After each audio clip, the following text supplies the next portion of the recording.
We must stand together. We must choose capitalism over the socialist agenda of Pelosi and the squad.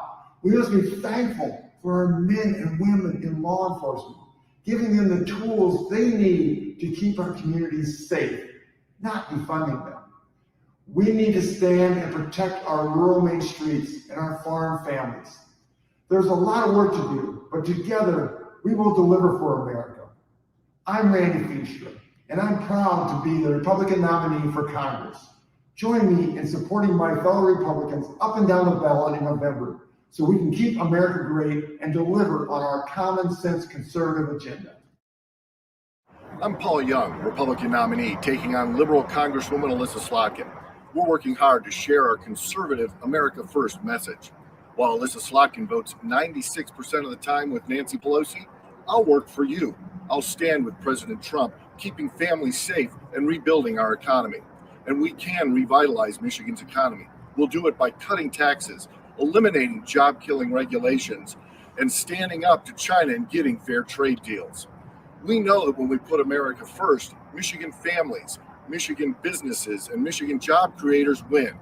Please join our campaign. Together we can win. Together we can defend our values. Together we can build a better future. Let's take the House back from Nancy Pelosi. Let's re-elect President Trump. Hello, delegates and my fellow Republicans and friends. I am Congressman Pete Stauber, and I have the great privilege of representing Minnesota's 8th Congressional District. It's an honor to join you today as we prepare to win in 2020. I'm coming to you from Eveleth, Minnesota, in the heart of mining country on Minnesota's historic Iron Range. This is our way of life, and it's worth fighting for.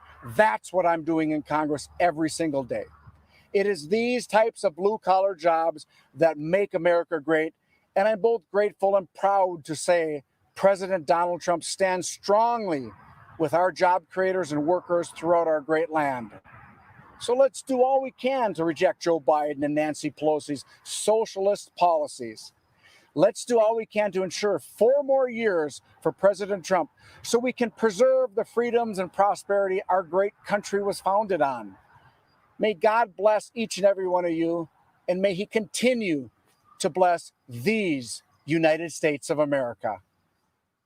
People might ask you, why should I vote for President Trump again? We don't have enough time to go through all the reasons why, but if we did, we would just start out with the best economy in your lifetime. More people working than ever before in U.S. history. That's black, that's white, that's Hispanic, that's women, that's teenager. Every single category doing better. Wages at the lowest level being up for the first time in your lifetime. Every single subject that you can come up with, whether it's prescription drug prices, whether it's the environment, whether it's infrastructure, you name it, this president has improved your life. And that's what's going to happen if we vote for him again, because this isn't only about President Trump versus his opponent. This is about the way of life that you have learned to love and believe in. It's either preserving that or something very radically different that happens in third world countries. That's your choice today. And that's why we should all vote for President Trump. America is truly at a crossroads. Joe Biden and Kamala Harris's Democratic Party fully embraces the radical left's agenda of socialized medicine, crushing new taxes, gun confiscation, and borders. Their dangerous policies show disdain for America and would put our country on the road to socialism. As Republicans, we know there's a better way. I am proud to stand with President Trump and Vice President Pence to rebuild our economy, secure our borders, defend our Second Amendment rights, uphold the rule of law, and protect our American way of life. In Big Sky country, we are ready to re-elect President Trump and Vice President Pence and elect Republicans up and down the ballot. Together, we will continue the great American comeback that is already underway and usher in a renewed era of prosperity and opportunity for all Americans. You've heard a lot about mail-in voting these days. Democrats say there's no opportunity for fraud, and we can completely overhaul the way we vote in this country in less than 100 days. But what's the truth about the Democrats' voting plans?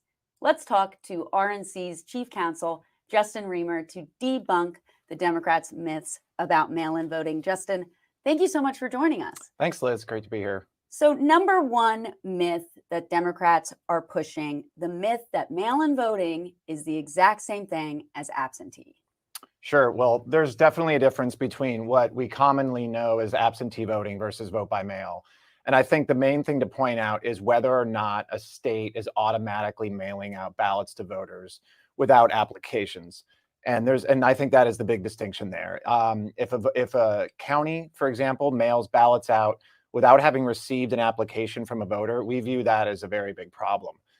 Because you do not have the verifier that an absentee ballot application provides the election official, where an applicant would provide their name, date of birth, and personal information that will allow the election official to actually verify the identity of the voter, versus the vote by mail, where you have an automatic mailing of the ballot without that verification, as well as the fact that our voter rolls are oftentimes mismanaged and not properly maintained. And so ballots may be sent automatically to voters who no longer live where they're registered or who are deceased. Right. So you end up in situations like LA County that has 112% more voters on the rolls than people that live in the county.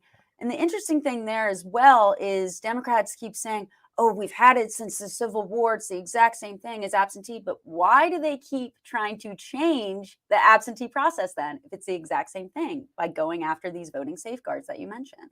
Yeah, absolutely. And I mean, whether a state decides it needs to require an excuse for voters to vote absentee or it's no excuse, I think there's a big difference between the two. Exactly. Because you're not going to be there in person. You want to have common sense checks that there's an actual voter behind the absentee request. Okay, let's move on to myth number 2. There is no evidence of widespread fraud. Break down this for me, because I keep hearing the media repeat this over and over and over again. Well, the first thing, they're preemptively saying there's going to be no fraud when we've never tried this before. Yeah, that is a great point. And I think as it relates, experts can disagree about how much voter fraud is out there. I think most people would certainly agree that voter fraud does exist. And when voter fraud does take place, it's certainly more likely to happen during absentee voting. There have been comparisons between a proctored exam versus a take-home exam. Where are you more likely to see cheating? It's going to be on the take-home because it's outside of the supervision of election officials. There's more opportunity for intimidation, for people to be manipulated, for elderly and individuals who are more susceptible for someone to go and vote their ballot and return it without being under the supervision of the local election officials. So there is certainly fraud in absentee voting. There are demonstrative examples in places like North Carolina 9 with the absentee ballot harvesting. In South Florida, there's been many examples of absentee ballot fraud. In California, there have been elections overturned because of absentee voting fraud. And so I think it's important. It is not a myth. There are dozens and dozens of examples of voter fraud through absentee voting. And you just had the situation in Paterson, New Jersey, where ballots were just stacked up and stolen out of mailboxes. I mean, just in the recent last few months, all these states that have tried to roll out these Democrat voting plans, you've seen South Carolina ballots found in Baltimore. You've had a Democrat judge and officials indicted for ballot stuffing in Philadelphia. You've had multiple instances of missing absentee ballots where, in that case, you don't even know, you can't catch the fraud because they just went missing and you have no oversight of what happens from point A to point B. No, that's absolutely right. And you bring up some other good examples for sure. There are going to be problems when you're voting absentee, especially in the scale that we're likely going to see this November. And if you've seen fraud with the relatively low number of absentee ballots we've had nationwide, it stands to reason that you would potentially have more when you have more voters voting absentee. Just the scale of it is much, much higher. Exactly. And when that local reporter, I think it was with the CBS affiliate, went out, they sent out 100 ballots, 3 never showed up. 3% is a big margin when you're talking about close elections. Okay, let's move on to myth number 3, the myth of voter suppression. Democrats, because they don't want to argue the facts that we're laying out, always like to accuse Republicans of being nefarious and accusing us of suppressing the vote. Why is that a myth?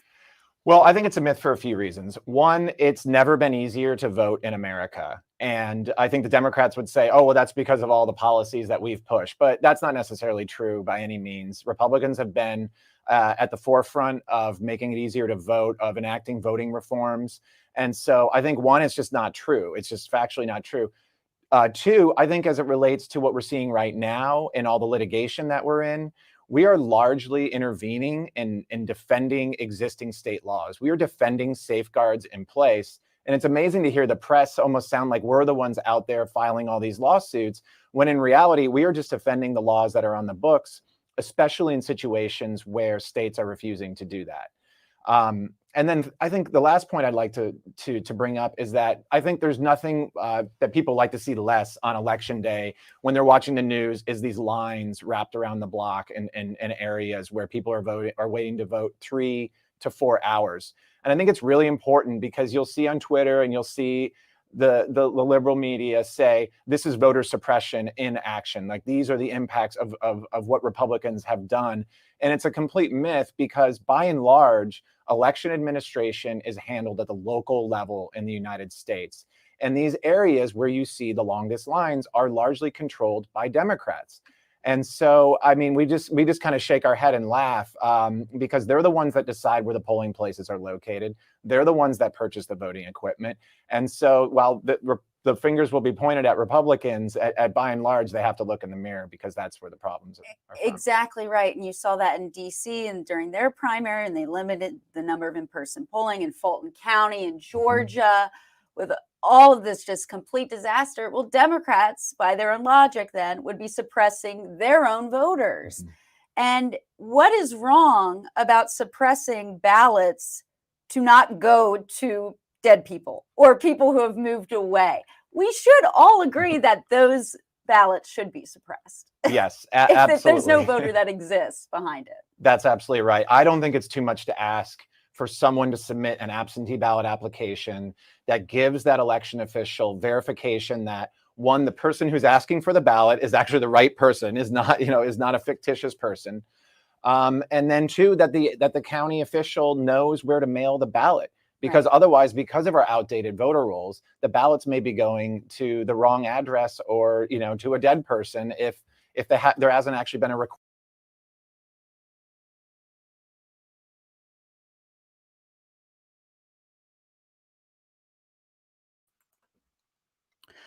Hello, everybody. This is Thursday night. This is the fourth night of the RNC convention where President Trump tonight is going to accept the nomination for President of the United States.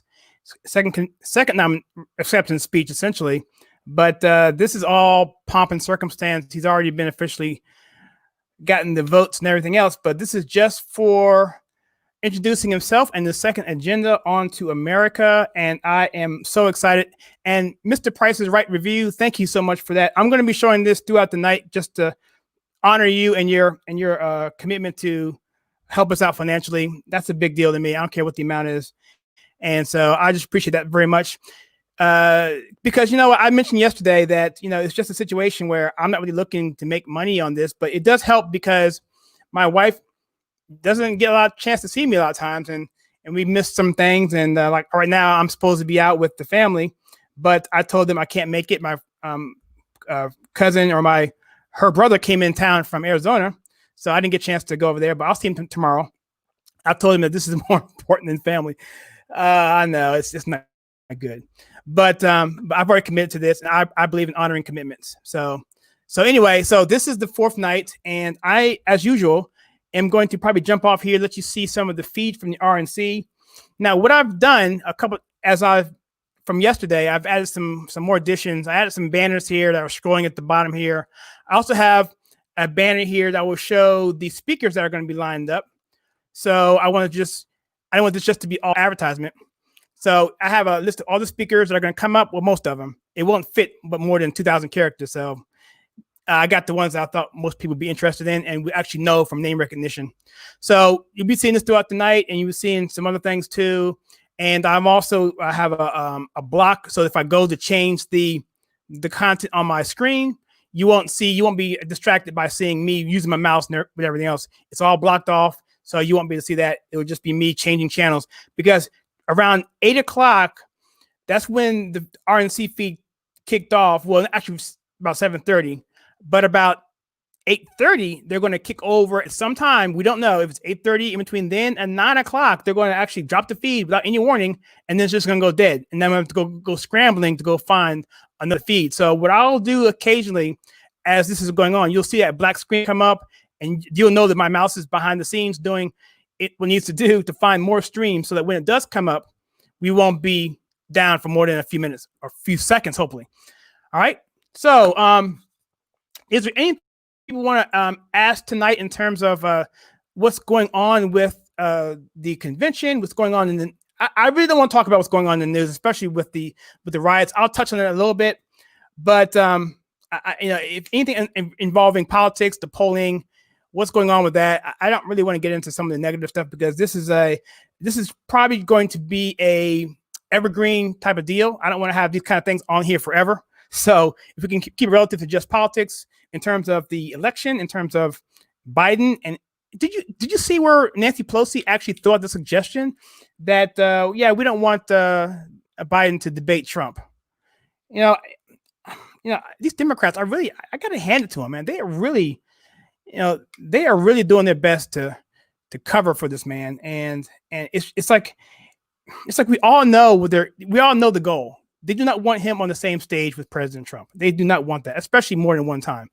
And and they're just trying to throw this out there through pundits and through other people, through auxiliary groups and through other speaking groups, to basically put it out there. So when it does happen, people say, well, they've been talking about that for weeks.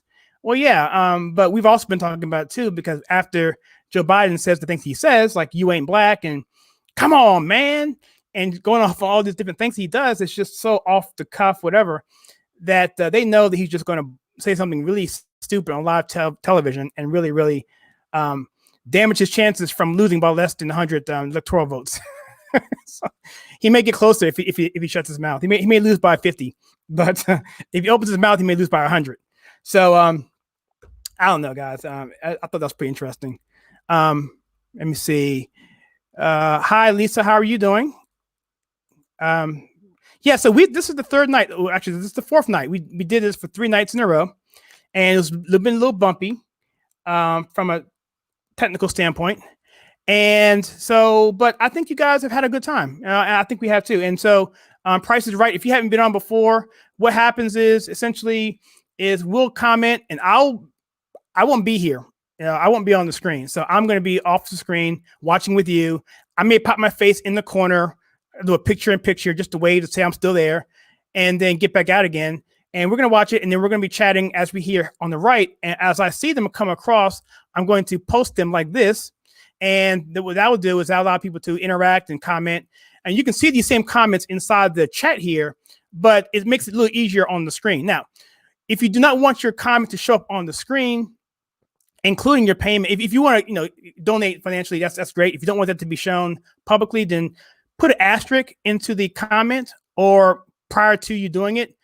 And if you're doing a message, you can just put like a little asterisk before or after the comment to say, let me know that this is just, a private comment that I really don't want to put on the screen. So I would do that. I won't do that. And sometimes I won't do it anyway if I think it's just out of context and it doesn't make any sense. Because like these things can go really, really quickly. So I'll try and do them in the order they come in so that it makes sense. So if someone's laughing at a time when there's something sad on the screen, it doesn't look really good. So I want to make sure that the context is right too. So I try and govern that as well. But yeah, that's pretty much it. And we just have a good time. We talk about it. And I'll take breaks here and there. And yeah, so the other day, Biden referred to his wife like this lady. Honestly, I think his brain could not bring her up.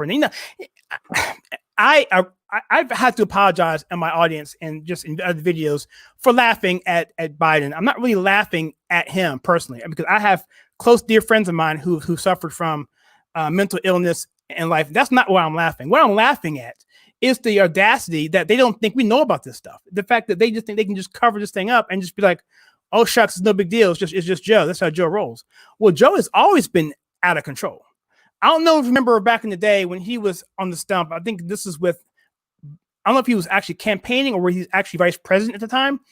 But there was a gentleman in the audience who was who couldn't stand. He had a wheelchair. He was at the minimum he was a quadriplegic or a paraplegic. I'm sorry. He just couldn't use his legs. He couldn't stand up. And Joe in this speech said, "Come on, where's so and so? Stand up, stand up." And it was just so embarrassing. And there's so many clips like that he does. And we've always known he had that kind of personality, which is kind of endearing in some ways. I must admit, he's a kind of a likable character from just a personality standpoint, because it's your grandfather, it's your uncle, it's your crazy Joe at the party who's drunk, whatever. It's kind of fun, but you want that kind of person running your country. And you add that on top of the fact that he is actually having some serious mental lapses. I mean, it's really apparent, and that is really, really scary. And then you have someone like Kamala Harris after him, who is just, on a voting record standpoint, it's the most liberal senator in all of Congress, to the left of Bernie Sanders. And the thing is, I don't even think she believes that stuff. She just votes way more to the left. She's so partisan that she votes 100% for the Democrats. And that, to me, just shows a lack of integrity, that you do anything you can to be elected. Just my opinion. Okay, see. Yes, so Lisa says her mom had Alzheimer's, and that's that. Just how it's, it's just sad, and it's not a laughing matter. And I don't want the conjecture to be that I am, making fun of this. I'm really not. I feel bad for the dude. And deep down, I don't think he's really a bad guy. I really don't. I don't think Joe Biden is a bad guy. I just think he's a dinosaur in a party that's left him. I think had he had any common sense, he would have gone to the Republican Party, maybe as a rhino type, 10 years ago. I think he would, I mean, he would fit in perfectly with the rhinos here in the Republican Party.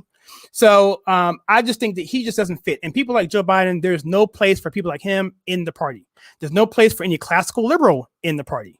They are, like Dave Rubin, he pretty much is a Republican now. And he probably never admit that, but he's been to the White House and met Trump and Jr. and they've become good friends. And he's had people like Carlin Borsenko on his show, who is a person who I've communicated with online a little bit. She was canceled because she was going to Trump rallies in New Hampshire. And, it's just really sad because she was a hardcore Hillary fan, and now she's being pushed to the right. You have people like Brandon Estraka, who we know about him, the Walk the Way movement. And the stories go on and on.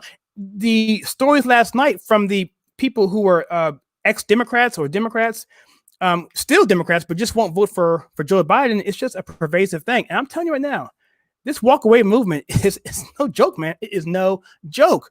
These people are going to find out. Have you ever heard the saying, you better know? Well, you better know, because come November 3rd, what's going to happen is these polls, which by the way are tightening, but the poll of the person getting out of his bed or her bed and going to the ballot box at 7:00 in the morning when it opens, is going to be heard across the country. And I remember when we had the tidal wave elections, I think that was in 2010. That was, I believe, the Tea Party, the first one. I went to some rallies back then. And then 2012, which was kind of the last time we really had a big rally, because that was when Obama won that election. So that was kind of the end of it. But if you go back even further, go back to George W. Bush in 2006. That midterm was ridiculous. All right. Then he won re-election in 2000. No, am I saying that right? No. 2006 was when we had the resurgence, I believe. And then Obama came in 2008. But in 2004 and even in 2002, that was nuts, because, that was Bush's first term. 9/11 had just happened, and patriotism was across this country. And so for like 3 cycles, Republicans were killing it. We had governors, I think 2/3 of the governorships. We had the Supreme Court. We had the House. We had the Senate. We were killing it. But of course, the people in office didn't do what they're supposed to do. And there was a constant frustration. And so when Obama got elected, there was some, we got down on ourselves, but then the Tea Party came up, and then 2010 came in, then they had a big resurgence then. And then when they got in office, well, for whatever reason, they didn't pan out, either from lack of experience or just lack of integrity. It felt good to them. People like Alan West, who's a great guy, They just put him out because he didn't have the support. So all of that led to an incessant amount of frustration. And here comes a person by the name of Donald Trump. And President Trump came in there and said, you know what? He started getting involved, started speaking at CPAC, and started gaining some momentum. And next thing you know, they wanted him to run third party. He didn't do it because of I think something happened that didn't happen for him. But then and then of course we know what happened in 2015. He's had to run, and we have history here. And this is the bumper sticker from the original campaign right here. This is the original one, and this is from very early on in the campaign. So it's kind of catching its weight. It's catching its age there. But I'm gonna hold on to that. So I'm really, really proud of our president. Let's see, do we have any questions here? What do you think about libertarians? What do I think about libertarians? That is an excellent question. Libertarians, okay. Libertarians, I think, are going to have a huge year this year. I think because typically they don't get more than 3 or 4%. I think because what ends up happening is they alienate both parties, because one side is socially liberal and they're fiscally conservative. They want, from my understanding, if I mischaracterize, I apologize. You can comment below and let me know. But they are pretty much removed from government in terms of they want limited government as much as possible. They are pretty much on the line of classical conservatives. And so from that standpoint, I think it's fantastic. I just think, you know what? I would recommend, and I've said this before, I would recommend for libertarians to cater to the black vote, because right now, and it's been this way for a long time, that the donkey, or let me say this, the elephant is too big for the black person to swallow or chew on, and they're choking on the donkey. Okay. But the Libertarian Party, that is low fruit for them to pick. People who won't vote Republican, but they will vote a third party. I think Libertarian would be the party for them, because that would make sense.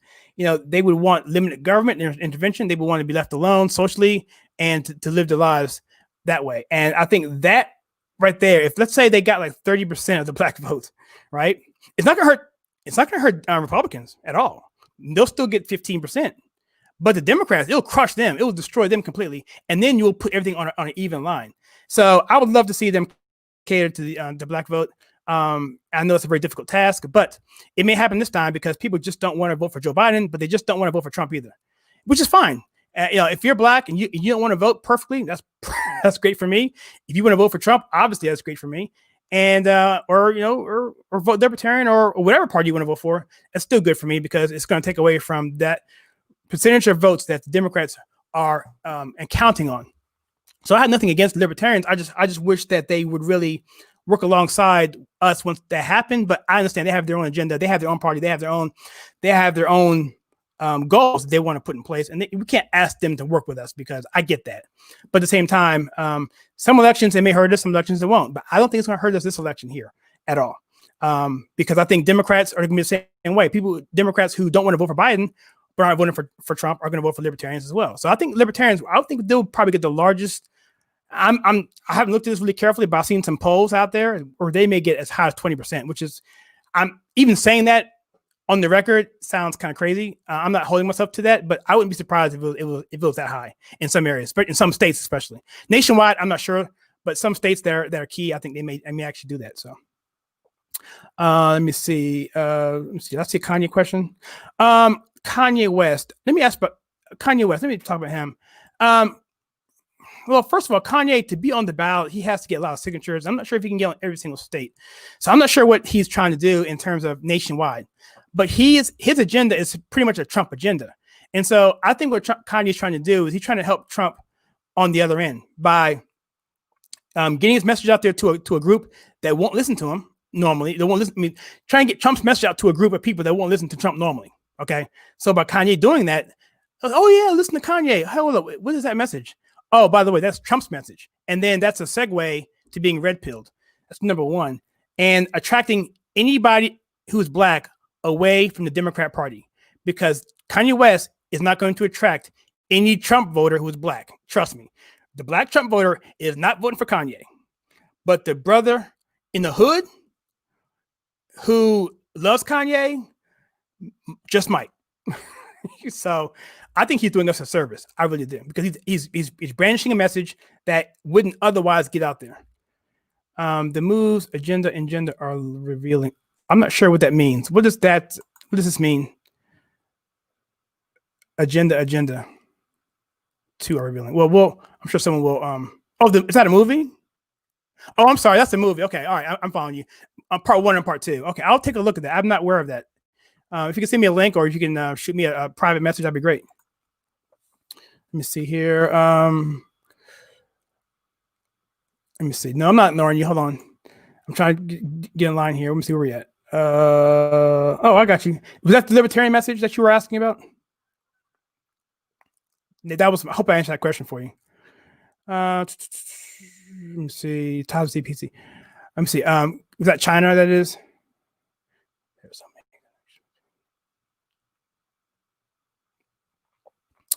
Yeah, you know what, man? I just wish the media would do their jobs. You know, I did a video back in the day with the NBA in China, and of course, I did something with Biden and his son and Burisma. I believe that's the name of the company, the energy company in the Ukraine. I mean, the fact that never got any traction is just, that's all you need to know. You know, the fact that they can have the president literally be impeached for a phone call to a incoming president concerning an act which was Bill Clinton signed, which basically gave him every ability to work in connection with Ukraine on the specific notion and specific task of corruption. That's why the president came on there. That's why he got elected. So, and President Trump was just congratulating him. And at that time, Biden had just been released. That Biden video had resurfaced, where he basically was, charging him, or not charging him, but blackmailing, or saying, hey, you better fire this guy, to get off my son's case, or we're not gonna give you that money, quid pro quo. And so he mentions that in the phone call because that's really relevant to the conversation. Everything above the board, the act that Bill Clinton signed, the context of the statement, and the fact that the Ukraine president was brought on for the fact of corruption. And on top of all that, in the phone call, the guy said, "Oh yeah, we're already looking into that." So it was, and to have all that happen right there in public record, and then turn around and have your guy, Shift, lie and say that he was like, you do me a favor, and I'll give you the quid pro quo. I'm the God's fault. To come here and lie on the Senate floor, the House floor, and say that, and then have that conversation be there, is just, and have it just go under the radar and no one talk about it. It's very, very disconcerting, to say the least. So Jackie says, whose fault is it that Hunter Biden has not been fully investigated? That would be the Attorney General. Right? Actually, that may not be the Attorney General. That would probably fall under the House Judiciary Committee, unfortunately. Yeah, so that would be, what's that guy's name? Nagel? Or is he the no, I think Shift is the security committee. I think, yeah, what's the guy's name? Nagel, or whatever his name is. I can't remember his name. But yeah, he's part of the Judiciary Committee, and he has the responsibility to bring that kind of stuff to the floor, to bring it to a committee vote. But I think they have to have a special counsel to get it started. So the Democrats run the House, and the Democrats pretty much control all that stuff. So without their backing, it would take an Attorney General to get in there and do something. And so that would fall on Barr to do that. But I think that happened underneath, was that Comey, I guess? Or I'm losing the name of the guy who came after him. Rosenstein, I believe. Rosenstein, one of those guys. But of course, we know they're corrupt as well. So why isn't Hunter Biden in prison? Do we even have an FBI anymore? I don't know what's going on. Nadler, thank you, Nadler. Thank you so much, Nadler. Jerry Nadler. Oh yeah. He has a vendetta on President Trump, big time. And did you remember when Nadler had this little? I think he had a panic attack, or he went to the hospital, and President Trump called him. I thought that was really gracious of him, and it didn't stop Nadler from being mean and evil to him.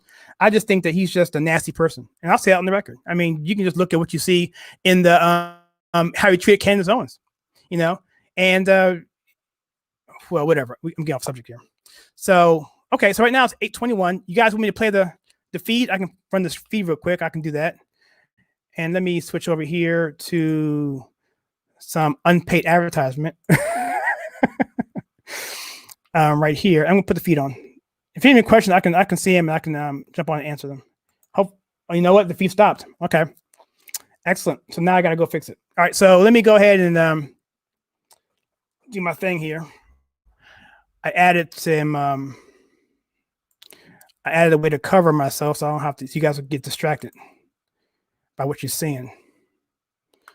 So let me hold on a second. I'll be right back. Let me add the give you some music here, I guess.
Can you all hear her?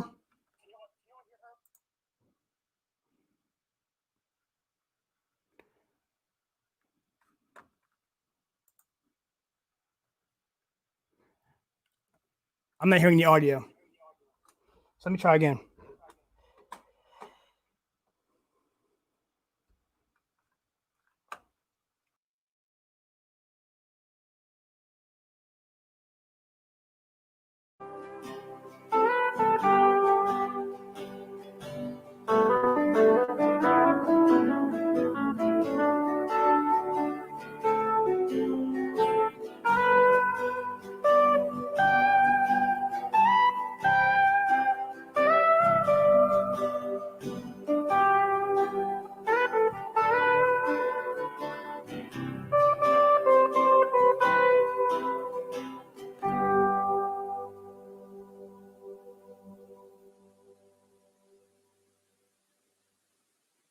Don't talk about.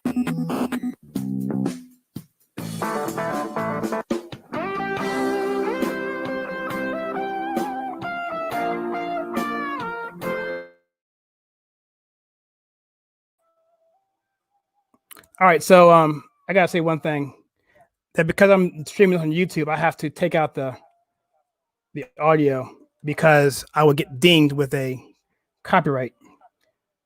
So sorry about that. Anyway, let's get back to the comments. See, yeah, Dre Nadler, Don't Addiction. Host massive in the house. Yes. Yeah, I know that. Actually, I know what that means. I know that from I'm not gonna put it on the screen. I know exactly what that means. That's that is a derogatory term. So that's cool. So yeah, we won't be posting that one. All right. So Tina says, Lisa, I have those movies. I just got them a few weeks ago. So are those movies about? I think you said. Let me remember what they're called. Sorry.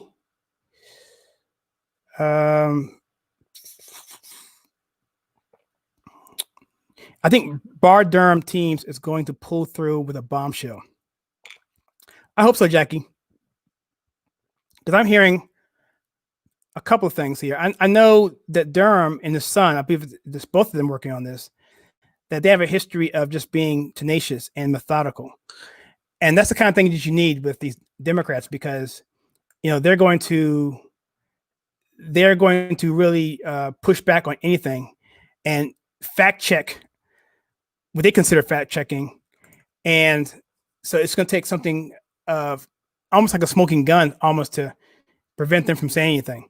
And the only way you know that you're being successful with these people is when they just don't say anything. They don't respond, and they get really, really quiet, and they just move on to the next thing. And so, this whole thing with Joe Biden and these debates is, I don't see how they want to get him on the stage because it's just too risky for him. Unless they would give him like an hour delay, have a live feed, but have an hour delay on the thing. I don't know how they're going to get away with that, because I don't see how he's going to be able to come up with things as sharply as Trump. And let's say Biden does do fairly well with the debate in terms of him not saying anything that's ridiculous. He's not going to be as sharp as Trump. So it's one thing to get through a debate and just get through it, answer the questions, and don't make any boneheaded moves. But at the same time, it's another thing to actually present well on screen and answer questions in a way that's going to be acceptable and going to be attractive to the viewer. The first presidential debate, I'm sure everybody on your knows this, Nixon and Kennedy. Nixon, I believe he was either sick or the temperature in that room was really, really hot, and he was just sweating up a storm, and he looked horrible. And he lost the debate. He got crushed. And that was the first time that's when optics became an issue, and Kennedy looked younger and so forth. So I just see the same thing happening. At the worst, Biden gets through without him saying anything stupid, which probably is a slim chance there. But even with that, I think he's going to have an issue just coming across as a person that we want to switch gears with. Agenda, there it is. Agenda. So okay, so Agenda, is that a movie that you can get on? It looks like, okay, Amazon. Okay, 2010. Okay, what's the topic of that movie?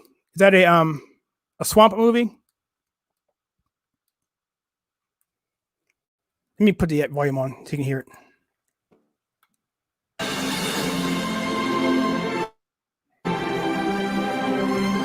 From Washington, D.C., welcome to the 2020 Republican National Convention. Tonight, All right, I'm going to stop here real quick, and I'll see you in a few minutes. So whenever something comes up, I want to say something, but I'll just chat as we go forward. So enjoy the stream.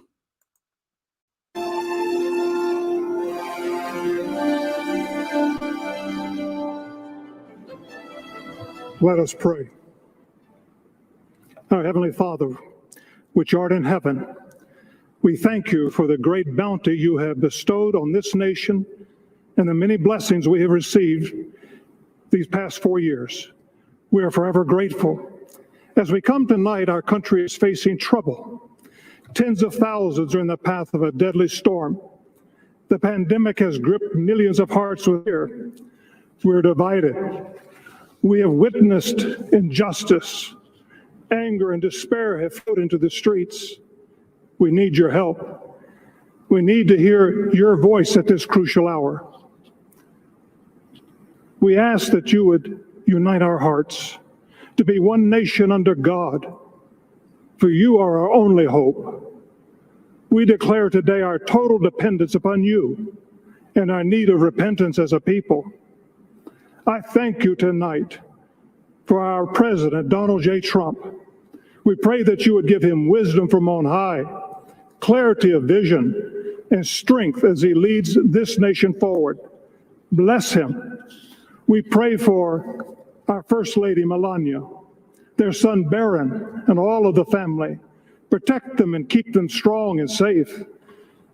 We thank you for Vice President Mike Pence, for his steady hand and clear voice. We pray for Second Lady Karen Pence and their family. Father, we know that you can make this nation great once again if we turn our eyes and our hearts to you and follow your word in obedience. May your will be done on this earth as it is in heaven. And we pray this in the mighty name of your Son, my Lord and Savior, Jesus Christ. Amen.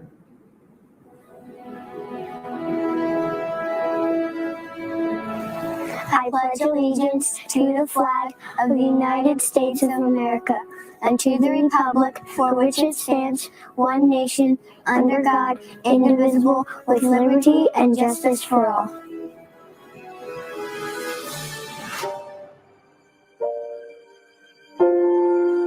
As Americans, we carve our own destiny. As Americans, we look forward, not backward. Our ancestors braved the unknown. They built this nation, brick by brick. They lifted up millions from poverty, hunger, and disease. They vanquished fascism and communism. A great nation because of great people. And no one has done more to protect and advance it than President Trump.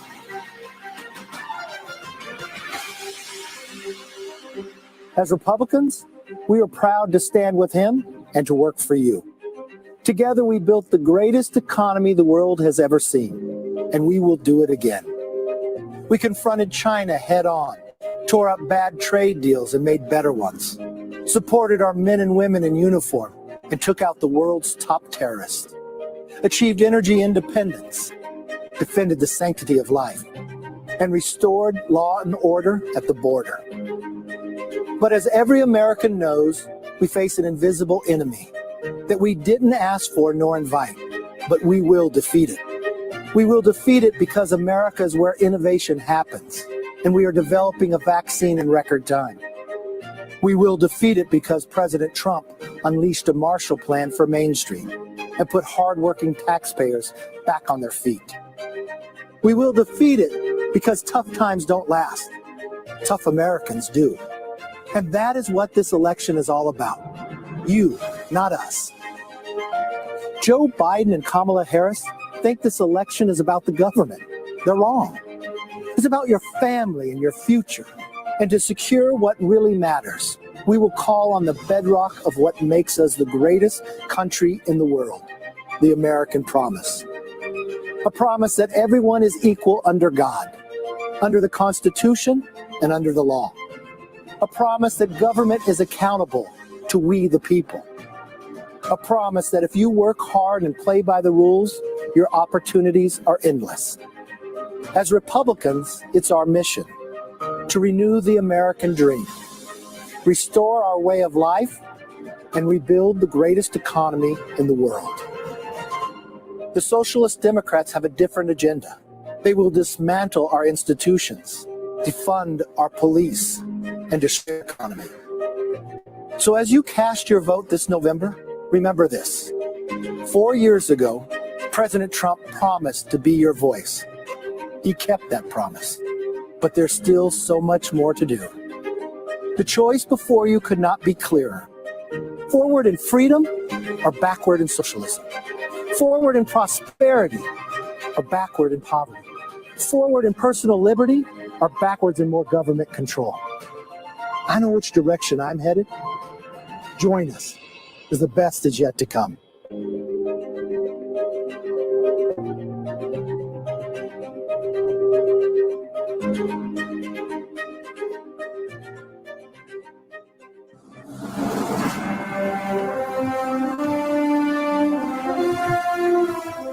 Hello, my name is Jerron Smith.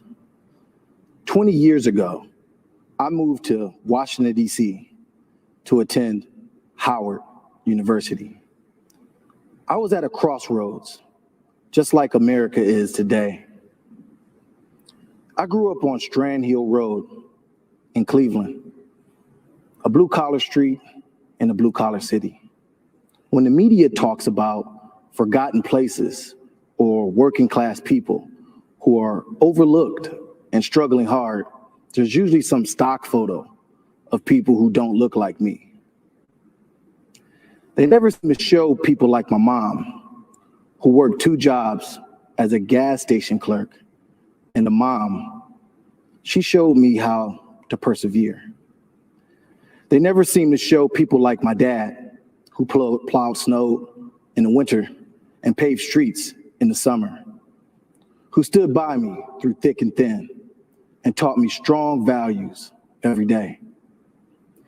They never seem to show people like me. At first, I didn't live the values my parents taught me. I won a starting spot on the varsity football team, but I only had a 1.9 GPA. But then I broke my leg. It took a broken leg for me to really get moving in life. I prioritized schoolwork, went to Howard, and ended up working for the President of the United States. Growing up, I'd never really known a Republican. I believed all the stereotypes. It took a meeting Republicans who shared my values to show me I was wrong. Donald Trump knows that in the work of revitalizing communities, America's strength is America's people. And I can tell you, he really cares, and he takes action. Every issue important to Black communities has been a priority for him. Prison reform, rebuilding broken families, bringing jobs back to America. Jobs in Cleveland, jobs in Detroit, jobs in Milwaukee. President Trump knows that education is the great equalizer. That's why he secured record and permanent funding for historically Black colleges and universities, and is fighting hard for school choice. In the wake of the murder of Ahmaud Arbery, George Floyd, and legend Taliaferro, a moment of national racial consciousness, I have seen his true conscience. I just wish everyone could see the deep empathy he shows to families whose loved ones were killed in senseless violence. President Trump has made it clear that if you want safe communities, you must have police departments with the highest standards. I'll never forget Strand Hill Road or the people of Cleveland. They're tough, smart, and tell it like it is. That's President Trump. For a New Yorker, he's got a lot of Cleveland heart. And I'm proud to say that he's my president. God bless America.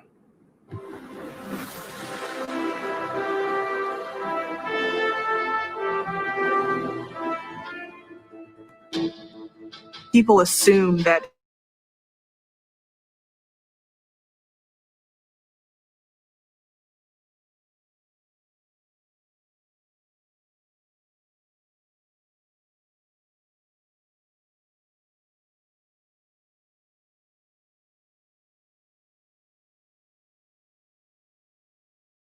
people supporting the rich, and we definitely weren't rich. Basically, our default setting is to be a Democrat. I'm a Democrat. My parents are Democrats. I was a huge Obama supporter. In the 2016 primary, I voted for Bernie Sanders. I mean, I was a socialist. And it wasn't until we got married and began expecting our own family that I began to kind of question whether or not the things that we were really promoting and supporting were in line with the way we were living. And that was when the shift kind of began for us. I was renting a room in this woman's apartment. She had 3 or 4 kids from 3 or 4 different fathers. She was my age. Most of them are incarcerated. I asked her, "What do you do?" She goes, "I'm in the system." It feels like Democrats sort of get people hooked on this drug of free money, where they basically say, you know, if you want your fix, you have to keep voting for us. And then this bold man comes down an escalator in New York City. I couldn't come out and say it right away, but deep down inside, I knew it was going to be the first Republican that I ever voted for.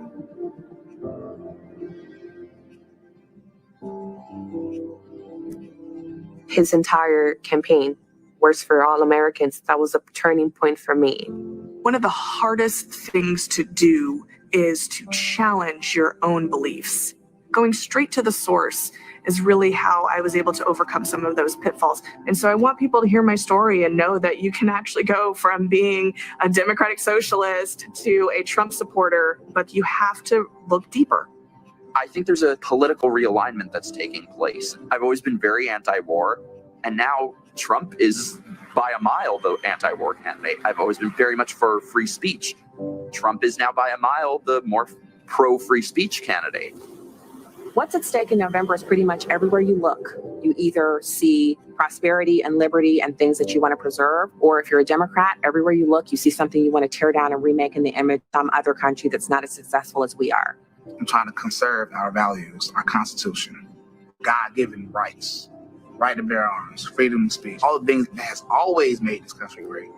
You know, it took me a good long time to get here, but I hope that Trump wins and that we can continue with the progress that he's made and the policies that he's put into place. Let's get our economy back on track and let's be moving in the right direction.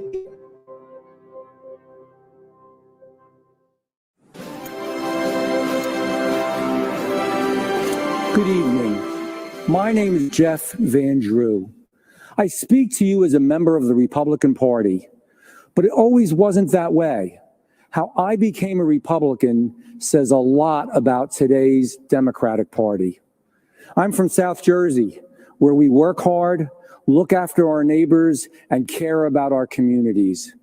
Years ago, I was a local dentist and was asked by the Democrats. I had my doubts, and I explained that my views were middle of the road to conservative, but the local leaders said the Democratic Party was a big tent and that they accepted people like me. I was elected to council as a Democrat, but as I won seats for county office, state legislature, and then Congress, I noticed things were changing. The Democratic Party had become less accepting of American tradition, less believing in American exceptionalism, less supportive of traditional faith and family. This was not the party that I knew. In 2018, after being elected to Congress as a Democrat, I was already uncomfortable with a San Francisco liberal running the House, which is why my first vote in Congress was cast against Nancy Pelosi for Speaker. But imagine how I felt after seeing members of the squad quickly take control of the Democratic Party just weeks after being elected. The party had moved from liberal to radical. This new Democratic Party wasn't just for higher taxes. Now they were for openers, against our police, and against our God-given rights. When the radical Democrats went after President Trump with impeachment, they made another mistake. Democratic leaders told me that I had to vote for impeachment or my life would be made difficult and I wouldn't be allowed to run again. Listen, I'm from South Jersey, and you better come at me with more than just loud words and empty threats. I voted no on impeachment, and it was an easy call. Soon after, I met with President Trump, and he made me feel more comfortable and welcome in the Oval Office than Nancy Pelosi ever made me feel in her caucus. And a few days later, I officially changed parties, and I became a Republican. Let me tell you about Joe Biden. When the Democrats tried to order me around, I was ready, willing, and able to say, I've had enough with their radical socialist agenda. Do you really believe Joe Biden is ready, willing, and most of all, able to do the same? As Joe says, come on, man. Joe Biden is being told what to do by the radicals running my former party, the same radicals trying to install him as their puppet president. When I'm at my local diner, I tell people that America is the best nation in the world and that President Trump has helped make it that way. Republicans, independents, and even Democrats, they all know that in President Trump's America, we have a strong military, strong support for our police, strong support for our veterans, and strong support for our seniors. In President Trump's America, we have a strong supply chain, good schools, we're energy independent, and we protect our environment. There are a lot of Democrats who support our president and are disgusted for what their old party, what my old party has become. Here's my advice. Be true to who you are now, not who the Democrats used to be. That's why I'm a proud Republican and why I will be voting for Donald Trump. Thank you. And may God bless you, God bless our president, and God bless the United States of America.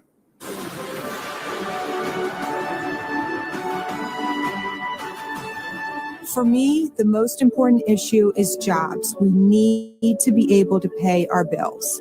I trust Donald Trump on jobs way more than I do Joe Biden. There's no doubt that Donald Trump has built the strongest economy we've ever seen, and I know that he will do it again. Joe Biden doesn't have the energy, and his ideas like raising taxes, it's going to hurt us. Electing Joe Biden as the president is a huge risk, and I don't want the future of my son in the hands of Joe Biden. I want my son to be able to go out and get a good education.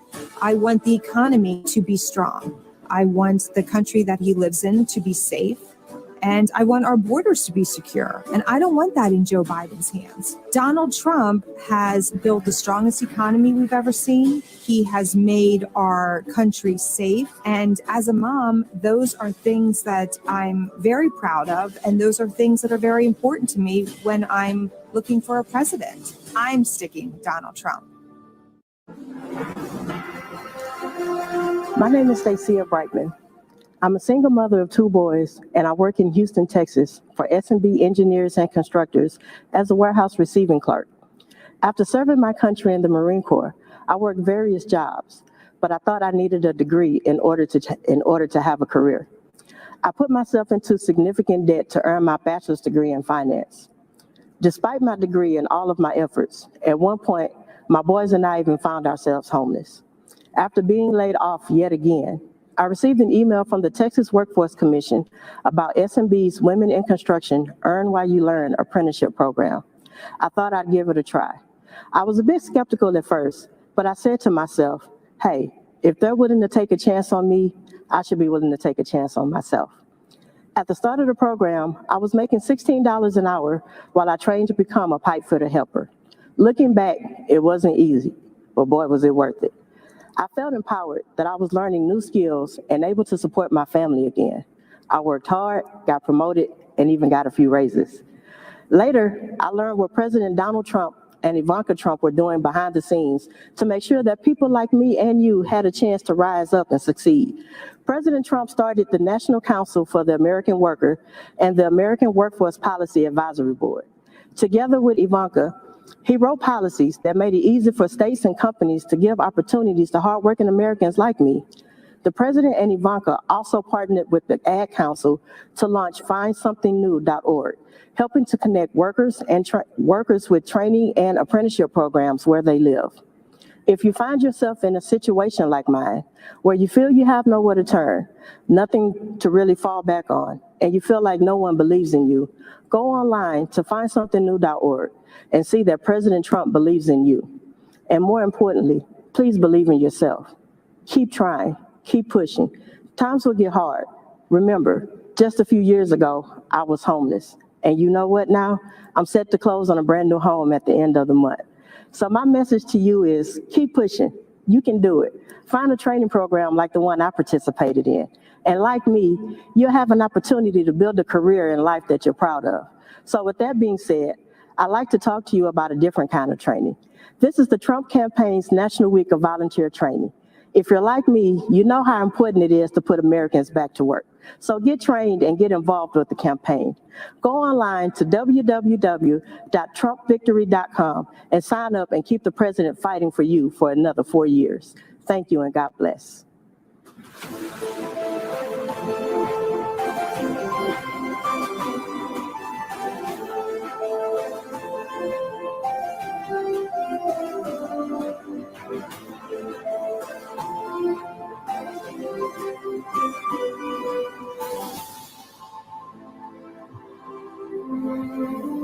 My name is Dan Scavino. When I was 16 years old, I got a part-time job at a golf course just outside of New York City. One day, I was cleaning golf clubs when a man pulled into the parking lot. There wasn't a single person who didn't know who it was. Everyone's jaws were on the ground. It was Donald Trump. All I could think was, nobody will ever believe this at school tomorrow. I never would have imagined it at this moment, but I've now been at President Trump's side for almost 30 years. All these years later, there's a part of me that still feels a sense of wonder every day when I consider the journey we have taken together and taken with so many of you watching tonight. Because my personal story with Donald Trump, in so many ways, is yours too. He saw potential in me, a spark, the possibility that I could be more, do more, and achieve more than even I thought was possible. That's how he views this country too. We have all just scratched the surface of what we can do together. If there's one thing I hope you will hear from me tonight, it is this. President Trump is a kind and decent man. I wish you could be at his side with me to see his endless kindness to everyone he meets. The media could be a fog machine, creating a partisan mist around everything that's hard to see through. But in 2016, you navigated through it all. You found your way through the swamp, and you arrived safely on the other side, with Donald J. Trump as your new president. There are some things that were true then, reasons why you choose him as your country's leader, that remain true today. You know, the president cannot be bought. The American people must know their president isn't building his life. He's building yours. He knows the president cannot be bullied. President Trump is the first leader who's been too strong, too tough, and too savvy to be crushed by the status quo establishment and the political media class. You know, the president cannot be beaten. He's got a fighting spirit, like so many of you do. And winning for America is what he does.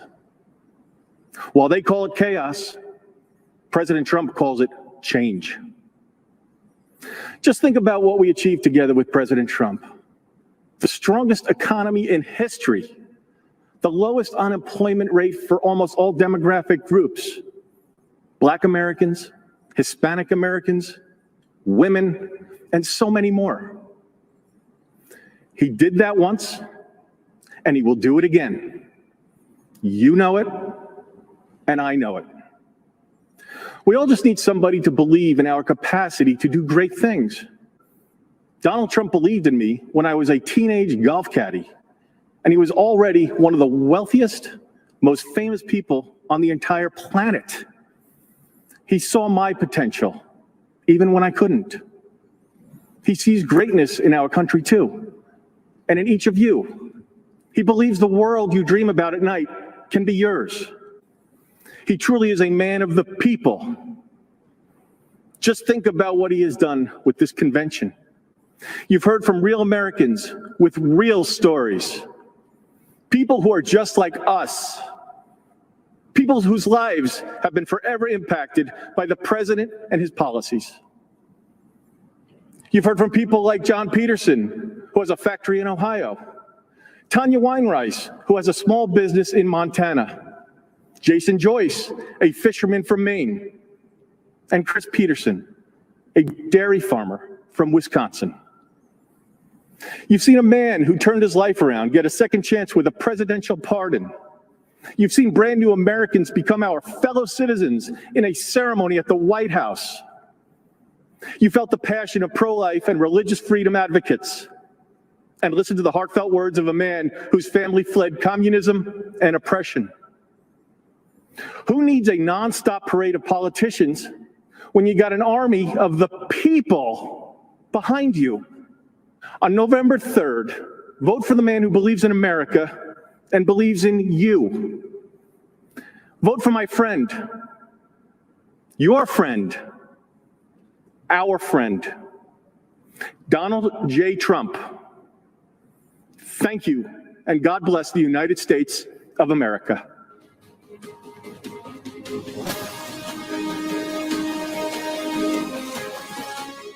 Good evening. It's an honor to come before you tonight from the Commonwealth of Kentucky. As the only leader in Washington not from either New York or California, I consider it my responsibility to look out for Middle America. This election is incredibly consequential for Middle America. President Trump knows he inherited the first generation of Americans who couldn't promise their children a better life than their own. He's made it his mission of this administration to change that. I know because I work beside him every day. Today's Democrat Party doesn't want to improve life for Middle America. They prefer that all of us in flyover country keep quiet and let them decide how we should live our lives. They want to tell you when you can go to work, when your kids can go to school. They want to tax your job out of existence and then send you a government check for unemployment. They want to tell you what kind of car you can drive, what sources of information are credible, and even how many hamburgers you can eat. They want to defund the police and take away your Second Amendment rights. They want free health care for illegal immigrants, yet they offer no protection at all for unborn Americans. They want to pack the Supreme Court with liberals intent on eroding our constitutional rights. And they want to codify all this by making the swamp itself, Washington, D.C., America's 51st state. With 2 more liberal senators, we cannot undo the damage they've done. Now you understand why Democrats spent an entire week telling us about who Joe Biden is, not what he intends to do. I'm immensely proud of the work the Republican Senate has done. We are the firewall against Nancy Pelosi's agenda. Like President Trump, We won't be bullied by a liberal media intent on destroying America's institutions. We will stand our post on behalf of the millions of Americans whose stories aren't told in today's newspapers, whose struggles are just as real. We'll continue to support American families as we defeat the coronavirus and return our economy to the envy of the world. The stakes have never been higher, which is why I'm asking you to support Republican Senate candidates across the country and re-elect my friend, President Donald Trump.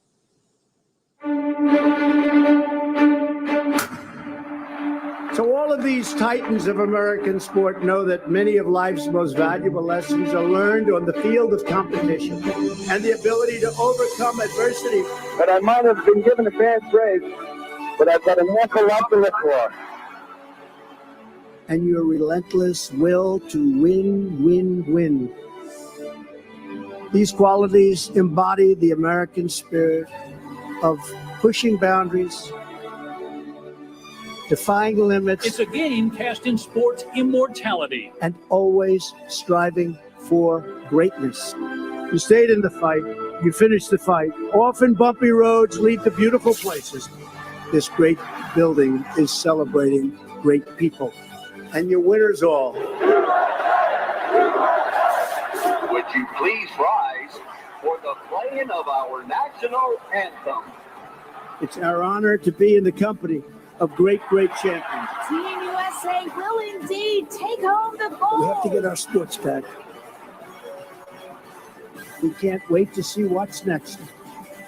Never give up, never lose faith, never ever quit. Just keep forging ahead. To give everything you've got. Victory is always within reach.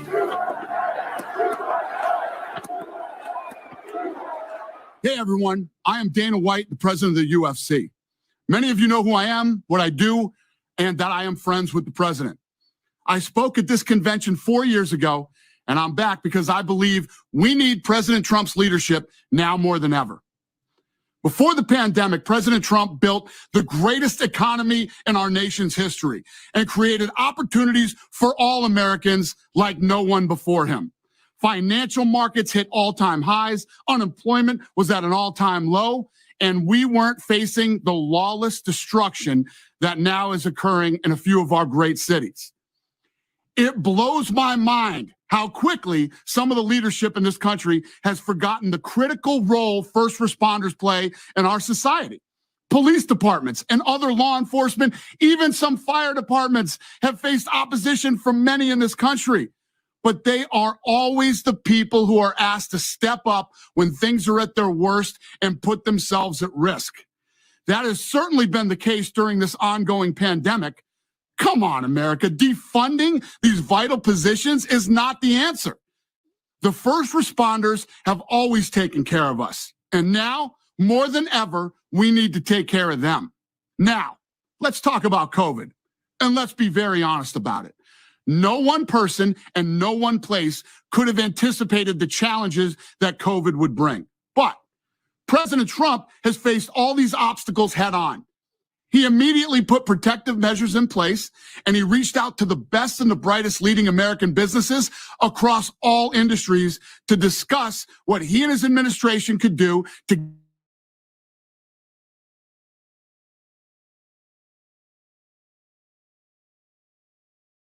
force of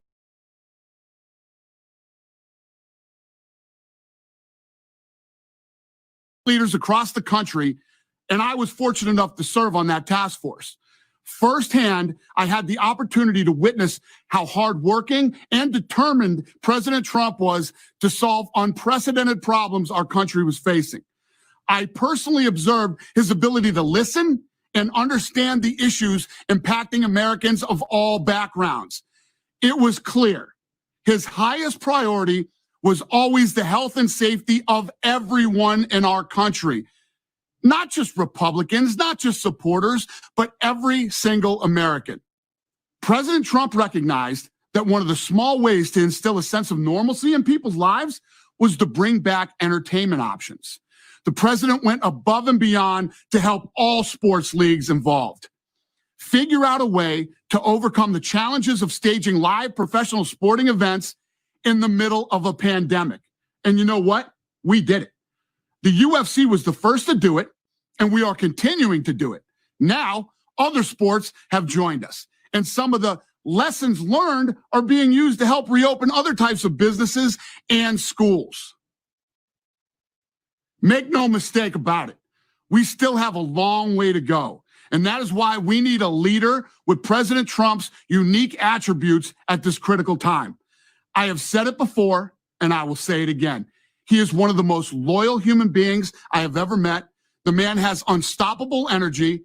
No one, and I mean no one, is going to outwork this guy. But most importantly, he truly loves and believes in our country. He believes in the people of this country. America is a place everyone wants a solid job. They want to take care of their family. They want to support their community, assist the less fortunate, and enjoy the freedom this country has provided to all of us. While we have certainly experienced a ton of negativity in 2020, President Trump's mindset is to work tirelessly to find solutions to problems and help restore America. He did it once, and I'm telling you right now, he will do it again. And remember, President Trump may be the only president in modern times who has actually done everything he said he would do during his campaign.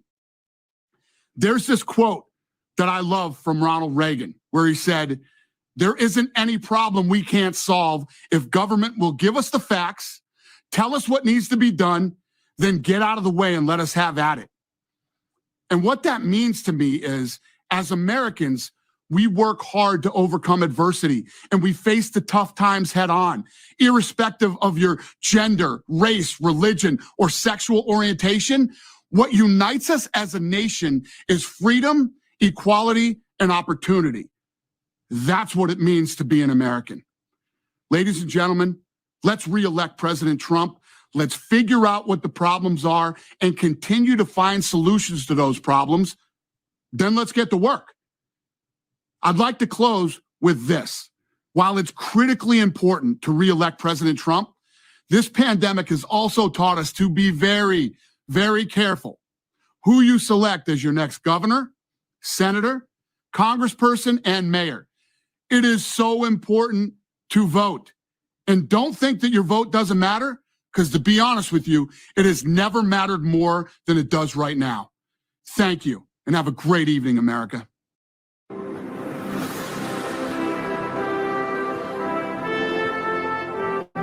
Buenas tardes, konbanwa, magandang gabi po, aloha, and good evening. I'm Utah Attorney General Sean Reyes. I'm a proud American and proud descendant of warrior ancestors, women and men alike, from my Hawaiian, Filipino, Japanese, and Spanish heritage. My father demonstrated his warrior spirit over 50 years ago, fighting a dictator in his homeland, the Philippines. Barely escaping with his life, he started anew in America. He arrived with nothing but faith, determination, and a willingness to work hard. He lived the American dream, building businesses, a family, and seeing me become Utah's first minority statewide elected official. Today, I channel my warrior roots by battling human trafficking. I've been able to lead some of the largest trafficking prosecutions in America and traveled to foreign countries, working with law enforcement and NGOs to dismantle trafficking networks and rescue people from the most brutal conditions imaginable.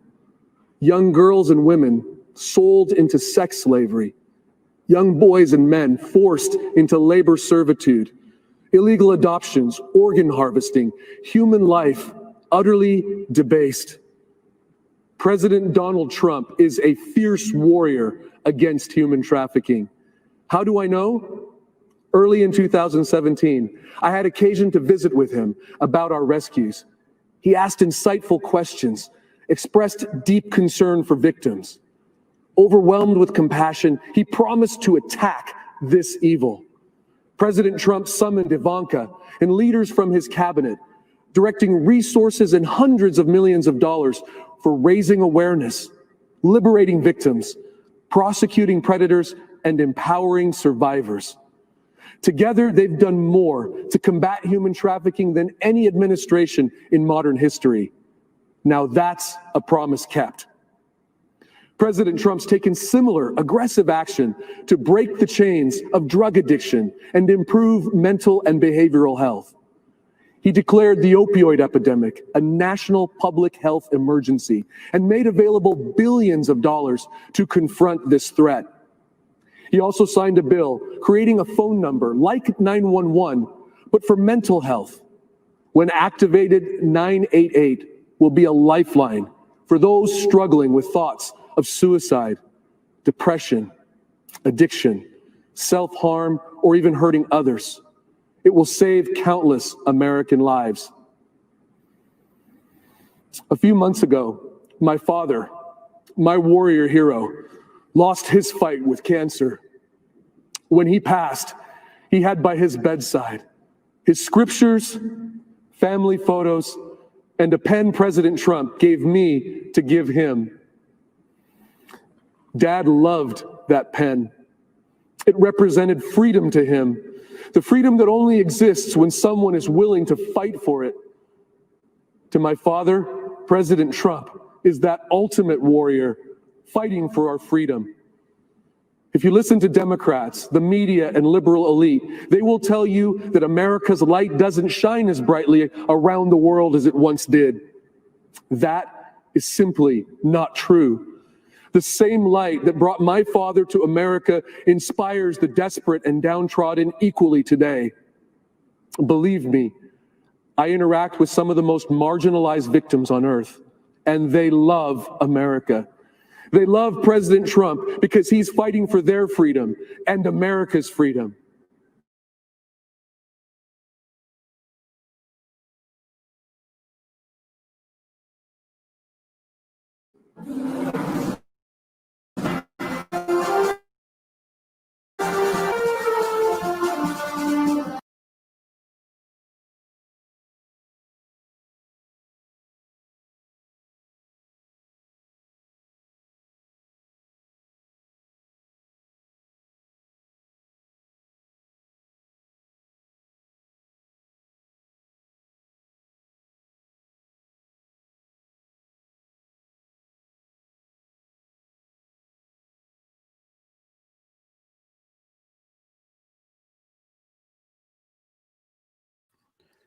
Let me find out what's going on. Looks like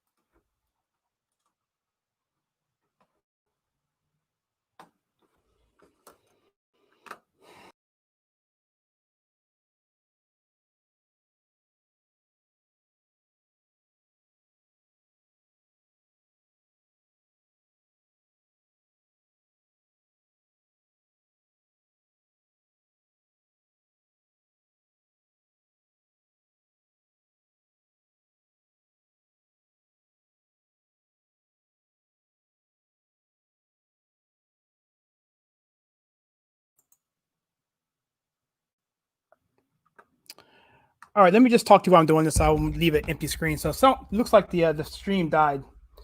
So I'm going to pull up another one. Let's see. Unfortunately, I need to do. Yeah, I gotta start from scratch. Unfortunately, just give me a second here. Oh, actually, it's back up. So let me just. It shouldn't take long. It just. I guess it was buffering. All right, we're back in action. Share the screen. Do it this way. Do it this way. Share screen. Audio tab. Facebook. Share. He's pledged to raise our taxes and bring back excessive regulation. I own a business whose mission it is to solve problems. Anything can be solved with a little creativity.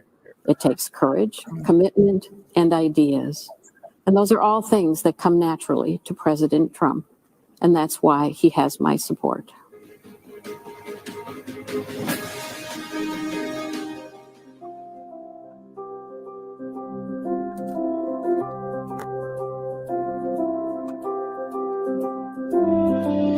My name is Judy Smith. My name is Manuel Martinez. My name is Claudia Perez. I live in New York City public housing. I'm the resident council president for South Jamaica Houses. I am resident council president of Washington Houses, which is in Spanish Harlem. My name is Carmen Quinones, and I'm the president of Douglas Houses, 3,500 strong residents here. And I am a lifelong Democrat. I would really hate to get started on this mayor. Bill de Blasio and the way he has dealt with public housing residents is disgraceful. This mayor has made our lives here, and I think every housing development, very uncomfortable. Under the Trump administration, New York City Housing Authority has received an influx of cash that it has not seen since 1997. I'm grateful for the spotlight that President Trump is putting on New York City public housing. I think it's wrong that the Democrats put illegal immigrants before Black Americans. How is it that we have people waiting on the waiting list for New York City public housing for 10 years or more, but yet we have illegal immigrants living here? Something is wrong with that picture. Since HUD came in with Lynn Patton as the regional director for HUD, it helped us identify some long systemic problems that we are now putting on the table and having discussions on. President Trump's administration have opened their ear and have listened. There's been improvement in public housing. We're very appreciative of this administration that has come and finally shined a light on what's going on and bringing real solutions to a real problem.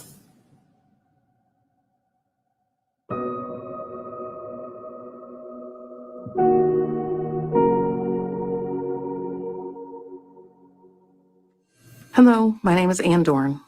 I'd like to introduce you to my husband, David, father of 5, brother of 12, grandfather of 10, friend to thousands. He was the most kind, dedicated, loving life partner I could have hoped for. He had a big smile and a heart to match. He was blessed with the gift of gab, and that gift enabled him to touch souls and inspire people, especially young people. Oh, how kids loved him, and they really loved him back. Dave was all about service. He served 38 years in the St. Louis Metropolitan Police Department and 6 years as chief of police as the Moline Acres Police Department. After 44 years, he retired from law enforcement, but he never retired from helping a friend in need. Since he befriended every person he met, he was a very busy man. One example of that was his friendship with a young man named Lee. David met him when Lee was just a kid, after members of his family were attacked and murdered. Dave took a special interest in the boy. They bonded and their friendship grew and remained strong throughout the years. Lee eventually opened a pawn shop. He trusted Dave implicitly and asked Dave to help with security. David readily agreed. Whenever the shop's alarm would go off, the alarm company called Dave. He would investigate. If he got a call after I went to bed, he would wake me up and tell me he was going to Lee's, just to make sure everything was all right. Most of the time, they were false alarms, triggered by a storm or animals. But I never rested easily until I heard Dave's key turn in the door, knowing he was home safe. The alarm that went off the morning of June 2nd was for real. It was a violent night in St. Louis. 4 officers were shot. Others were hit with rocks and fireworks. At least 5 businesses were damaged, looted, or set on fire. As the officer wellness coordinator and CIT coordinator with the police department, I was keenly aware of their writing and spent the evening getting ready to mobilize support for officers who were impacted. After I'd gone to bed, David received a call from Lee's Alarm Company. The front door of the pawn shop had been breached. This time he didn't wake me up to tell me. He probably knew I would have tried to stop him or insist on going with him. As I slept, looters were ransacking the shop. They shot and killed David in cold blood and then live streamed his execution and his last moments on earth. David's grandson was watching the video on Facebook in real time, not realizing he was watching his own grandfather dying on the sidewalk. I learned of all this around 4 a.m. when our doorbell rang. The chief of police was standing outside. I wondered why Dave had not answered the door. It wasn't uncommon for him to be up watching TV at this time. I called out to him several times. There was no reply. He just wasn't there. I let in the chief, and fighting back tears, he uttered the words every officer's spouse dreads.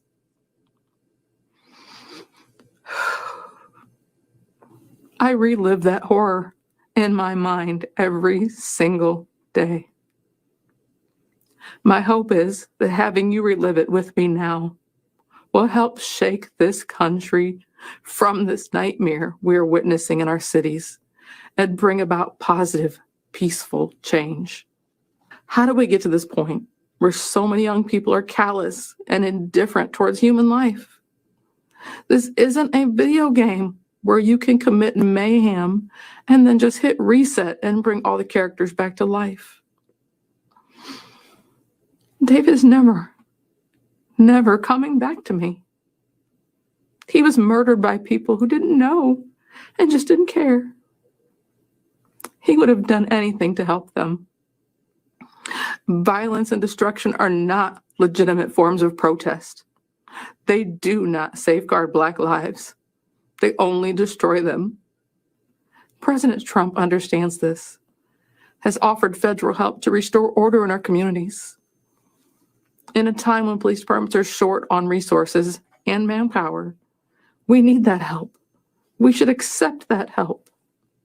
We must heal before we can affect change, but we cannot heal amid devastation and chaos. President Trump knows we need more Davids in our communities, not fewer. We need to come together in peace and remember that every life is precious.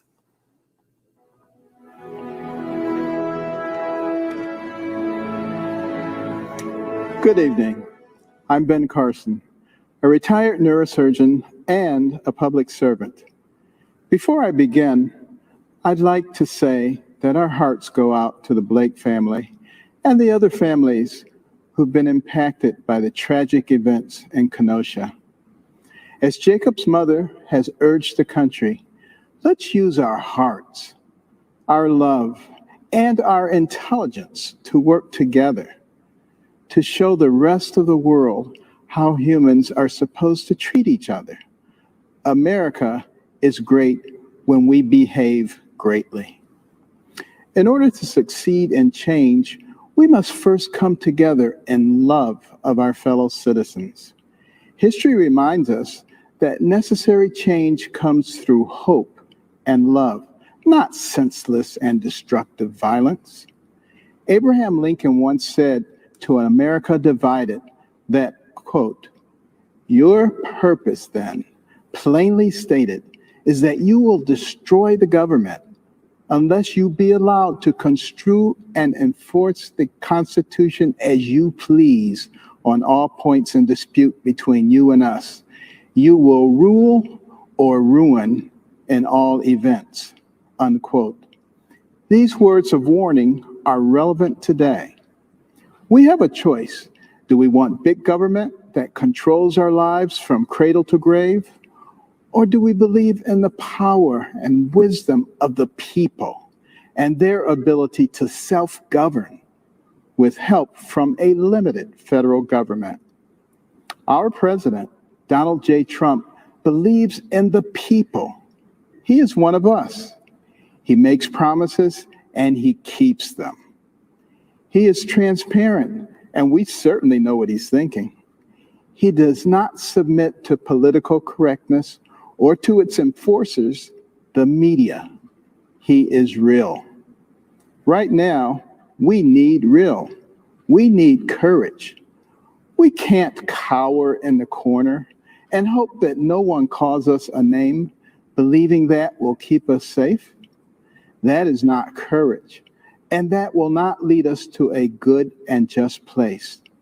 We must remember all those who sacrificed everything in order to give us freedom, and we must be willing to do the same for those who come after us.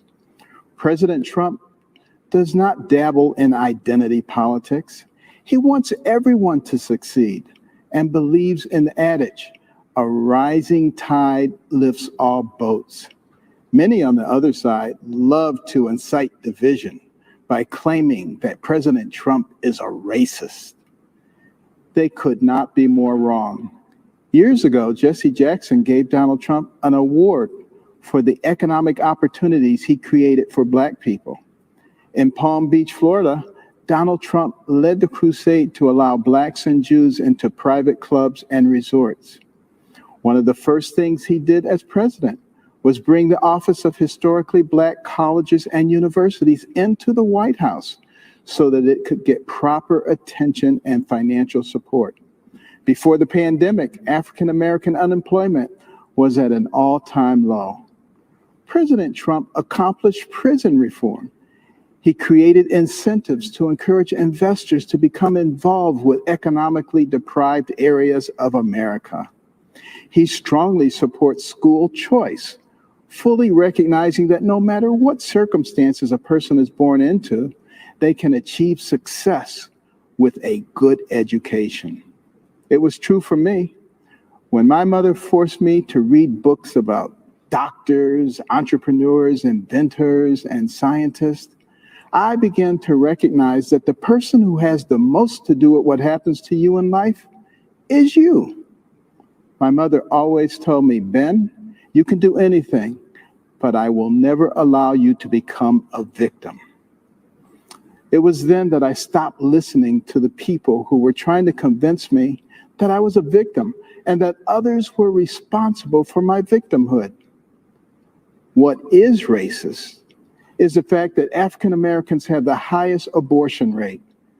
President Trump is the most pro-life president in the country's history. He will continue to fight for those who cannot yet speak. The vision of a shining city up on a hill came from Jesus' Sermon on the Mount. America is that shiny city. We are the beacon of hope for the world. At this moment in time, President Donald Trump is the man with the courage, the vision, and the ability to keep it shining brightly.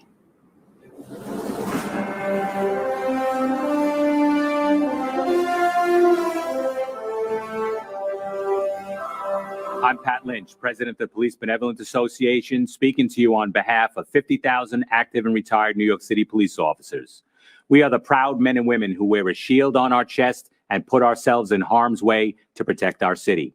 We are proud to endorse our president, Donald J. Trump, for re-election because the stakes have never been higher. Like cops across the country, we are staring down the barrel of a public safety disaster. More than 1,000 people have been shot in New York City so far this year. Almost 300 have been killed. These are not just numbers. These are real people. A father gunned down while holding his 7-year-old daughter's hand. A beloved neighborhood peacemaker killed by a stray bullet. A 17-year-old who made all the right choices, who worked hard to go to college and earned a sports scholarship, murdered before he can tell his mother the news. A 1-year-old child shot dead in his stroller. Innocent people, innocent lives lost. One tragedy is too many, but every day the number keeps growing. And every day our communities are asking us, why is this happening? The answer is simple. The Democrats have walked away from us. They have walked away from police officers, and they've walked away from the innocent people we protect. Democratic politicians have surrendered our streets and our institutions. The loudest voices have taken control, and our so-called leaders are scrambling to catch up with them. In city after city, they've slashed police budgets. They have hijacked and dismantled the criminal justice system. They've passed laws that made it impossible for police officers to do our job effectively. Here's the sad truth that every cop in this country knows. The violence and chaos we're seeing now isn't a side effect. It isn't an unintended consequence. It's actually the goal. The radical left doesn't really want better policing. They don't really care about making the justice system fairer. What they want is no policing. What they want is a justice system that just stops working altogether. In places where Democrats are in power, the radical left is getting exactly what they want, and our country is suffering for it. I've been a New York City police officer for 36 years. I've spent 21 of those years protecting the cops who protect New Yorkers. I've never seen our streets go this bad so quickly. I've never heard from so many cops from every corner of the country who are saying the same thing. Our hands are tied. If we're going to turn the tide and restore law and order, we cannot fall into the left's trap. There is nobody who hates bad cops more than good cops, but that doesn't matter to the radical left. To them, we're all just bad because we're all just blue. Their anti-law enforcement campaign isn't about a single incident. It isn't the result of one bad law or one bad policy. It's about a message. The message is police officers are the enemy. The message is criminals have the right to resist arrest. The message is if you commit a crime, if you victimize the most vulnerable of people, the justice system will not hold you accountable. That's the message echoing through city halls and state houses across our country. It's playing on a loop in the media. The criminals have heard that message and they're taking full advantage. We must stop that message. We must expose the left's lies about police officers and the job that we do. And we will do that because we have something that they don't. We have a real leader. We have a powerful voice in the most powerful office in our country. We have President Donald J. Trump. Unlike the Democrats who are running in fear of the mob in the street, President Trump has never apologized for supporting police officers and standing up for law and order. Unlike the Democrats who froze in the face of rioting and looting, President Trump matches his words with his actions. He gives law enforcement the support and the tools we need to go out there and put a stop to it, period. End of story. It has never been harder to be a police officer in this country, but there are two things that keep us going. We look at the victims, the vulnerable, the regular working people who count on us. We keep strapping on our duty belts and bullet-resistant vests because we know we can't let them down. And while we do that, we hear the words of our president, who says to police officers everywhere, I will never let you down. We know that he hasn't, and we know that he won't. We've been fortunate to have him in office these past 4 years, and we know that we cannot afford to lose him. When it comes to your safety, your family's safety, and the safety of all Americans, there's no other choice. You won't be safe in Joe Biden's America. We can have 4 more years of President Trump, or you can have no safety, no justice, and no peace.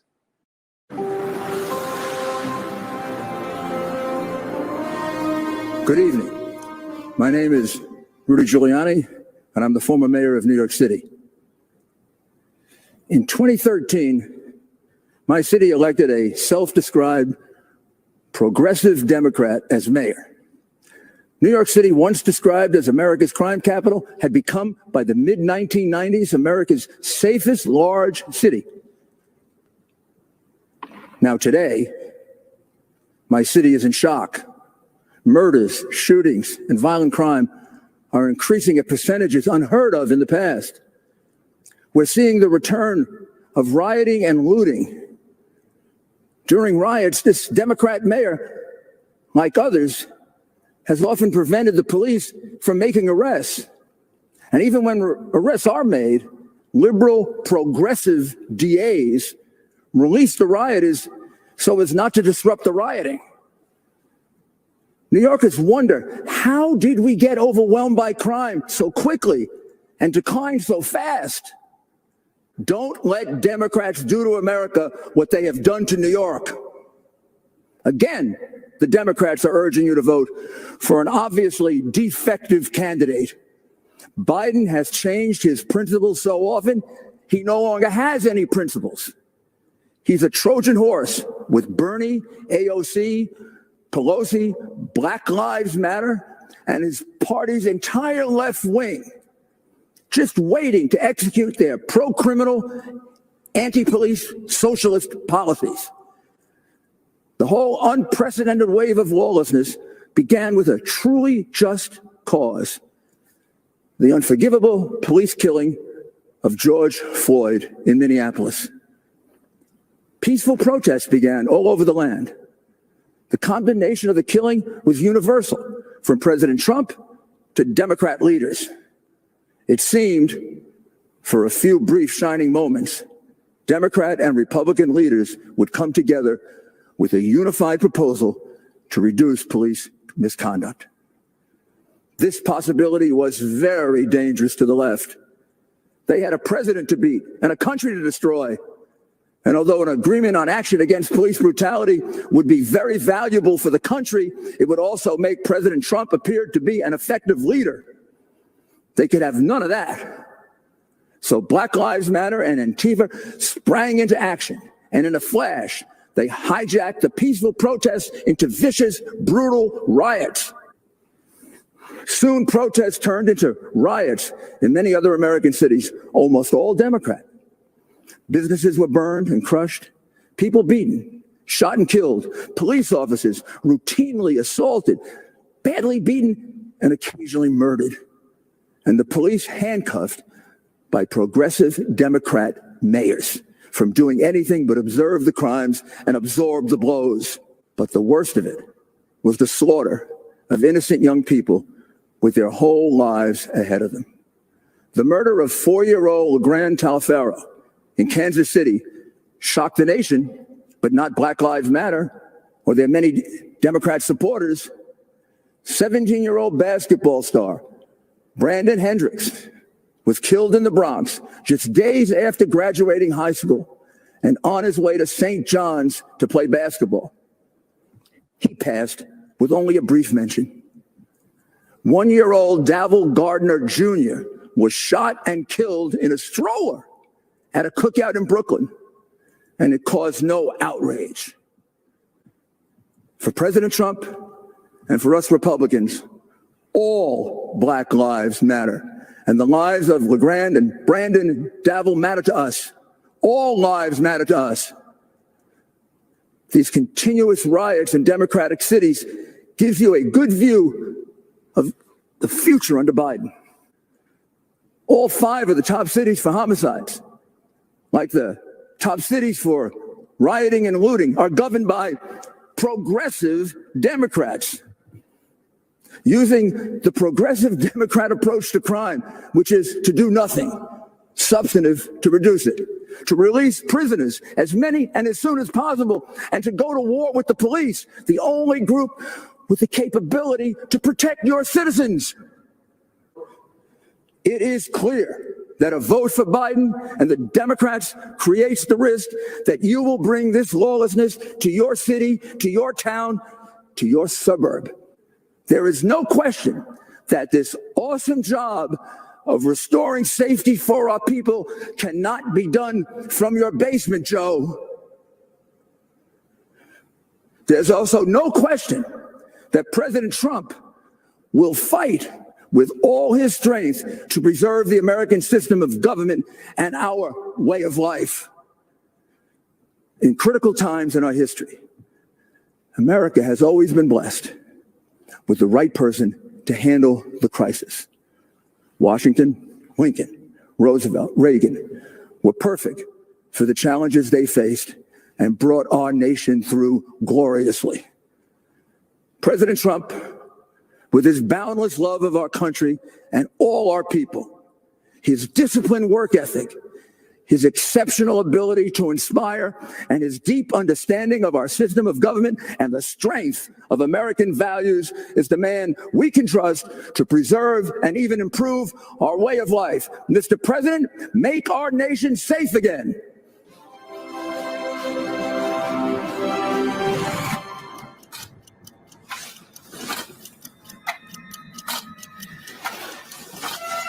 The U.S. attorney announced charges against Dr. Charles Lieber and 2 Chinese nationals today. A systematic decision by many of our country's most powerful leaders to sell out America to China. China is going to eat our lunch? Come on, man. A 2013 trip to China getting new attention this morning, not for what Joe Biden did, but for who he brought with him. Rudy hit out of the park on that Trump one. grew larger He and killed more that. threatening.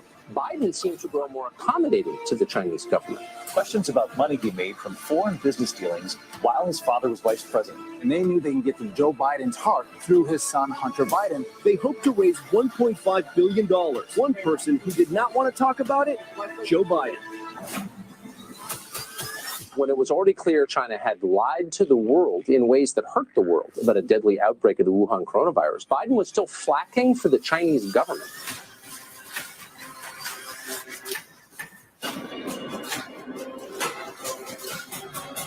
You know, they're not bad folks. But guess what? They're not a competition for us. China would prefer Joe Biden.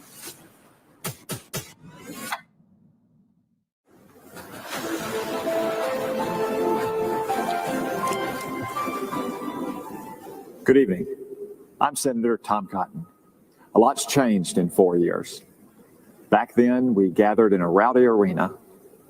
Tonight, you're probably at home, while I stand alone. Stands alone. That was the motto of my old Army unit, the 506th Infantry, the original band of brothers. From the Normandy beaches to the Iraqi desert, we fought alongside each other, but we were always prepared to stand alone. And so it is with our nation. We lead the free world, but we'll stand alone if we must to defend America. Donald Trump understands this. He puts America first. That's why America is safer now than 4 years ago. But Joe Biden would return us to a weak and dangerous past. Barack Obama's own Secretary of Defense said Joe Biden has been wrong on nearly every major national security decision over the past 4 decades. So let's compare the records of Joe Biden and Donald Trump. Joe Biden slashed defense spending again and again. President Trump rebuilt our military and added the Space Force. Joe Biden let ISIS terrorists rampage across the Middle East. President Trump eliminated ISIS's leader and destroyed its caliphate. Joe Biden opposed the mission to kill Osama bin Laden. President Trump avenged the murder of hundreds of Americans by killing Iran's terrorist mastermind, Qasem Soleimani. Joe Biden sent pallets of cash to the Ayatollahs. President Trump ripped up the dangerous Iran nuclear deal. Joe Biden treated Israel like a nuisance. President Trump moved our embassy to Jerusalem and brokered peace deals in the Middle East. Joe Biden coddled socialist dictators in Cuba and Venezuela. President Trump fights against communism in America's backyard and around the world. And on the Communist Party of China, there is no comparison. Joe Biden aided and abetted China's rise for 50 years with terrible trade deals that closed our factories and laid off our workers. President Trump stands up to China's cheating and stealing and lying. Joe Biden allowed Chinese fentanyl to flood across our southern border. President Trump sanctioned Chinese drug dealers for poisoning our kids. Joe Biden said Chinese communists aren't even our competitor, aren't bad folks. Just months before they unleashed this plague on the world. President Trump is clear-eyed about the Chinese threat, and he is making China pay. But China's not giving up. In fact, they're rooting for Joe Biden. America's other enemies won't give up either. But Joe Biden would be as wrong and weak over the next 4 years as he has been for the last 50. We need a president who stands up for America, not one who takes a knee. A strong and proud America is a safe America, safe from our enemies and safe from war. No one who's seen the face of war desires to see it again. Too many of our fellow Americans are already honored at the hallowed grounds of Arlington. But if we want peace, we must be strong. Weakness is provocative. President Trump's strength has kept us out of war. Joe Biden won't stand up for America. Donald Trump will. So this November, let's stand with the president and vote to keep America great.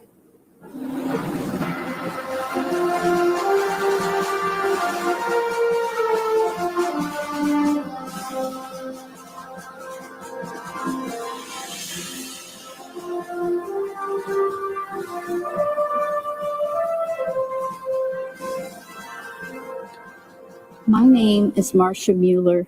This is my husband, Carl. Our daughter, Kayla, was taken as a hostage and murdered by ISIS. From a young age, Kayla was amazing. She taught herself languages, how to write music, how to play guitar. She worked with troubled youth, military veterans, and Native Americans. Everywhere Kayla went, people smiled. Kayla had a gift to be able to see the world through someone else's eyes. She became a humanitarian aid worker, and when she was helping children at an orphanage in India, Kayla wrote, "I find God in the suffering eyes reflected in mine. If this is how you are revealed to me, this is how I will forever seek you." She went to Turkey to help Syrian refugees in 2012. In August 2013, she was asked by another aid worker to cross the border into Syria to help at a hospital. On August 4th, 2013, ISIS terrorists stopped her vehicle and took her captive. Kayla was mostly held in a 12 by 12 cell in solitary confinement. It was cold and dirty. ISIS terrorists shined bright lights in her face. They shaved her head. They beat her and tortured her. The leader of ISIS, Abu Bakr al-Baghdadi, raped her repeatedly. For 18 months, she endured. And we endured an agonizing back and forth between us, the Obama administration, and ISIS. We put all our faith in the government, but the government let us down. President Obama refused to meet with us until ISIS had already beheaded other Americans. To this day, we've never heard from Joe Biden.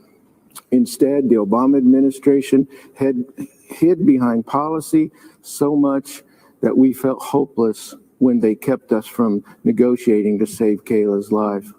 The administration showed more concern for the terrorists in Guantanamo than the American hostages in Syria. The military prepared a rescue mission, but the White House delayed it. By the time it went forward, Kayla had been moved to another location. After 18 months of brutal torture, we learned from ISIS that Kayla had been killed. The Obama administration kept telling us they were doing everything they could, but their version of everything wasn't enough. What a difference a president makes. Under President Trump, U.S. Army Special Operators conducted a raid on al-Baghdadi's compound. After we learned that al-Baghdadi was killed, we learned something else. The operators named themselves Task Force 814 after August 14th, Kayla's birthday. And the mission was named Operation Kayla Mueller. To those soldiers, thank you. Kayla was looking down on you. The Trump team gave us empathy we never received from the Obama administration. The Obama administration said it was doing everything it could. The Trump administration is. Let me just say this. Kayla should be here. If Donald Trump had been president when Kayla was captured, she would be here today. When Kayla was a hostage, I'd go outside at night and look at the moon. I'd look at the moon and I'd promise her I'd do everything I could to get her home. Now when I see the moon, I'm reminded of my promise to her I couldn't keep. All Kayla wanted was to make it home. We are still working to find her, and God willing, we will bring her home. Kayla was born a miracle. We were told we would never have a second child, but God gave us Kayla, and she gave herself to the world. 8 months into Kayla's captivity, another hostage was able to smuggle out a letter Kayla had written. As we read it, we could see that God was holding her in his arms. In her words, she felt tenderly cradled in free fall. She also wrote, "I have been shown in darkness light and have learned that even in prison one can be free. I am grateful. I have had many hours to think how only in your absence have I finally, at 25 years old, come to realize your place in my life. None of us could have known it would be this long, but no, I am also fighting for my side in the ways I am able, and I have a lot of fight left inside of me. I am not breaking down, and I will not give in, no matter how long it takes." Kayla taught me so many things as her mom. She's still teaching us. Carl and I support Donald Trump because of his commitment to make and keep America great, not with the power of the government, but with the passion of people like Kayla, Americans who, even in the darkest days, always have more fight left inside of them. Americans who don't just talk, they act. That was our daughter. That's President Trump. As long as we stay strong like Kayla, as long as we refuse to break, we will be great. Thank you.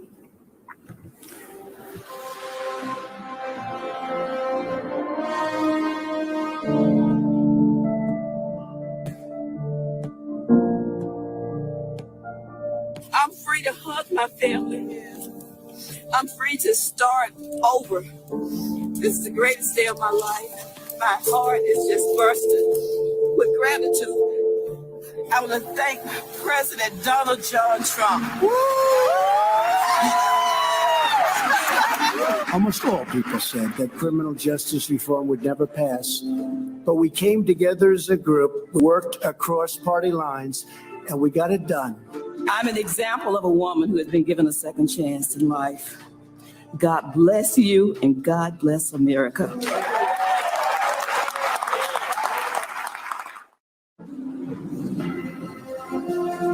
Good evening.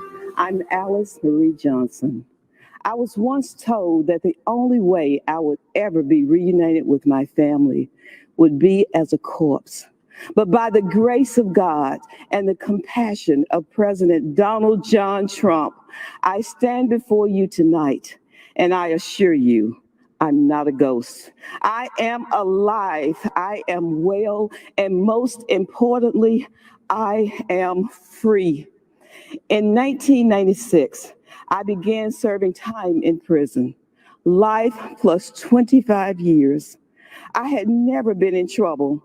I was a first-time nonviolent offender. What I did was wrong. I made decisions that I regret. Some say, you do the crime, you do the time. However, that time should be fair and just. We've all made mistakes. None of us want to be defined forever based on our worst decision. While in prison, I became a playwright, a mentor, a certified hospice volunteer, an ordained minister, and received the Special Olympics Event Coordinator of the Year award for my work with disabled women. Because the only thing worse than unjustly imprisoning my body is trying to imprison my mind. My transformation was described as extraordinary. Truth is, there are thousands of people just like me who deserve the opportunity to come home. I never stopped fighting for my freedom. My Christian faith and the prayers of so many kept hope alive. When President Trump heard about me, about the injustice of my story, he saw me as a person. He had compassion and he acted. Free in body thanks to President Trump, but free in mind thanks to the Almighty God. I couldn't believe it. I always remembered that God knew my name, even in my darkest hour. But I never thought a president would. When I was released on June 6, 2018, I ran across that road and hugged my grandchildren for the first time. I'll never forget that feeling. And then I remembered the promise I had made to the men and women I left behind, that I would never stop fighting for them, and I haven't. I'm using my voice to tell their stories, and I pray that my face reminds you of those forgotten faces. 6 months after President Trump granted me a second chance, he signed the First Step Act into law. It was real justice reform, and it brought joy, hope, and freedom to thousands of well-deserving people. I hollered, hallelujah! My faith in justice and mercy was rewarded. Imagine getting to hug your loved ones again, and to think this first step meant so much to so many. I can't wait because we're just getting started. The nearly 22 years I spent in prison were not wasted. God had a purpose and a plan for my life. I was not delayed or denied. I was destined for such a time as this. I pray that you will not just hear this message, but that you will be inspired by my story, and your compassion will lead you to take action for those who are forgotten. That's what our president, Donald Trump, did for me. And for that, I will be forever grateful. God bless you. God bless President Trump. And God bless America. Thank you.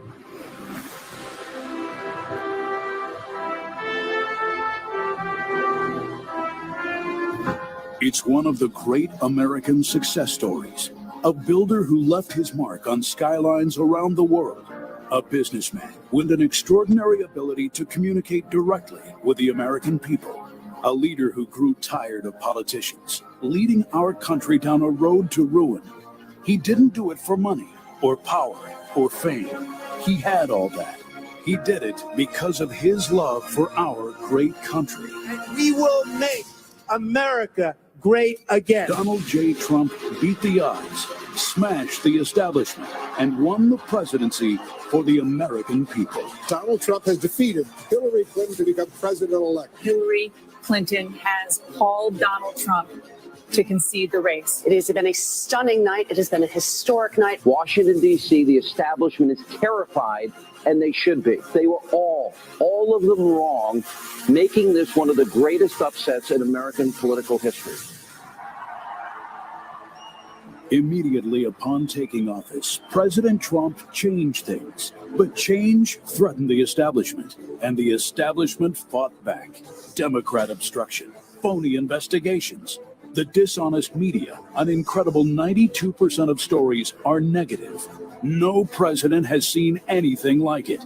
Despite everything they threw at him, President Trump delivered for the American people, and he delivered like never before.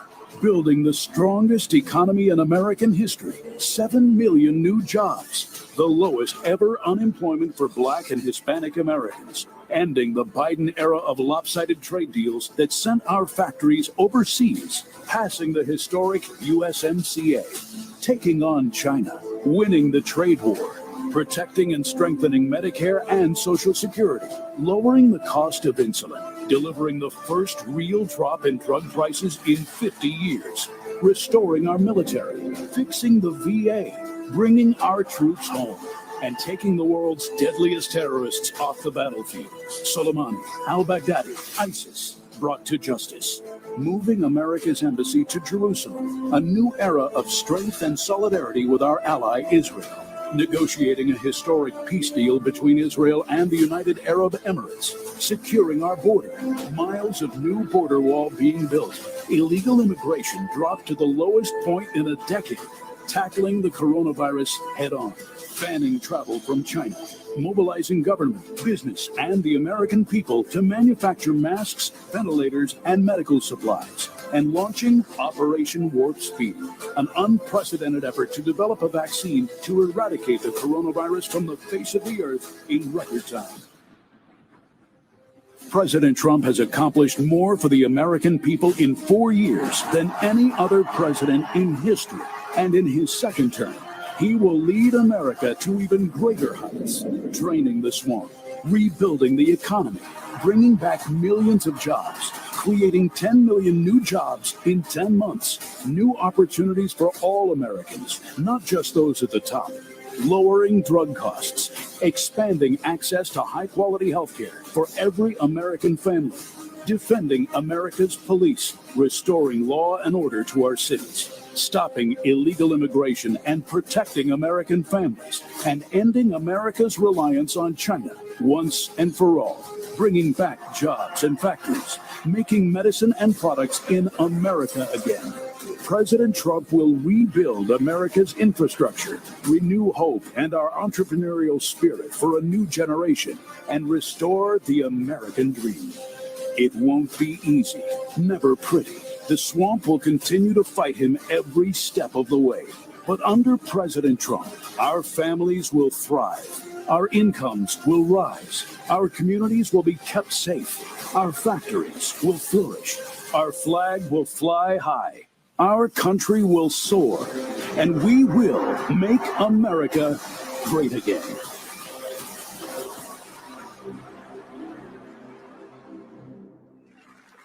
Ladies and gentlemen, please welcome Ivanka Trump.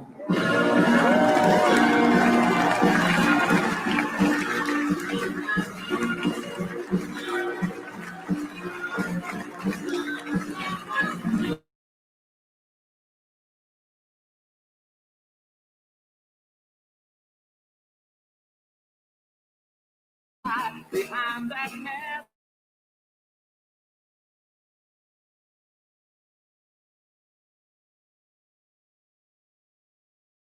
Special message to everyone who's been affected by Hurricane Laura. Our hearts are with you. The president will continue to support you every step of the way. And just like Americans always do, the nation will come together to help you rebuild your homes, businesses, and communities stronger and more resilient than ever before.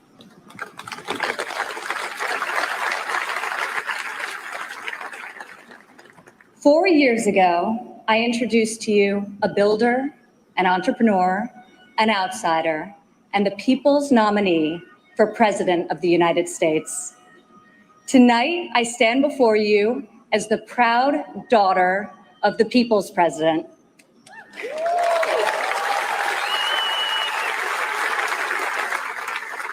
He is our commander-in-chief, champion of the American worker, defender of common sense, and our voice for the forgotten men and women of this country. He is our president and my father, Donald J. Trump.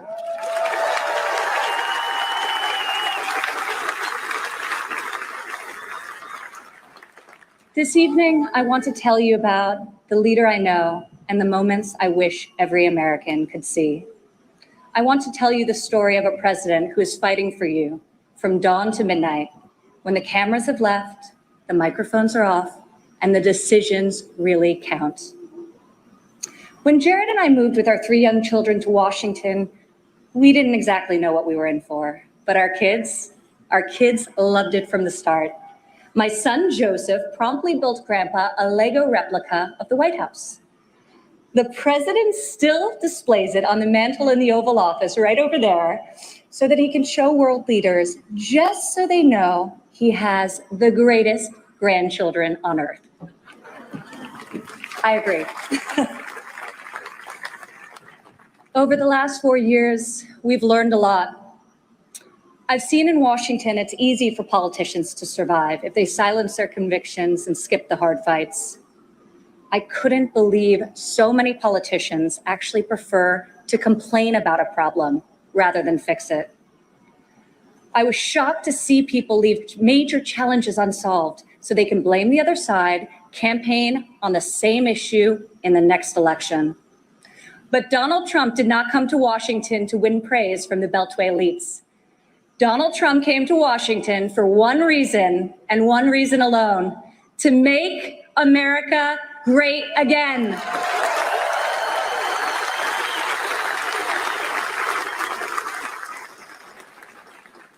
My father has strong convictions. He knows what he believes, and he says what he thinks. Whether you agree with him or not, you always know where he stands. I recognize that my dad's communication style is not to everyone's taste, and I know that his tweets can feel a bit unfiltered, but the results speak for themselves.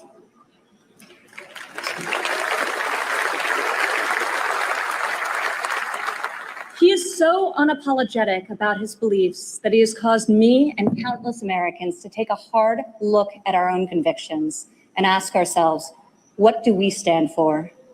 What kind of America do we want to leave for our children? I am more certain than ever before we want a future where our kids can believe in American greatness. We want a society where every child can live in a safe community and go to a great school of their choice. We want a culture where differences of opinion and debate are encouraged, not canceled, where law enforcement is respected, where our country's rich diversity is celebrated, and where people of all backgrounds, races, genders, and creeds have the chance to achieve their God-given potential. This is the future my father is working to build each and every day.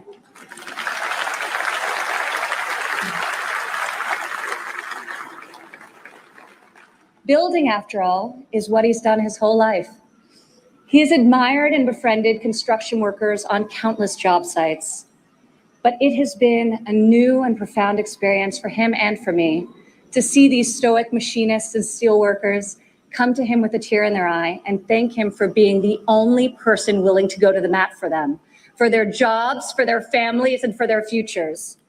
To the hardworking men and women across America and here tonight, you are the reason my father fights with all of his heart and all of his might.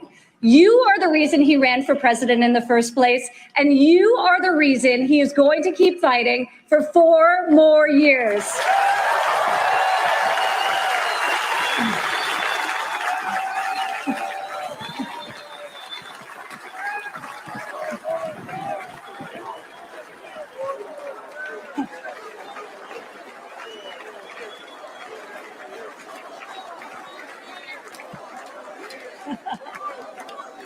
Four more years. I remember one evening in early February of 2018, we were in the Oval Office with my father's top economic advisors, and the president was pushing to keep the promise he made to renegotiate the bad trade deals that had gutted millions of middle-class jobs. Most of his advisors argued that the economy was so strong following our historic tax and regulatory cuts that it didn't make sense to risk rocking the boat. After the meeting, as I walked with my father back towards the residence, he said, "You know, the reason this has never been done before is because our leaders haven't had the guts. When the economy is good, they settle for good, and when things are bad, they don't have the will or ability, so they kick the can until it's someone else's problem." He was right. If my father didn't take on these fights, no one would. In the months that followed, President Trump refused to settle for a good deal. He wanted a great deal, and ultimately, that is exactly what we got.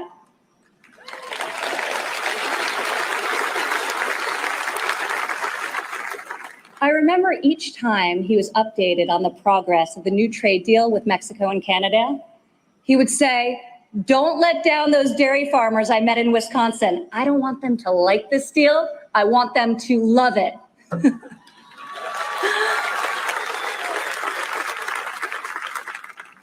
Today, in the midst of this unprecedented global pandemic, it's more clear than ever that our president was absolutely correct to take on trade when he did and bring our jobs, our factories, and our life-saving medicines back to the USA.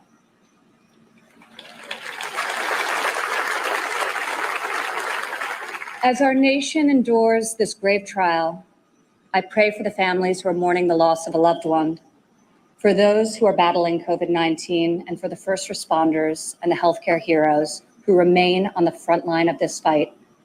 The grief, sorrow, and anxiety during this time is felt by all. I've been with my father, and I've seen the pain in his eyes when he receives updates on the lives that have been stolen by this plague. I have witnessed him make some of the most difficult decisions of his life. I sat with him in the Oval Office as he stopped travel to Europe.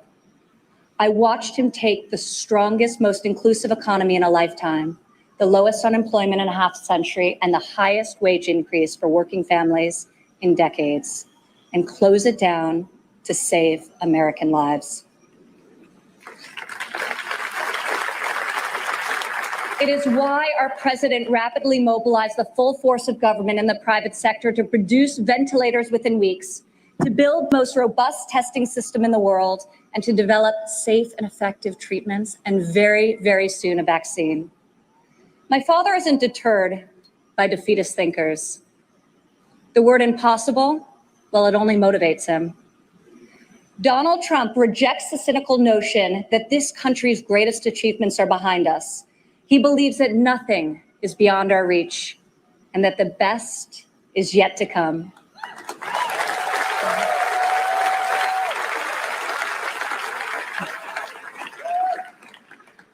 I have seen all of my life how my dad believes in the potential of each individual. Earlier this evening, we were all inspired by the incredible testimony of Alice Johnson, a great-grandmother who was sentenced to life in prison for a first-time nonviolent drug offense. I was with my father when he decided to commute Alice's life sentence. Together, we watched Alice leave prison after nearly 22 years. As she ran into the arms of her family and they celebrated a joyful reunion, my father got very quiet. I could see the emotion on his face. After a long silence, he looked at me and said, "Imagine how many people there are just like Alice." From that point on, he became a voice for those who had been unfairly silenced in our prison system. President Trump rectified the disparities of the 1994 Biden crime bill that disproportionately hurt African Americans. Against all odds, he brought together Republicans and Democrats and passed the most significant criminal justice reform of our generation, and we're just getting started.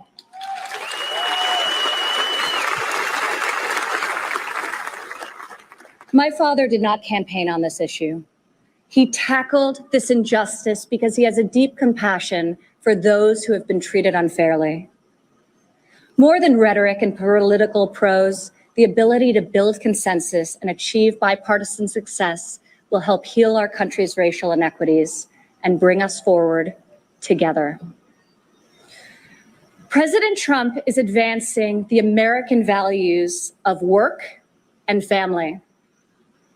4 years ago in Cleveland, I said President Trump would deliver for working women. Last year, over 70% of all new jobs were secured by women.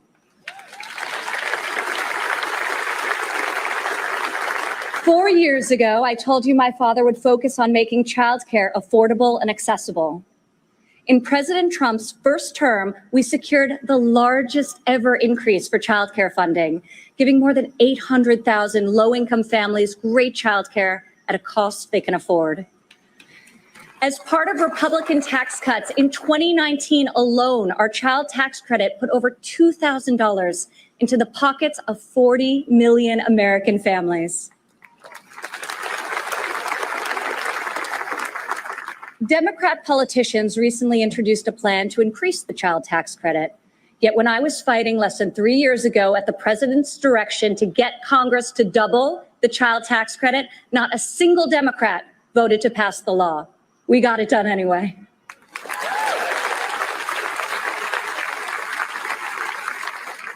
Four years ago, I promised that President Trump would support mothers in the workforce. In his first year in office, he signed into law the first ever national paid leave tax credit. Today, 8 million more Americans have access to this benefit.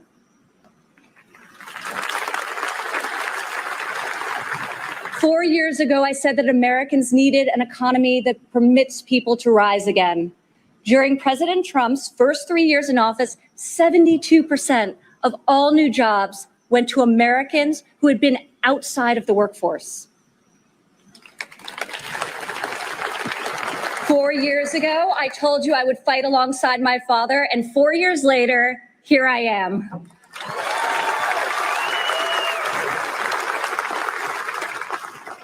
Many of the issues my father has championed are not historically Republican priorities. Yet where Washington chooses sides, our president chooses common sense. Where politicians choose party, our president chooses people.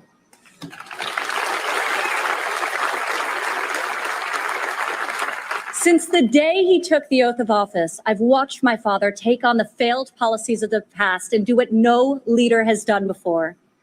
Recently, he took dramatic action to cut the cost of prescription drugs, despite fielding angry calls from the CEOs of nearly every major pharmaceutical company. Now, when we see attack ads paid for by Big Pharma, my dad smiles and says to me, "You know, we're doing something really right if they're hitting us so hard."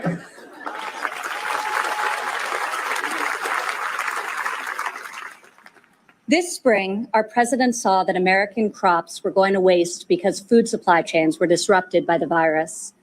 He directed Secretary Perdue and me to find a way to get this nutritious food, fresh fruit, vegetables, meat, and dairy, to families most in need. Within a matter of days, we launched the Farmers to Family Food Box program, which has now delivered over 100 million meals into the hands of American families.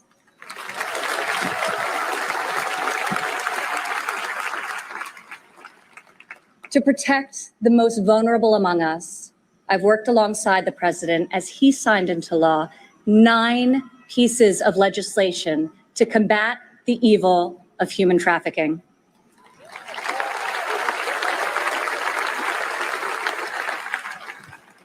I've stood by my father's side at Dover Air Force Base as he's received our fallen heroes, and each time it has steeled his resolve to finally stop the endless foreign wars.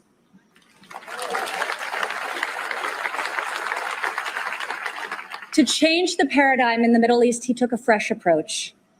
I heard foreign leaders beg him not to move the American embassy to Jerusalem, yet he delivered on a promise also made and unfulfilled by past presidents because my father knew that it was the right thing to do. Defying all expectations, just weeks ago, he rewrote history again by making a peace agreement in the Middle East, the biggest breakthrough in a quarter century.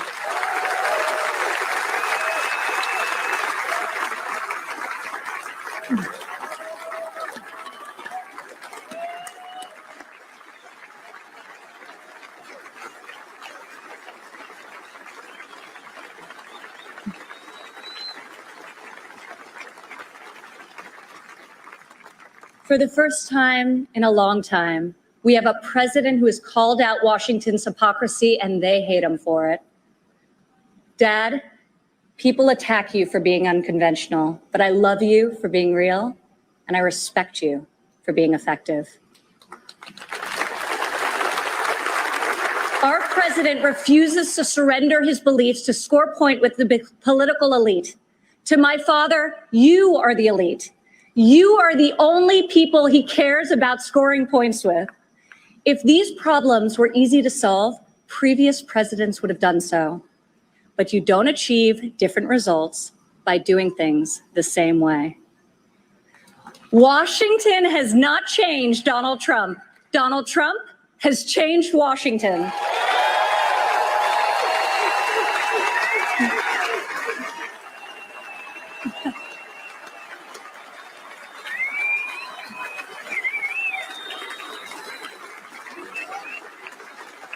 America doesn't need another empty vessel who will do whatever the media and the fringe of his party demands.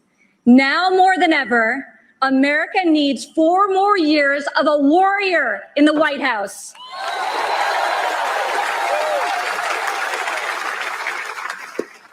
Tonight, I could not be more proud to introduce my father, a man I know was made for this moment in history.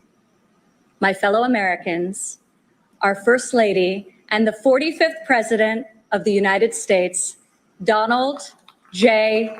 Trump.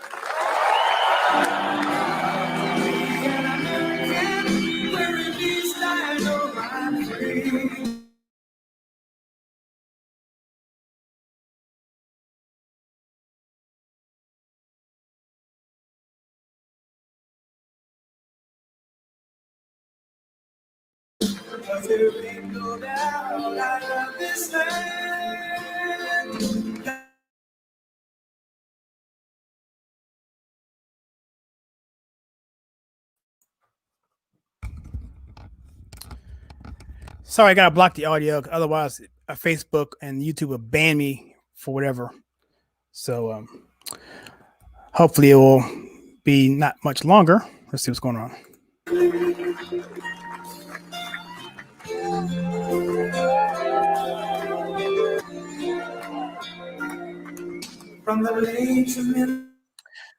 So I guess we're not going to have the rest of the speakers tonight. So I guess it's just going to be just President Trump. And I guess he would probably do this next speech probably for 30 minutes to probably even an hour, actually. He may do it for about an hour.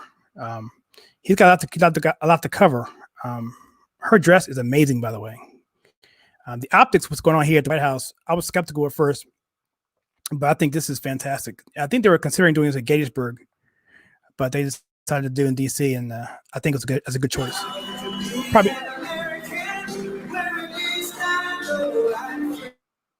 Probably because of security reasons too, and they can get a bigger crowd. You know, Gettysburg is a wide open space. They have to blockade 2 miles perimeter wise. The White House, they can pretty much just put it there and they're good to go because they got everything there. So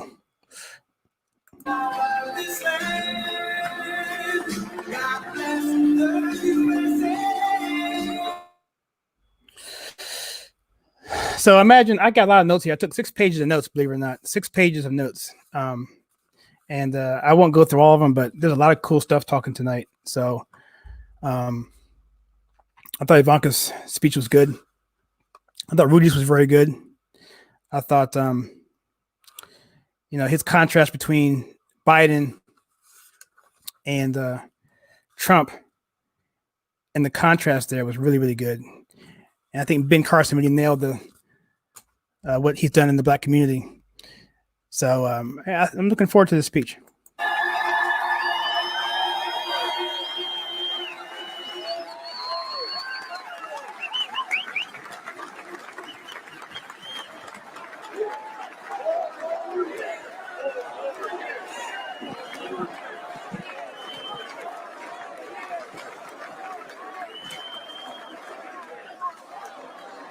Thank you very much. Thank you very much.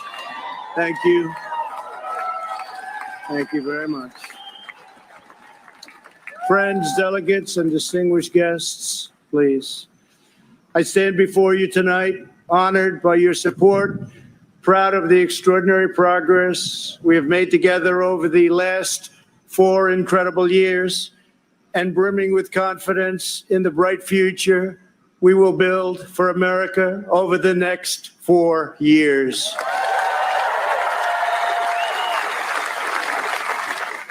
We begin this evening. Our thoughts are with the wonderful people who have just come through the wrath of Hurricane Laura. We are working closely with state and local officials in Texas, Louisiana, Arkansas, Mississippi, sparing no effort to save lives. While the hurricane was fierce, one of the strongest to make landfall in 150 years, the casualties and damage were far less than thought possible only 24 hours ago. And this is due to the great work of FEMA, law enforcement, and the individual states. I will be going this weekend And congratulations. Thank you for that great job out there. We really appreciate it. We are one national family, and we will always protect, love, and care for each other. Here tonight are the people who have made my journey possible and filled my life with so much joy. For her incredible service to our nation and its children, I want to thank our magnificent First Lady.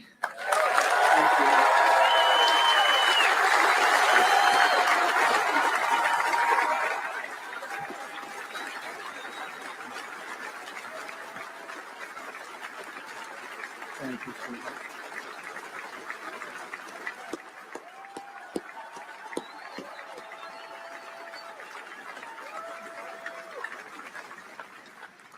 I also want to thank my amazing daughter, Ivanka, for that introduction, and to all of my children. Ivanka, please stand up. Great job. And to all of my children and grandchildren, I love you more than words can express. I know my brother Robert is looking down on us right now from heaven. He was a great brother and was very proud of the job we are all doing. Thank you. We love you, Robert. Let us also take a moment to show our profound appreciation for a man who has always fought by our side and stood up for our values, a man of deep faith and steadfast conviction, our Vice President, Mike Pence.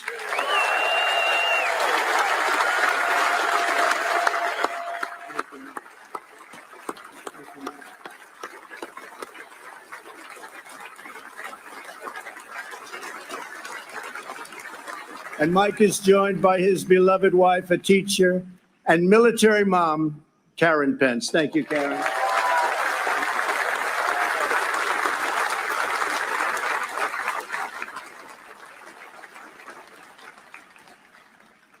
My fellow Americans, tonight, with a heart full of gratitude and boundless optimism, I profoundly accept this nomination for President of the United States.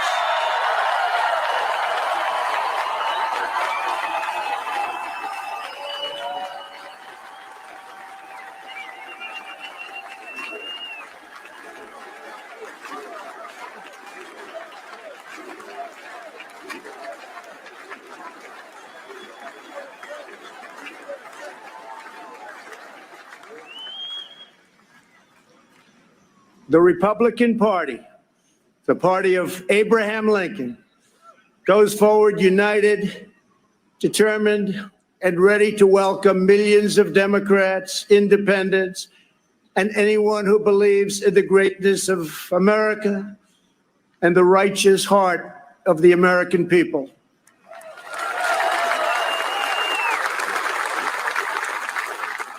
In a new term as president, we will again build the greatest economy in history, quickly returning to full employment, soaring incomes, and record prosperity.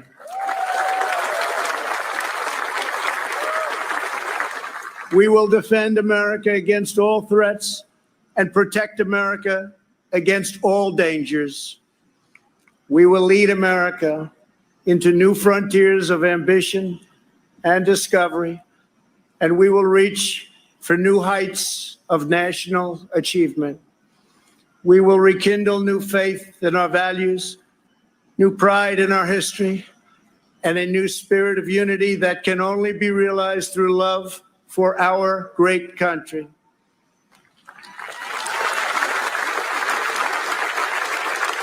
Because we understand that America is not a land cloaked in darkness. America is the torch that enlightens the entire world.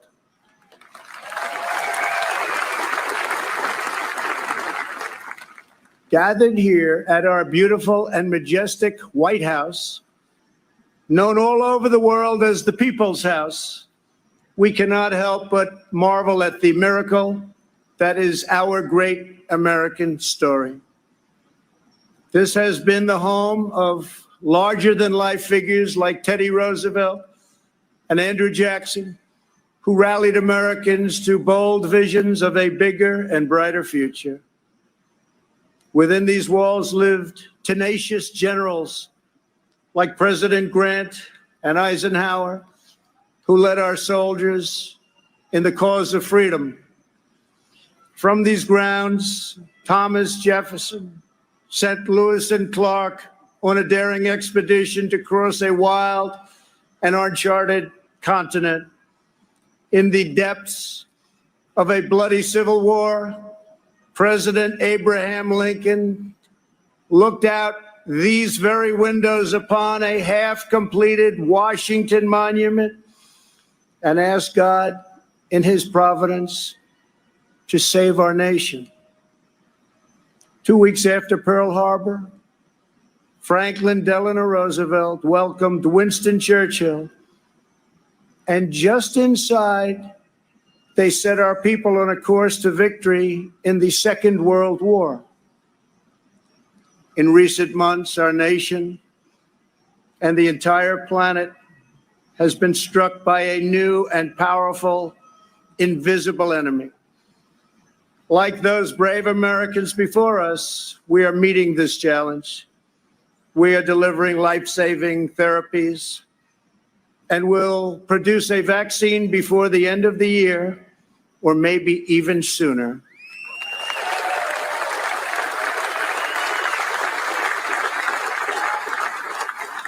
We will defeat the virus, end the pandemic, and emerge stronger than ever before.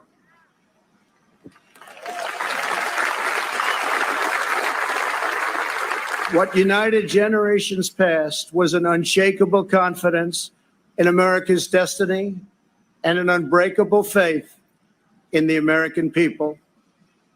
They knew that our country is blessed by God and has a special purpose in this world.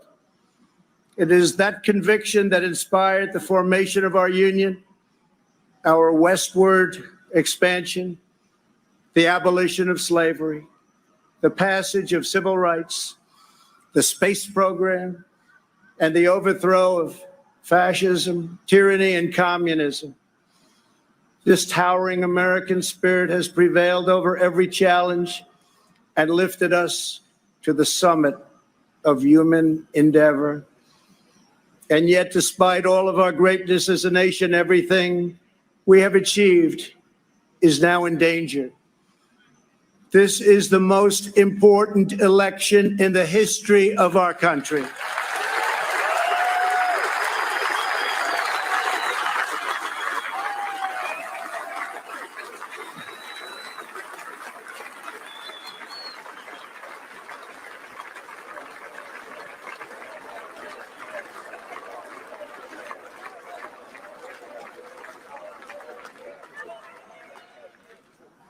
Thank you. At no time before have voters faced a clearer choice between two parties, two visions, two philosophies, or two agendas. This election will decide whether we save the American dream or whether we allow a socialist agenda to demolish our cherished destiny. It will decide whether we rapidly create millions of high-paying jobs or whether we crush our industries and send millions of these jobs overseas, as has foolishly been done for many decades. Your vote will decide whether we protect law-abiding Americans or whether we give free rein to violent anarchists and agitators and criminals who threaten our citizens. And this election will decide whether we will defend the American way of life or whether we will allow a radical movement to completely dismantle and destroy it. That won't happen.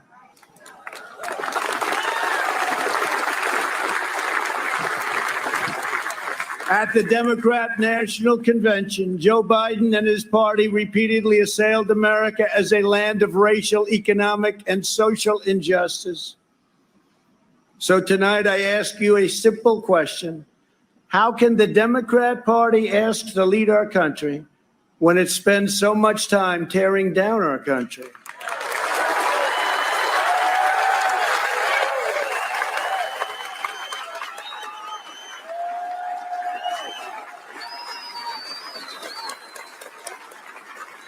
In the left's backward view, they do not see America as the most free, just, and exceptional nation on earth. Instead, they see a wicked nation that must be punished for its sins. Our opponents say that redemption for you can only come from giving power to them. This is a tired anthem spoken by every repressive movement throughout history. But in this country, we don't look to career politicians for salvation. In America, we don't turn to government to restore our souls. We put our faith in Almighty God.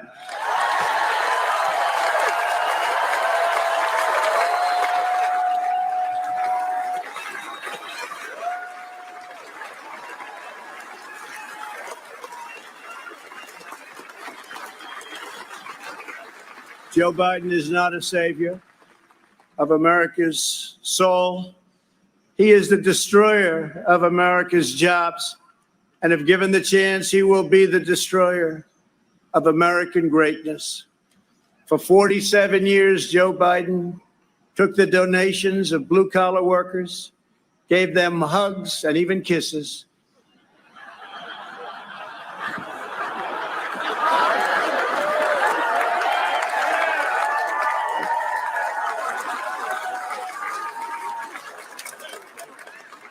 and told them he felt their pain. And then he flew back to Washington and voted to ship our jobs to China and many other distant lands. Joe Biden spent his entire career outsourcing their dreams and the dreams of American workers, offshoring their jobs, opening their borders, and sending their sons and daughters to fight in endless foreign wars, wars that never ended. 4 years ago, I ran for president because I could not watch this betrayal of our country any longer. I could not sit by as career politicians let other countries take advantage of us on trade, borders, foreign policy, and national defense. Our NATO partners, as an example, were very far behind in their defense payments. But at my strong urging, they agreed to pay $130 billion more a year, the first time in over 20 years that they upped their payments.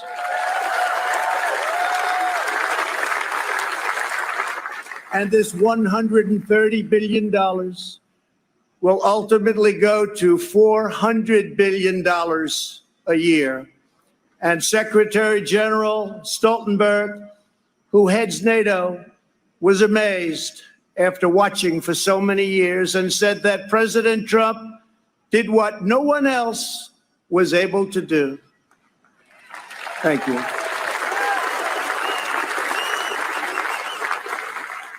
From the moment I left my former life behind, and it was a good life, I have done nothing but fight for you. I did what our political establishment never expected and could never forgive, breaking the cardinal rule of Washington politics. I kept my promise.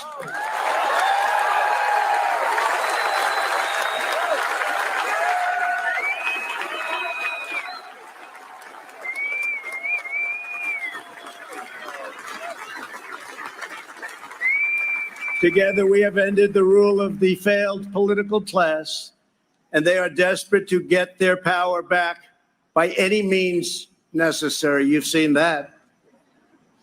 They are angry at me because instead of putting them first, I very simply said, America first.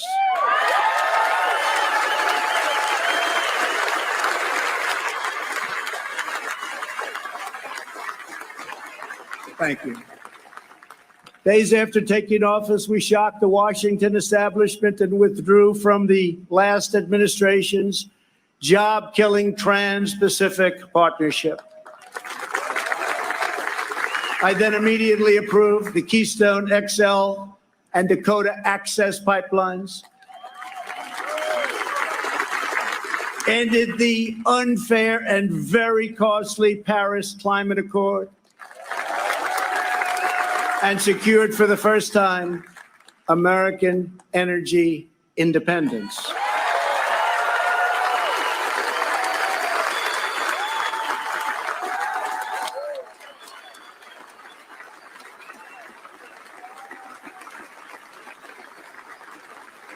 We passed record-setting tax and regulation cuts at a rate nobody had ever seen before. Within 3 short years, we built the strongest economy in the history of the world. Washington insiders asked me not to stand up to China. They pleaded with me to let China continue stealing our jobs, ripping us off, and robbing our country blind. But I kept my word to the American people.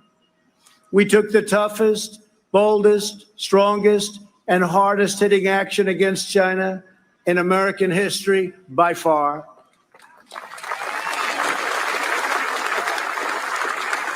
They said that it would be impossible to terminate and replace NAFTA. But again, they were wrong.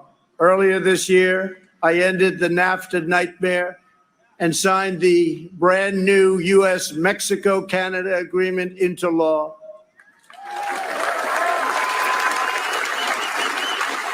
And right now, auto companies and others are building their plants and factories in America, not firing their employees and not deserting us for other countries. In perhaps no area did the Washington special interests try harder to stop us than on my policy of pro-American immigration.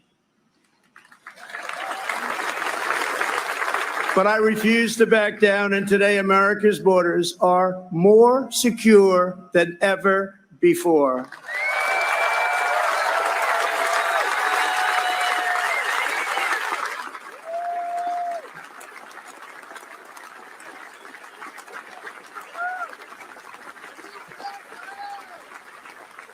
Thank you. We ended catch and release, stopped asylum fraud, took down human traffickers who prey on women and children, and we have deported 20,000 gang members and 500,000 criminal aliens.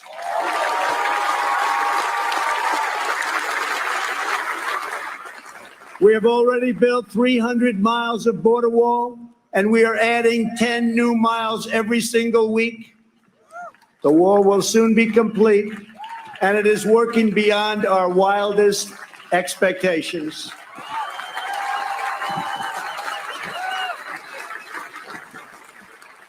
We are joined this evening by members of the Border Patrol Union representing our country's courageous border agents. Thank you very much for being here. Thank you. Brave, brave people.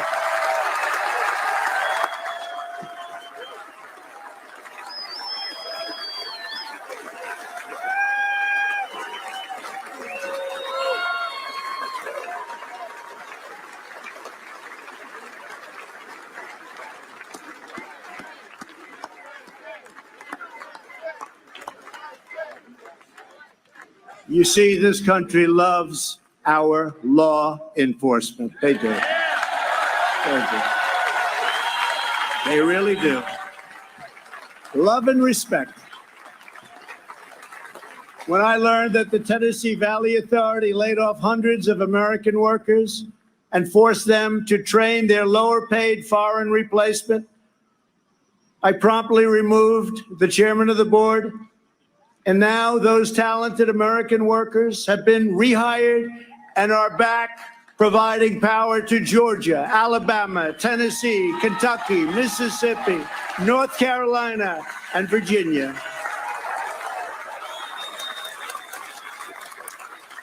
They have their old jobs back, and some are here with us this evening. Please stand. You went through a lot. Please stand. Thank you. Thank you very much. You've been through a lot. Thank you very much. Last month, I took on Big Pharma. You think that's easy? It's not. And signed orders that will massively lower the cost of your prescription drugs and give critically ill patients access to life-saving cures. We passed the decades-long-awaited right to try. Right to try. We also passed VA accountability and VA choice. Our great veterans, we're taking care of our veterans. 91% approval rating this month, the VA, given by our veterans. First time anything like that's ever happened. By the end of my first term, we will have approved more than 300 federal judges, including 2 great new Supreme Court justices.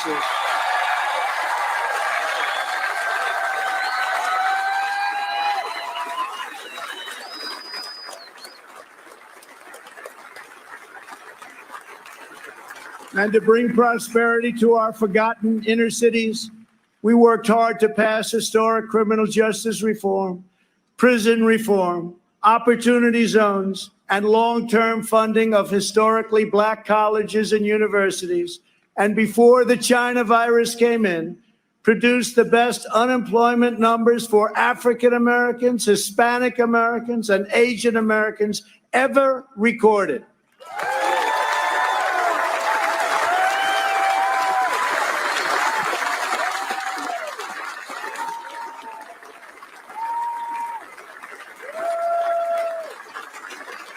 And I say very modestly that I have done more for the African American community than any president since Abraham Lincoln, our first Republican president.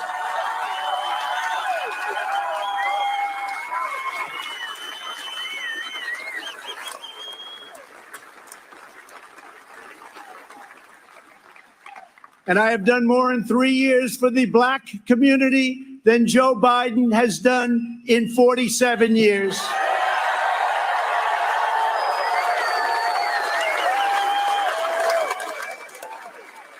And when I'm reelected, the best is yet to come.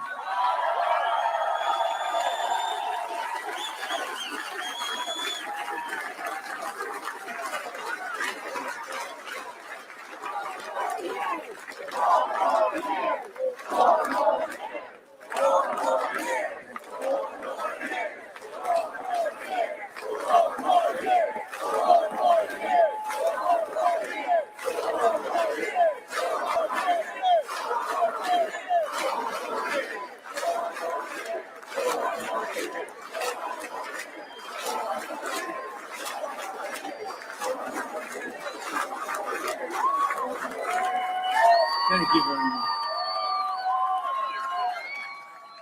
When I took office, the Middle East was in total chaos. ISIS was rampaging, Iran was on the rise, and the war in Afghanistan had no end in sight. I withdrew from the terrible one-sided Iran nuclear deal. Unlike many presidents before me, I kept my promise, recognized Israel's true capital, and moved our embassy to Jerusalem.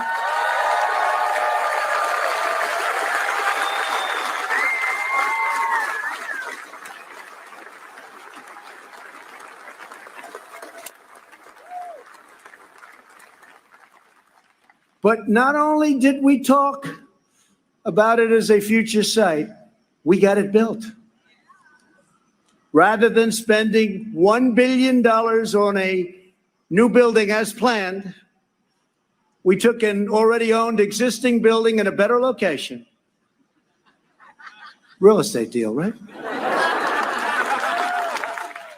And opened it at a cost of less than $500,000.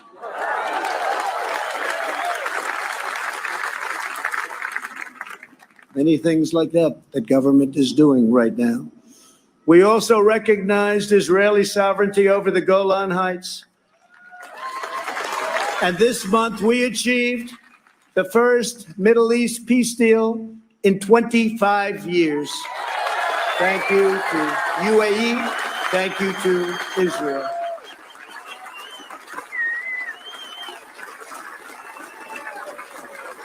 In addition, we obliterated 100% of the ISIS caliphate and killed its founder and leader, Abu Bakr al-Baghdadi.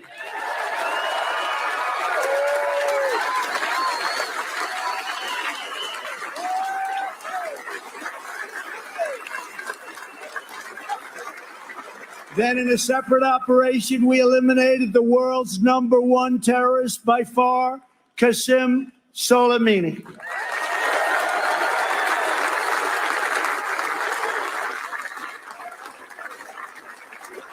Unlike previous administrations, I have kept America out of new wars, and our troops are coming home. We have spent nearly $2.5 trillion on completely rebuilding our military, which was very badly depleted when I took office, as you know. This includes 3 separate pay raises for our great warriors.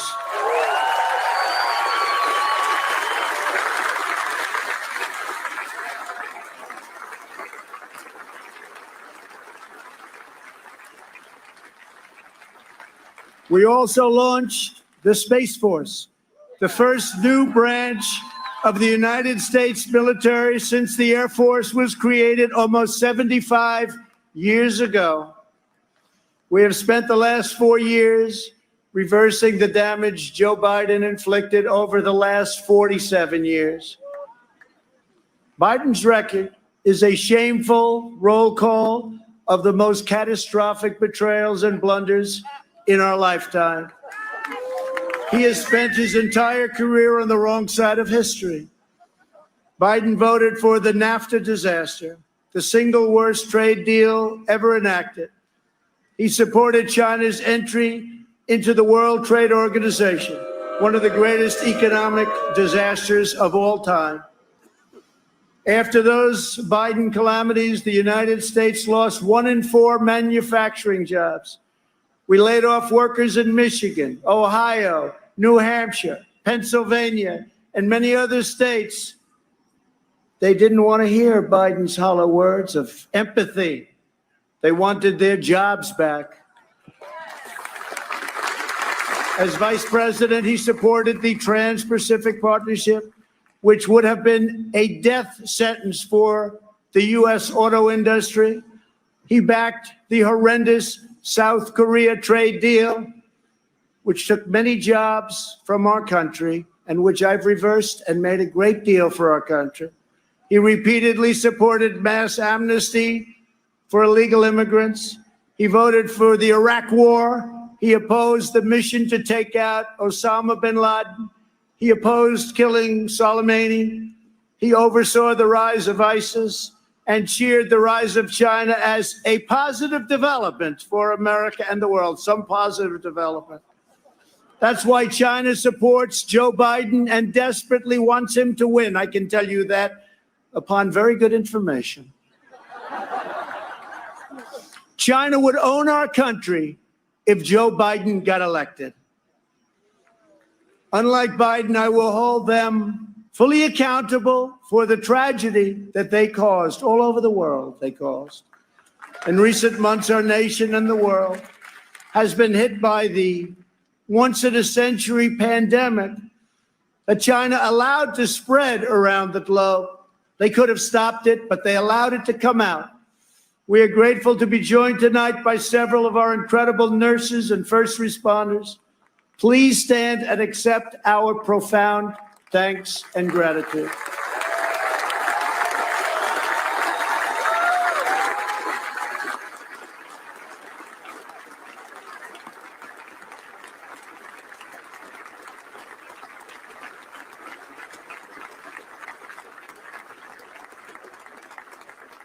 Many Americans, including me, have sadly lost friends and cherished loved ones to this horrible disease. As one nation, we mourn, we grieve, and we hold in our hearts forever the memories of all of those lives that have been so tragically taken, so unnecessary. In their honor, we will unite. In their memory, we will overcome. And when the China virus hit, we launched the largest national mobilization since World War II. Invoking the Defense Production Act, we produced the world's largest supply of ventilators. Not a single American who has needed a ventilator has been denied a ventilator, which is a miracle.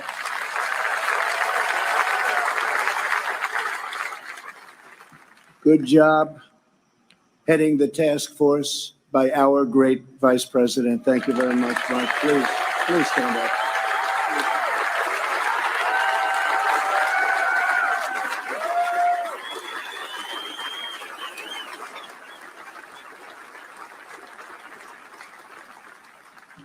We shipped hundreds of millions of masks, gloves, and gowns to our frontline healthcare workers. To protect our nation's seniors, we rushed supplies, testing kits, and personal to nursing homes. We gave everything you can possibly give, and we're still giving it because we're taking care of our senior citizens. The Army Corps of Engineers built field hospitals, and the Navy deployed our great hospital ships. We developed from scratch the largest and most advanced testing system anywhere in the world. America has tested more than every country in Europe put together and more than every nation in the Western Hemisphere combined. Think of that. We have conducted 40 million more tests than the next closest nation, which is India. We developed a wide array of effective treatments, including a powerful antibody treatment known as convalescent plasma. You saw that on Sunday night when we announced it, that will save thousands and thousands of lives.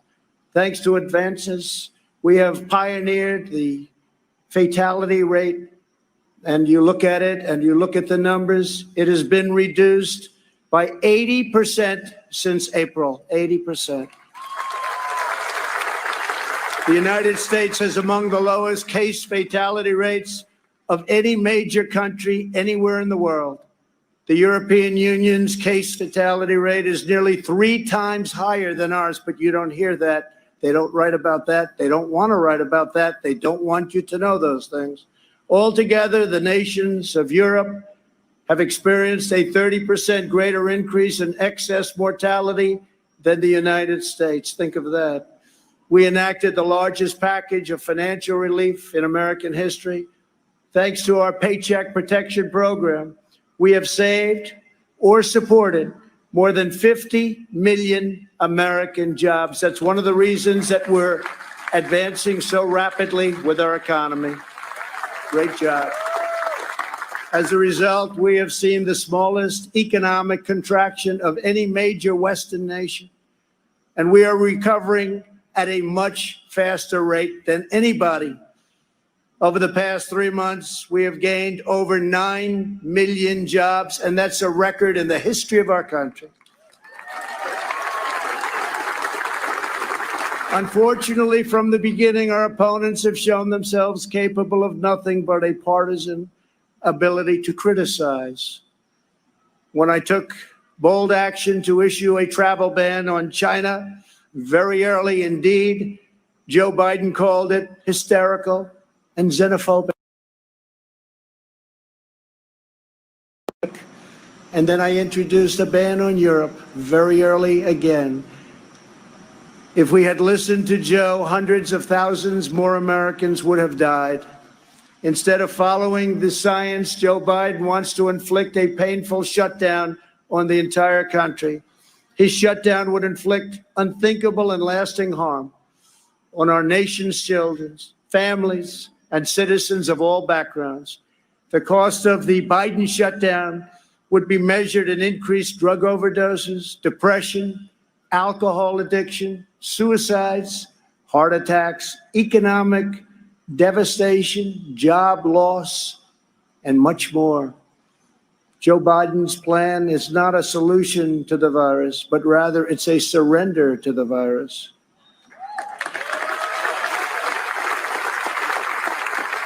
My administration has a very different approach. To save as many lives as possible, we are focusing on the science, the facts, and the data. We are aggressively sheltering those at highest risk, especially the elderly, while allowing lower-risk Americans to safely return to work and to school. And we want to see so many of those great states be open by Democrats. We want them to be open. They have to be open. They have to get back to work. They have to get back to work, and they have to get back to school. Most importantly, we are marshaling America's scientific genius to produce a vaccine in record time. Under Operation Warp Speed, we have 3 different vaccines in the final stage of trials right now, years ahead of what has been achieved before. Nobody thought it could ever be done this fast. Normally it would be years, and we did it in a matter of a few months. We're producing them in advance so that hundreds of millions of doses will be quickly available. We will have a safe and effective vaccine this year, and together we will crush the virus.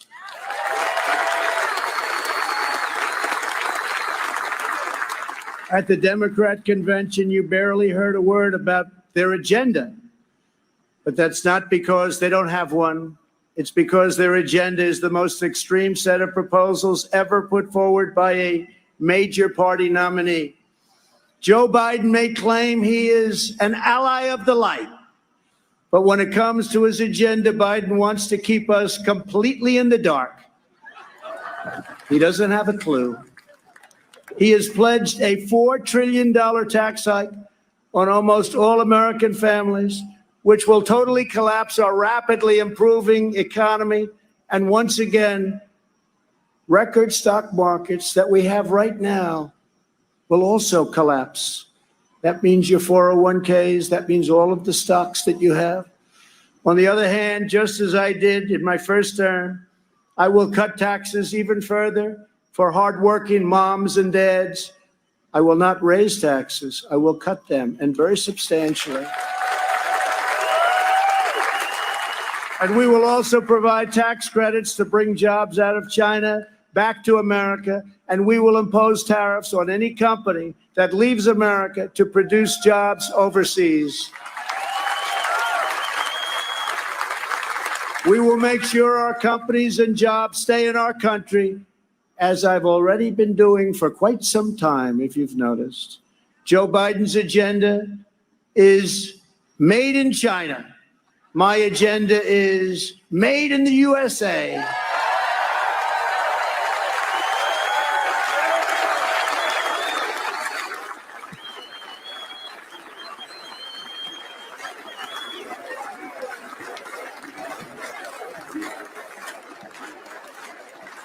Biden has promised to abolish the production of American oil, coal, shale, and natural gas, laying waste to the economies of Pennsylvania, Ohio, Texas, North Dakota, Oklahoma, Colorado, and New Mexico, destroying those states, absolutely destroying those states and others. Millions of jobs will be lost, and energy prices will soar. These same policies led to crippling power outages in California just last week. Everybody saw that. Tremendous power outage. Nobody's seen anything like it, but we saw that last week in California. How can Joe Biden claim to be an ally of the light when his own party can't even keep the lights on?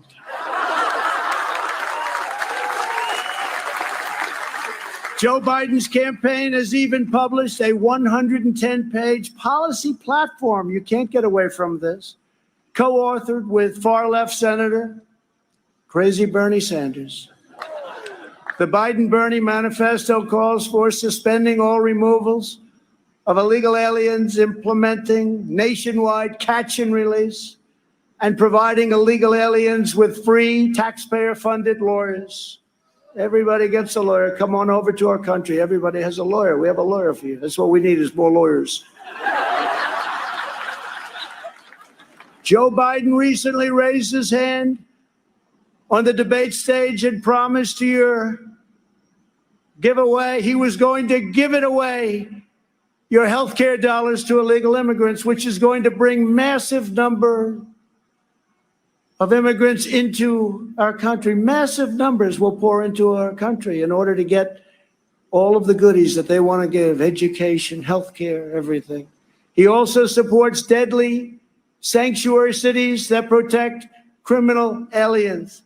He promised to end national security travel bans from jihadist nations, and he pledged to increase refugee admissions by 700%. This is in the manifesto. The Biden plan would eliminate America's borders in the middle of a global pandemic, and he's even talking about taking the wall down. How about that? Biden also vowed to oppose school choice and close all charter schools, ripping away the ladder of opportunity for Black and Hispanic children. In a second term, I will expand charter schools and provide school choice to every family in America.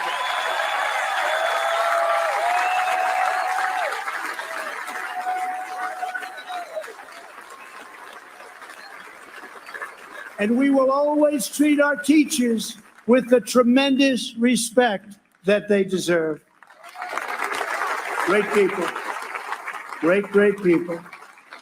Joe Biden claims he has empathy for the vulnerable, yet the party he leads supports the extreme late-term abortion of defenseless babies right up until the moment of birth. Democrat leaders talk about moral decency, but they have no problem with stopping a baby's beating heart in the 9th month of pregnancy.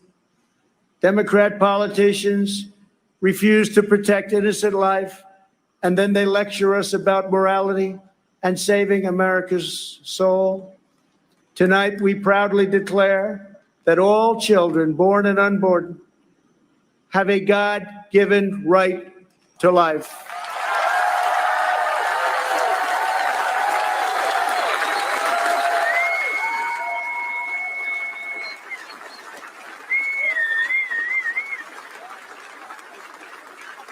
During the Democrat convention, the words "under God" were removed from the Pledge of Allegiance.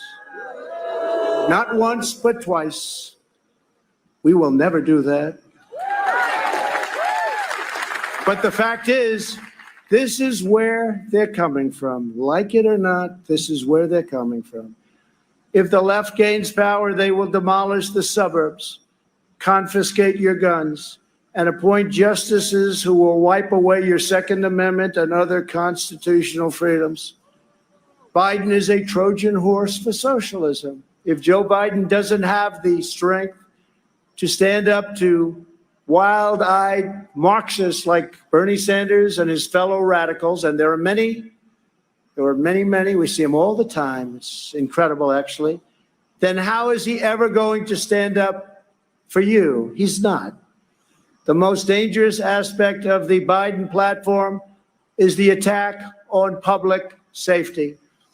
The Biden-Bernie manifesto calls for abolishing cash bail, immediately releasing 400,000 criminals onto the streets and into your neighborhoods.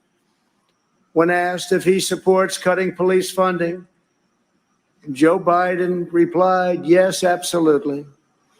When Congresswoman Ilhan Omar called the Minneapolis Police Department a cancer that is rotten to the root, Biden wouldn't disavow her support and reject her endorsement. He proudly displayed it shortly later on his website, displayed it in big letters.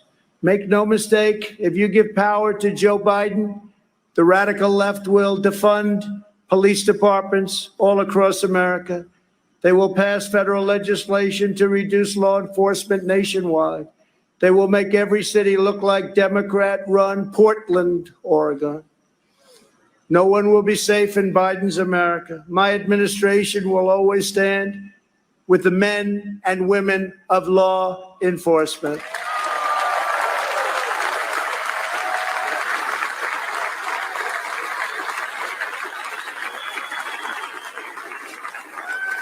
Every day, police officers risk their lives to keep us safe, and every year, many sacrifice their lives in the line of duty.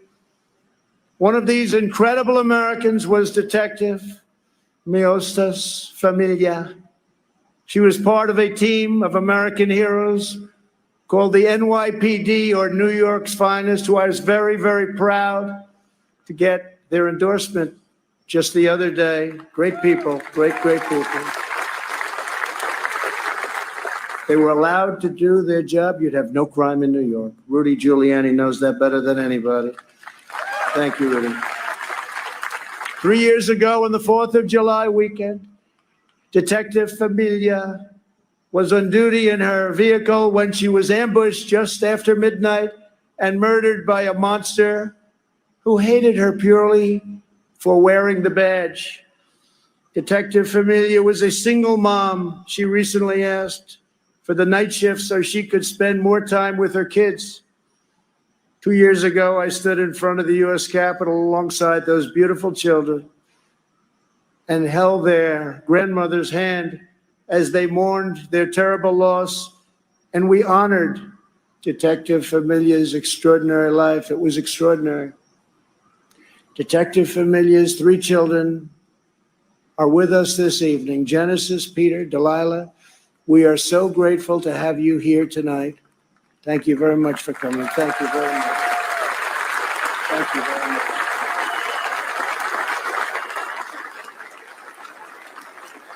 Thank you very much.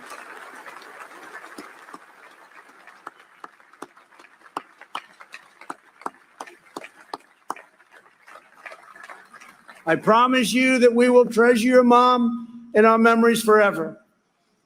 We must remember that the overwhelming majority of police officers in this country, and that's the overwhelming majority, are noble, courageous, and honorable.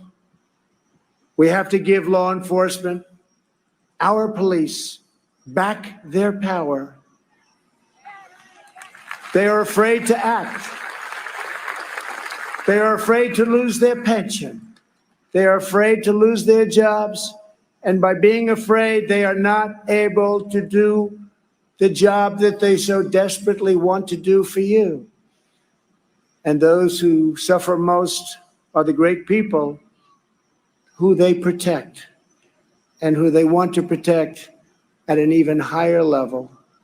When there is police misconduct, the justice system must hold wrongdoers fully and completely accountable, and it will. But when we can never have a situation where things are going on as they are today, we must never allow mob rule. We can never allow mob rule. In the strongest possible terms, the Republican Party condemns the rioting, looting, arson, and violence we have seen in Democrat-run cities all, like Kenosha, Minneapolis, Portland, Chicago, and New York, and many others, Democrat-run. There is violence and danger in the streets of many Democrat-run cities throughout America. This problem could easily be fixed if they wanted to. Just call. We're ready to go in. We'll take care of your problem in a matter of hours. Just call. We have to wait for the call. It's too bad we have to, but we have to wait for the call. We must always have law and order. All federal crimes are being investigated, prosecuted, and punished to the fullest extent of the law. When the anarchists started ripping down our statues and monuments right outside, I signed an order immediately, 10 years in prison, and it was a miracle. It all stopped. No more statues.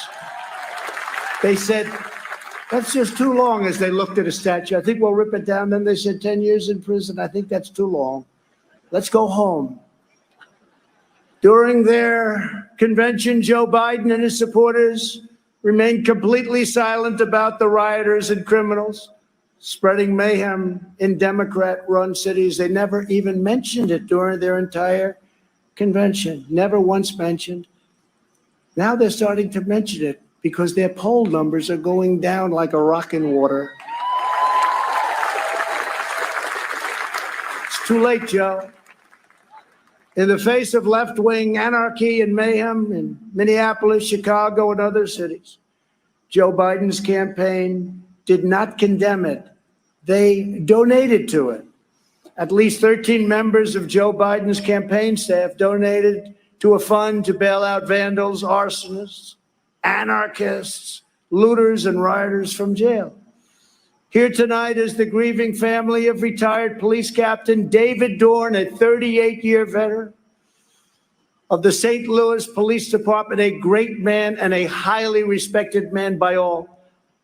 In June, Captain Dorn was shot and killed as he tried to protect a store from rioters and looters, or as the Democrats would call them, peaceful protesters.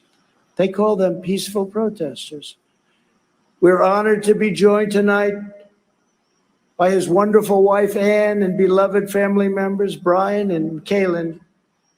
To each of you, we will never forget the heroic legacy of Captain David Dorn. Thank you very much for being here. Thank you.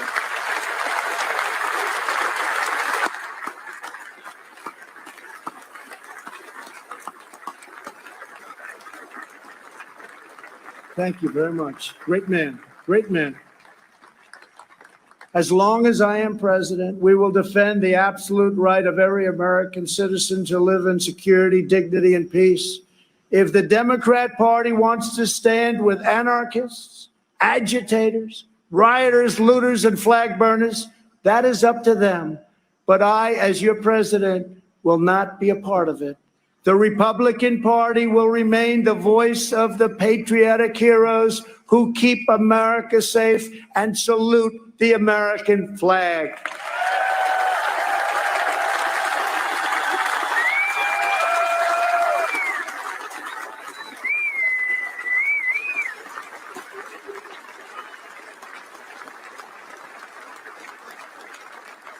Last year, over 1,000 African Americans were murdered as a result of violent crime in just 4 Democrat-run cities.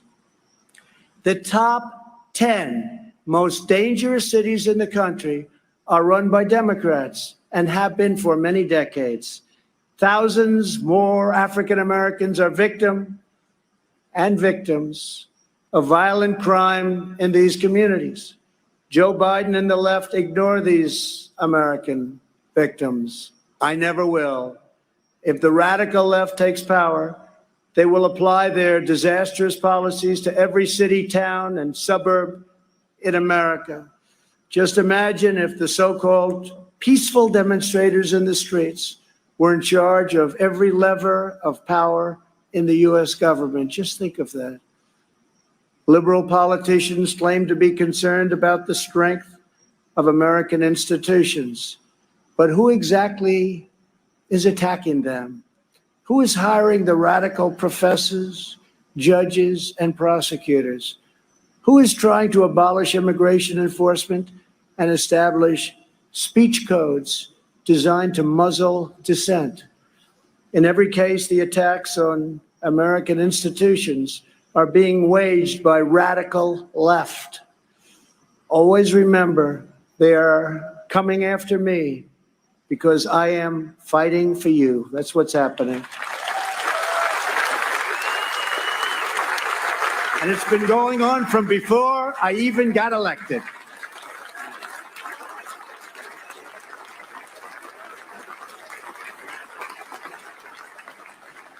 And remember this, they spied on my campaign and they got caught. Let's see now what happens.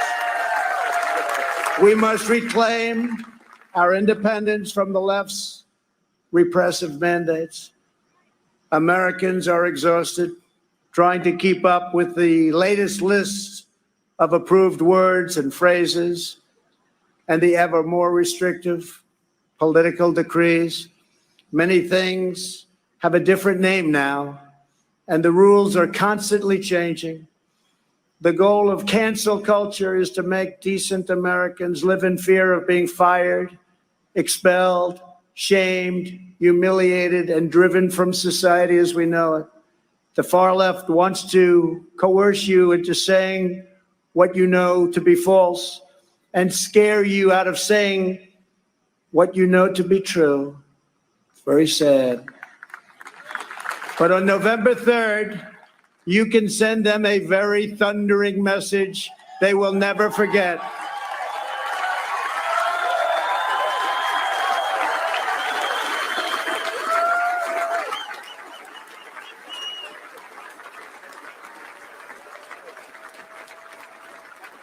Thank you.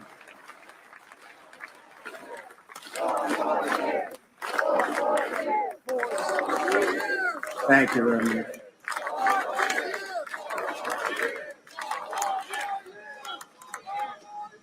Joe Biden is weak.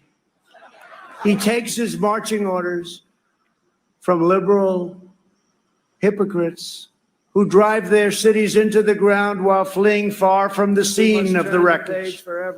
These same liberals want to eliminate school choice while they enroll their children in the finest private schools in the land. They want to open our borders while living in Waldorf compounds and communities in the best neighborhoods in the world. They want to defund the police while they have armed guards for themselves. This November, we must turn the page forever on this failed political class. The fact is, I'm here. What's the name of that building?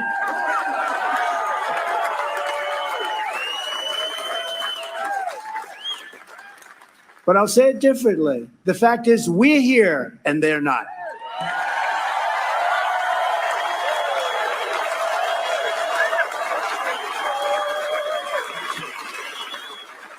To me, one of the most beautiful buildings anywhere in the world, and it's not a building, it's a home as far as I'm concerned. Not even a house, it's a home. It's a wonderful place with an incredible history. But it's all because of you. Together we will write the next chapter of the great American world. We will expand opportunity zones. Thank you, Tim Scott. Bring home our medical supply chains, and we will end our resilience for bad things. We will go right after China. We will not rely on them one bit. We're taking our business out of China. We are bringing it home. We want our business to come home. We will continue to reduce taxes and regulations at levels not seen before. We will create 10 million jobs in the next 10 months, and it'll be higher than that. We will hire more police, increase penalties for assaults on law enforcement, and surge federal prosecutors into high-crime communities. We will ban deadly sanctuary cities and ensure that federal health care is protected for American citizens, not for illegal aliens. We will have strong borders. And I've said for years, without borders, we don't have a country. Don't have a country. Strike down terrorists who threaten our people and keep America out of endless and costly foreign wars. We will appoint prosecutors, judges, justices who believe in enforcing the law, not enforcing their own political agenda, which is illegal. We will ensure equal justice for citizens of every race, religion, color, and creed. We will uphold your religious liberty and defend your Second Amendment right to keep and bear arms.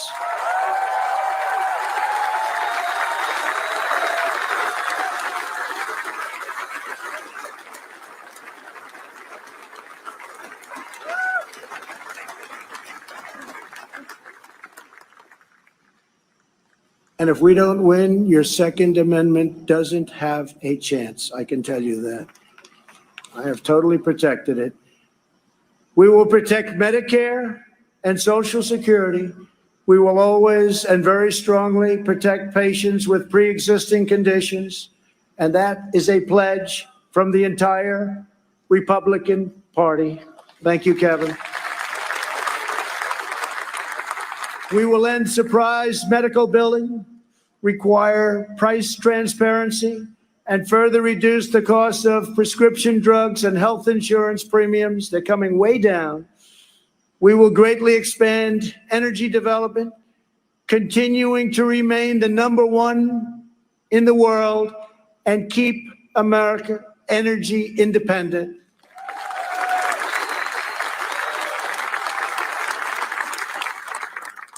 And for those of you that still drive a car, look how low your gasoline bill is. You haven't seen that in a long time. We will win the race to 5G and build the world's best cyber and missile defense, already under construction. We will fully restore patriotic education to our schools and always protect. We will always, always protect free speech on college campuses.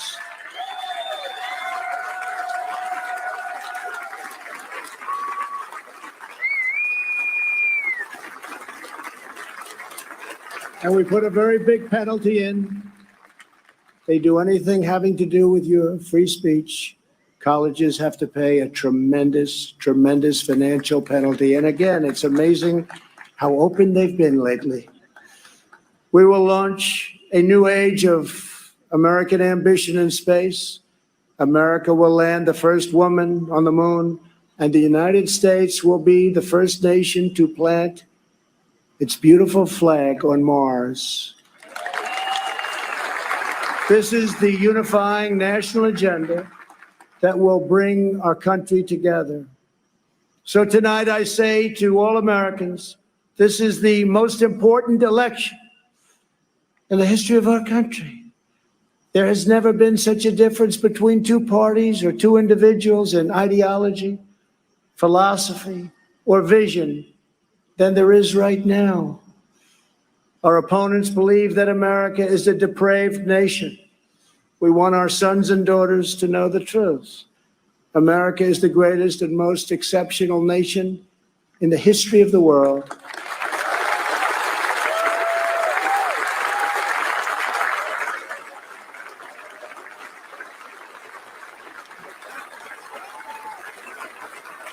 Our country wasn't built by cancel culture, speech codes, and soul-crushing conformity. We are not a nation of timid spirits. We are a nation of fierce, proud, and independent American patriots. We're a nation of pilgrims, pioneers, adventurers, explorers, and trailblazers who refuse to be tied down, held back, or in any way reined in. Americans have steel in their spines, grit in their souls, and fire in their hearts. There is no one like us on earth. I want every child in America to know that you are part of the most exciting and incredible adventure in human history. No matter where your family comes from, no matter your background in America, anyone can rise. With hard work, devotion, and drive, you can reach any goal and achieve every ambition. Our American ancestors sailed across the perilous ocean to build a new life on a new continent. They braved the freezing winters, crossed the raging rivers, scaled the rocky peaks, trekked the dangerous forests, and worked from dawn till dusk. These pioneers didn't have money, they didn't have fame, but they had each other. They loved their families, they loved their country, and they loved their God. When opportunity beckoned,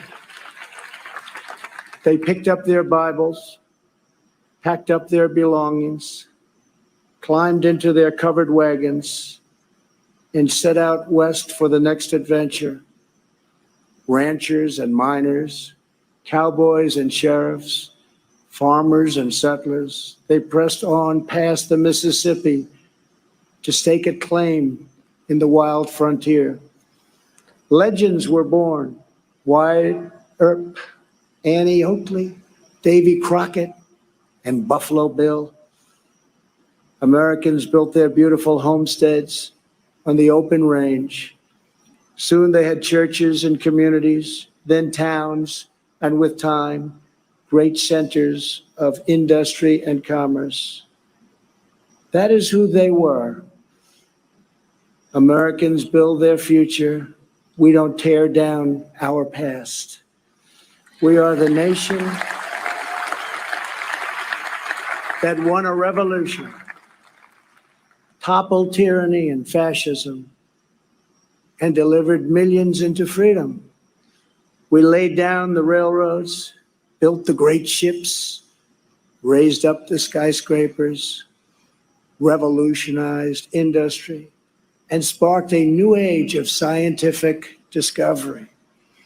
We set the trends in art and music, radio and film, sport and literature, and we did it all with style and confidence and flair, because that is who we are. Whenever our way of life was threatened, our heroes answered the call.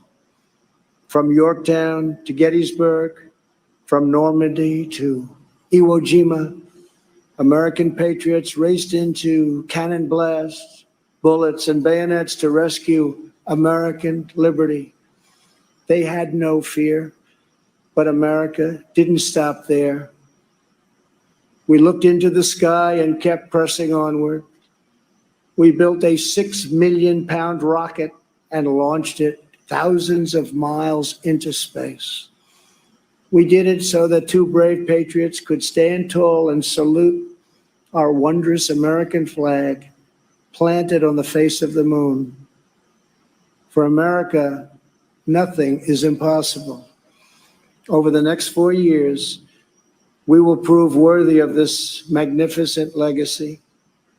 We will reach stunning new heights, and we will show that the world, for America, there is a dream, and it is not beyond your reach. Together we are unstoppable. Together we are unbeatable, because together we are the proud citizens of the United States of America.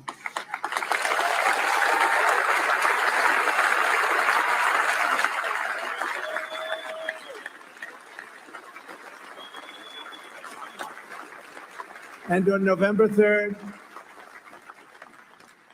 we will make America safer. We will make America stronger. We will make America prouder. And we will make America greater than ever before. I am very, very proud to be the nominee of the Republican Party. I love you all. God bless you, and God bless America. Thank you very much.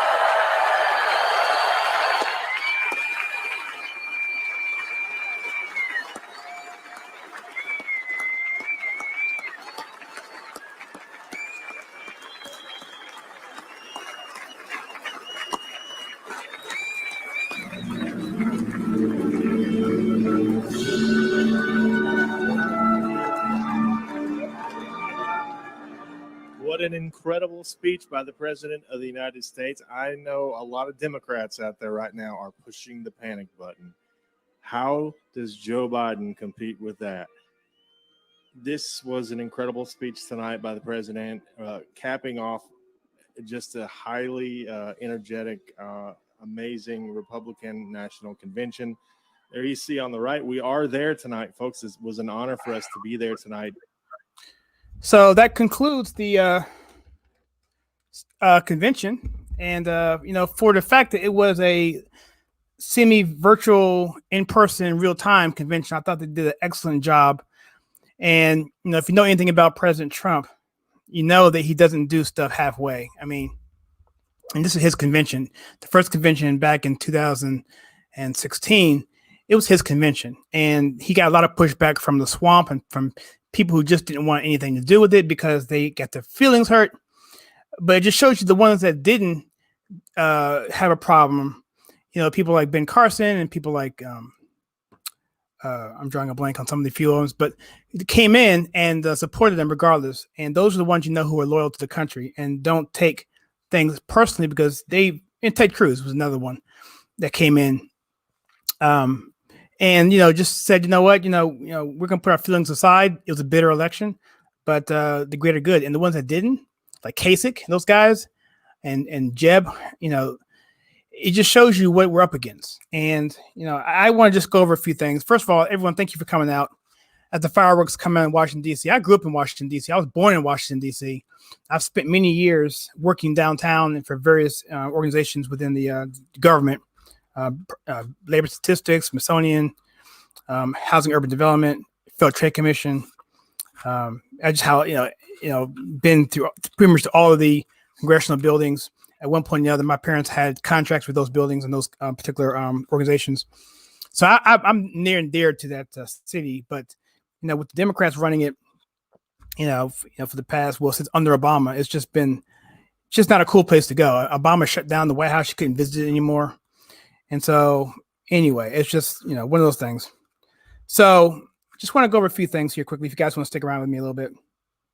One of the first speakers, first of all, the bumper videos were really, really good. The first guy was talking about the free speech issue. He was a college guy. I wrote his name down, but he talked about how, that the Democrats, how we talk the realignment. He mentioned about the realignment about the electorate, how we're seeing a shift in the map, right? So we're seeing what used to be Republican areas are now Democrat areas and vice versa. And how the Democrats were the party of free speech and anti-war. Seems like President Trump is the one who's ending wars, bringing troops home. He's also the one who is advocating free speech, and it's just a weird kind of thing, man. And also we talked about, it was interesting. Jaron came on there, the African-American dude. He mentions some social justice issues, which I thought would never be seen in a Republican convention, because the Republican Party is becoming a big tent party, which is really impressive. We all have to all agree on the issues per se, but we can all agree that we love America.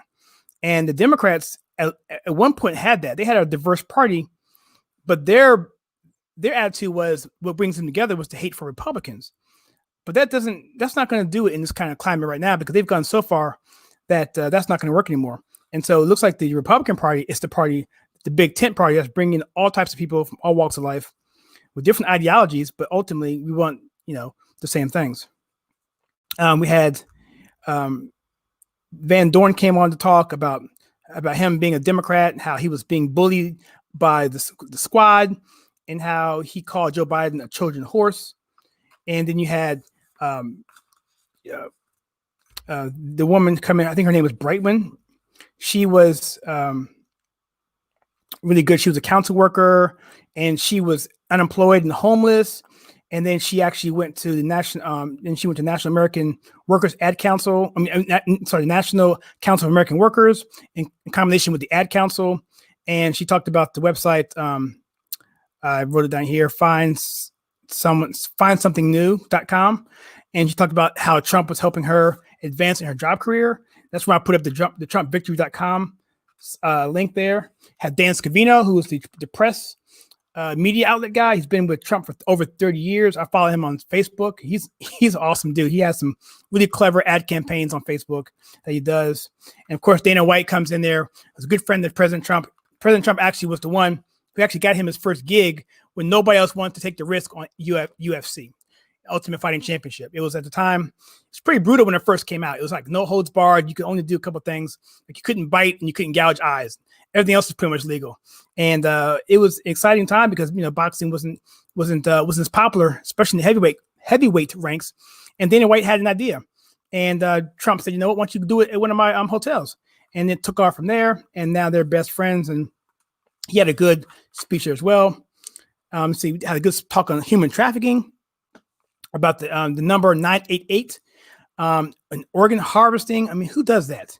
Who does that? And how President Trump is doing so much more for human trafficking than any president. And I don't know much about history of that, but I would imagine it's probably ever. But it's really disgusting what's going on in this world. And it's almost even more disgusting of the lack of sentiment and willingness on the other side to do anything about it. And then, of course, we had the widow of Officer Dorn. And that story, excuse me, that story was incredibly sad. And I refused to put anything on the screen because I was just captivated by what she was saying. I didn't want to spoil any moment there with what she was saying, but she was obviously upset when she was telling the story, and she gave it from such a firsthand account. It was just one of those things. We could all put ourselves in that kind of situation, that he was going to this place when the alarms go off and you just don't know what's happening. I've been on many ride-alongs, police ride-alongs with some buddies of mine up in Maryland. And we would get called on these ride-alongs. These ride-alongs would go literally from 8 o'clock at night all the way to 8 o'clock in the morning. So we were hanging out all night, answering all kind of calls. It was an interesting experience. But as a civilian myself, when I would go on these calls, out in the street like that, we would go to these buildings, the alarm would go off, and 99% of the time, or actually every time I was there, they were false alarms. And so in this case, in Dorn's case, it was the same kind of thing. But just so happened that he was in the middle of one of the most volatile, dangerous points of our country, and probably since the Civil War. I mean, probably since the 68 riots or 67 riots, in Detroit and Chicago, respectively. And it's like, and he was just caught up in that. And then he just caught by some thug idiot, took his life, senselessly.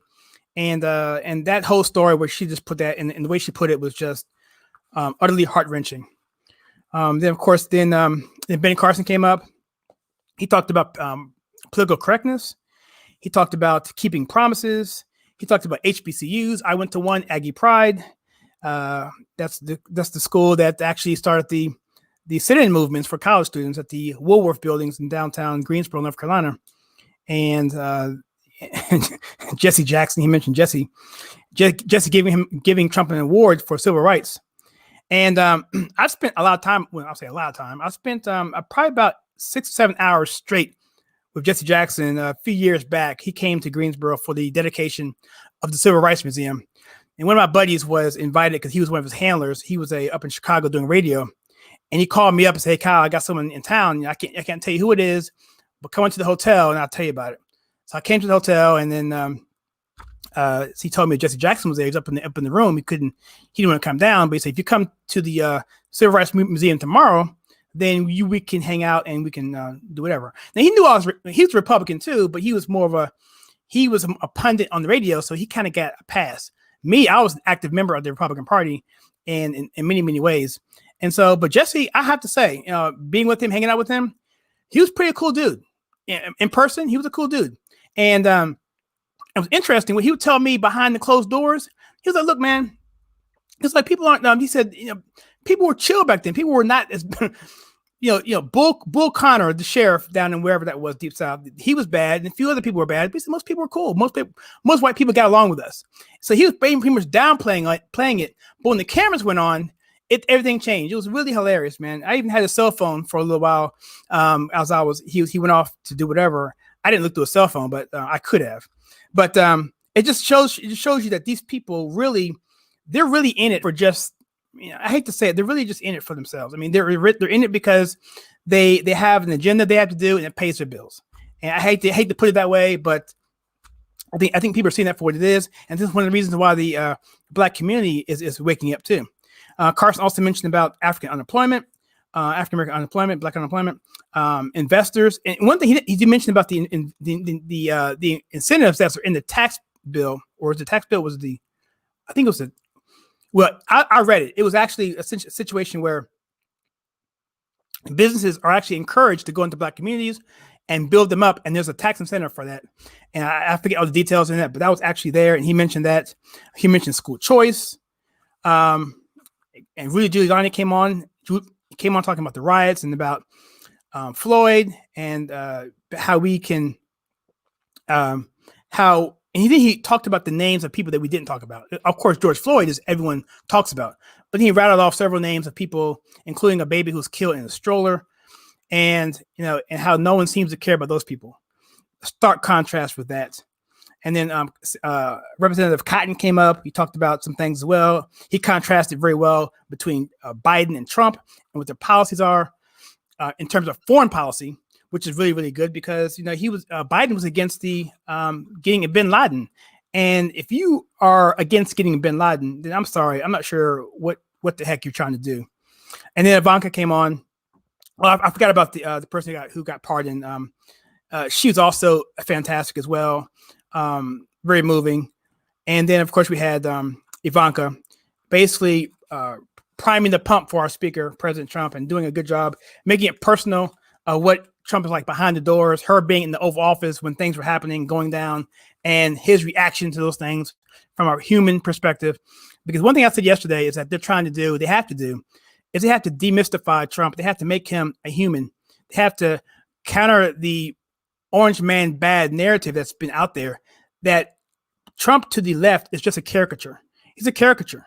And that's their job to characterize that. But when you have the media doing the same thing and throwing the book at him at 92% plus negative coverage, then it makes it very difficult.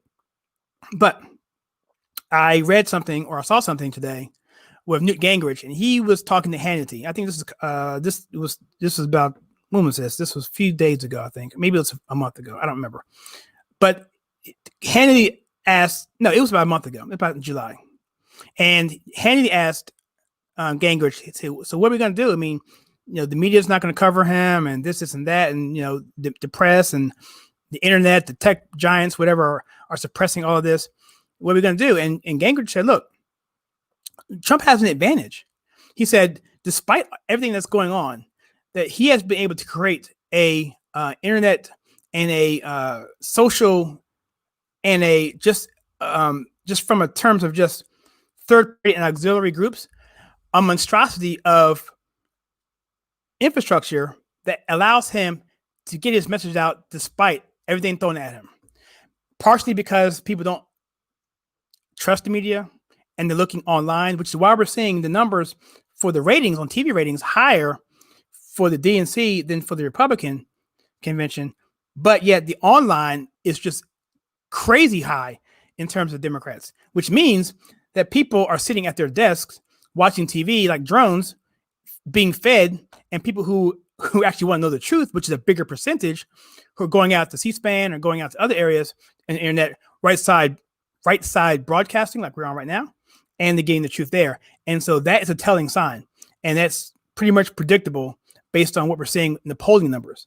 So I don't know. This has been fantastic. Let me see if there are any comments out here. I'm not going to keep you all night, but this is the last night. And so with this format, I think we'll probably do some more things, and I have some confidence on how I can do it and how I can set it up. Let me see what's going on. Is there singing here? Let me see. Hold on.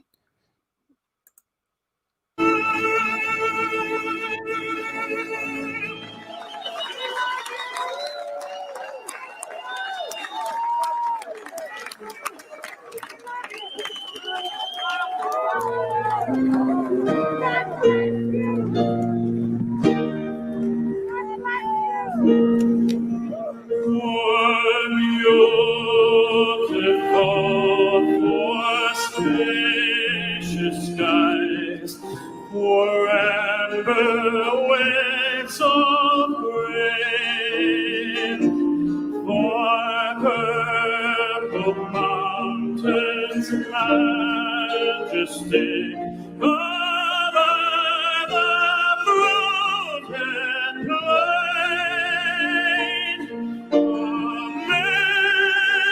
America, America, God shed His grace on me.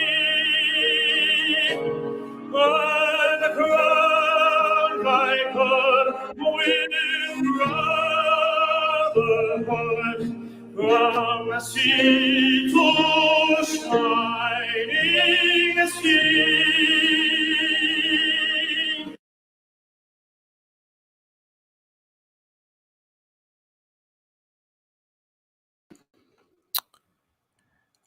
All right, I guess they're cutting the audio out.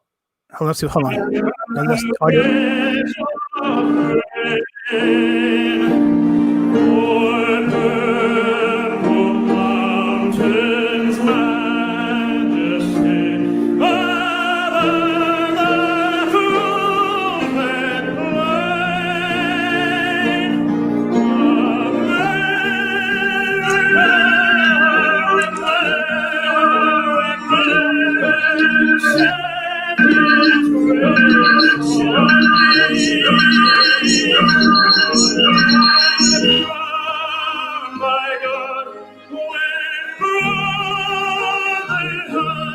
From a street of shining day.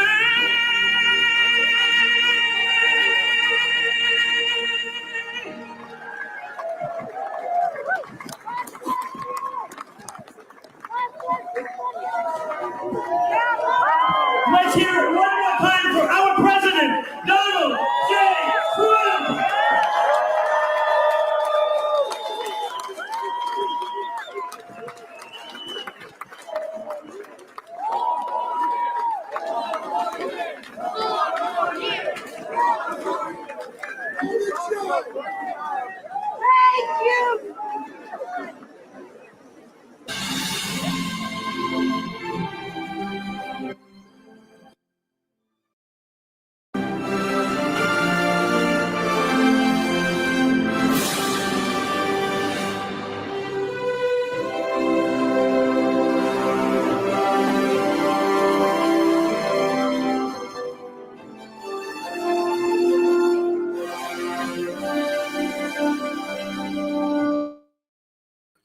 So Jesse Jackson's speech from 1984, I am somebody. I am somebody. This pie is in the sky, like the star in my eye. You're welcome, guys. This is awesome. Yeah, so as I was saying with my other streaming things I would do, hopefully election night, I'm not too sure about. I think what I'm going to do with election night is I'll probably do a private deal. I'll probably do the same thing, but I'll keep it just invite only because I just don't want. I got a bunch of people coming in here that weren't they weren't invited, but I don't want to be distracted by that kind of stuff. I have to deal with that. So election night, I'll consider that. But in between the debates. Oh my gosh, are you guys open for doing this for the debates? Because that would be really, I think, the best thing to do. Because the debates, I think personally, will be hilarious, and particularly when we talk about the vice president debates, I'm really looking forward to seeing Kamala Harris go up against Michael Pence. I mean, that's going to be incredible. So. But yeah, Thomas, you're welcome. And also, I want to thank The Price is Right. If you're still in the show, I want to just thank you so much for your contribution. And I think I can't get to it anymore, but thank you so much for that. And everyone, Bill and Lisa and MM, she didn't come on tonight. At least I didn't see her. Man and a Half and everyone else, Angel, Matt, if I can remember right now, Z. All you guys really made this an enjoyable experience. And, my wife particularly, was and Jackie, of course. And Jackie, we have to get up anyway. If you're still on the call, let's get up this week sometime. And so she's a relative of mine. And Slayer. So, yeah. So that's all I have, ladies and gentlemen. So I think what I'll do at this point, if you guys have any questions, I'll answer those. But if not, I'm going to probably clean the kitchen. But let me think if I can think of something else that I can talk about, but I just think we've covered it. Let me just do this real quickly. What I'll do is I will I'll say again what I think the RNC needs to do from this point forward, because from a traditional standpoint. So from a traditional standpoint, what happens out of a convention is the party gets totally energized. The base gets totally energized. And what happens is, what's supposed to happen is that during that 4 weeks, you're supposed to lay out your platform. You're supposed to give all of your lower candidates down ballot the marching orders of how to do it. You whip them into shape, and they go out and do it. And the parties, whether it be the national party, whether it be the county party, or it be the state party, and the auxiliary parties, like, the young Republicans, the college Republicans, and those sorts of groups, the teenage Republicans, those groups support the local candidates, and then the state helps to raise money for the local candidates. I'm sorry, the county raise money for the local candidates. That's their main job, really, and to sponsor banquets like the Reagan dinner and the Lincoln dinner. And then the state party is, of course, is to service the state races, and then it all works together. And ideally, you want to have all that going, but at the same time, your messaging is supposed to by now be off of the red meat from the base and onto independents. And that's what I want to talk about here, is that at this point in time, the message should be tailored for independents. And right now, what independents want is law and order. They want safe schools, houses, neighborhoods, and they want to have money in their pockets. And I think that is what President Trump did. Now, running a campaign, there's two ways to do it. There's three ways to do it when you're running a campaign. And I'm speaking to him from a former campaign manager twice over. And this is from my campaign manager training. So this is kind of textbook type stuff. But so there's three kind of races. One is open seat. So basically you have the seats open and both the candidates are basically going after it. The goal for each person is to say that they can make that jump and to attack the other person to the level that they don't make themselves look like they're just being mean-spirited. And then the other race is if you're an incumbent. And if you're an incumbent, let's start with Biden first. If you're a challenger, the job of the challenger is to simply attack the living mess out of the incumbent.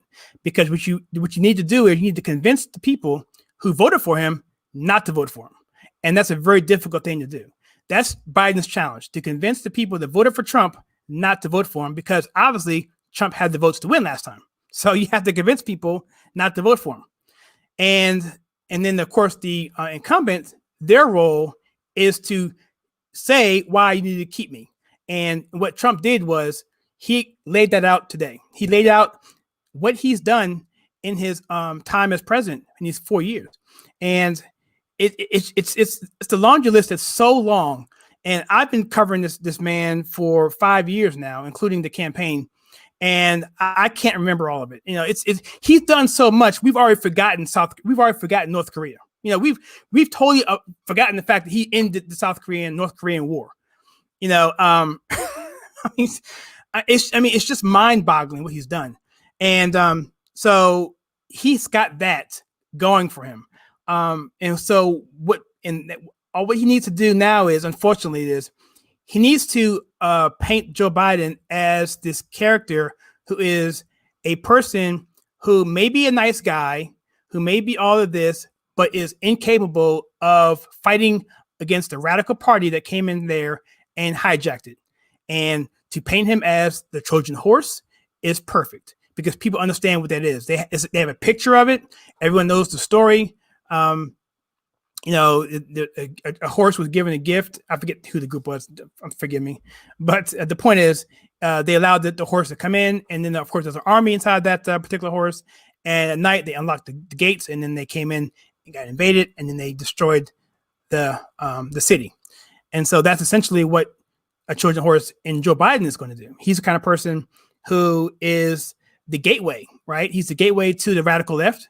They're going to use him to get in the door, get the keys in, and then they're going to dismantle him or get rid of him, or he'll quit or whatever else, or just be like Mario Puzo, the Godfather, and literally take that little thing that you see in the logo and just move his hands and make him sign executive orders and do what he need to do, because he's essentially going to be their puppet.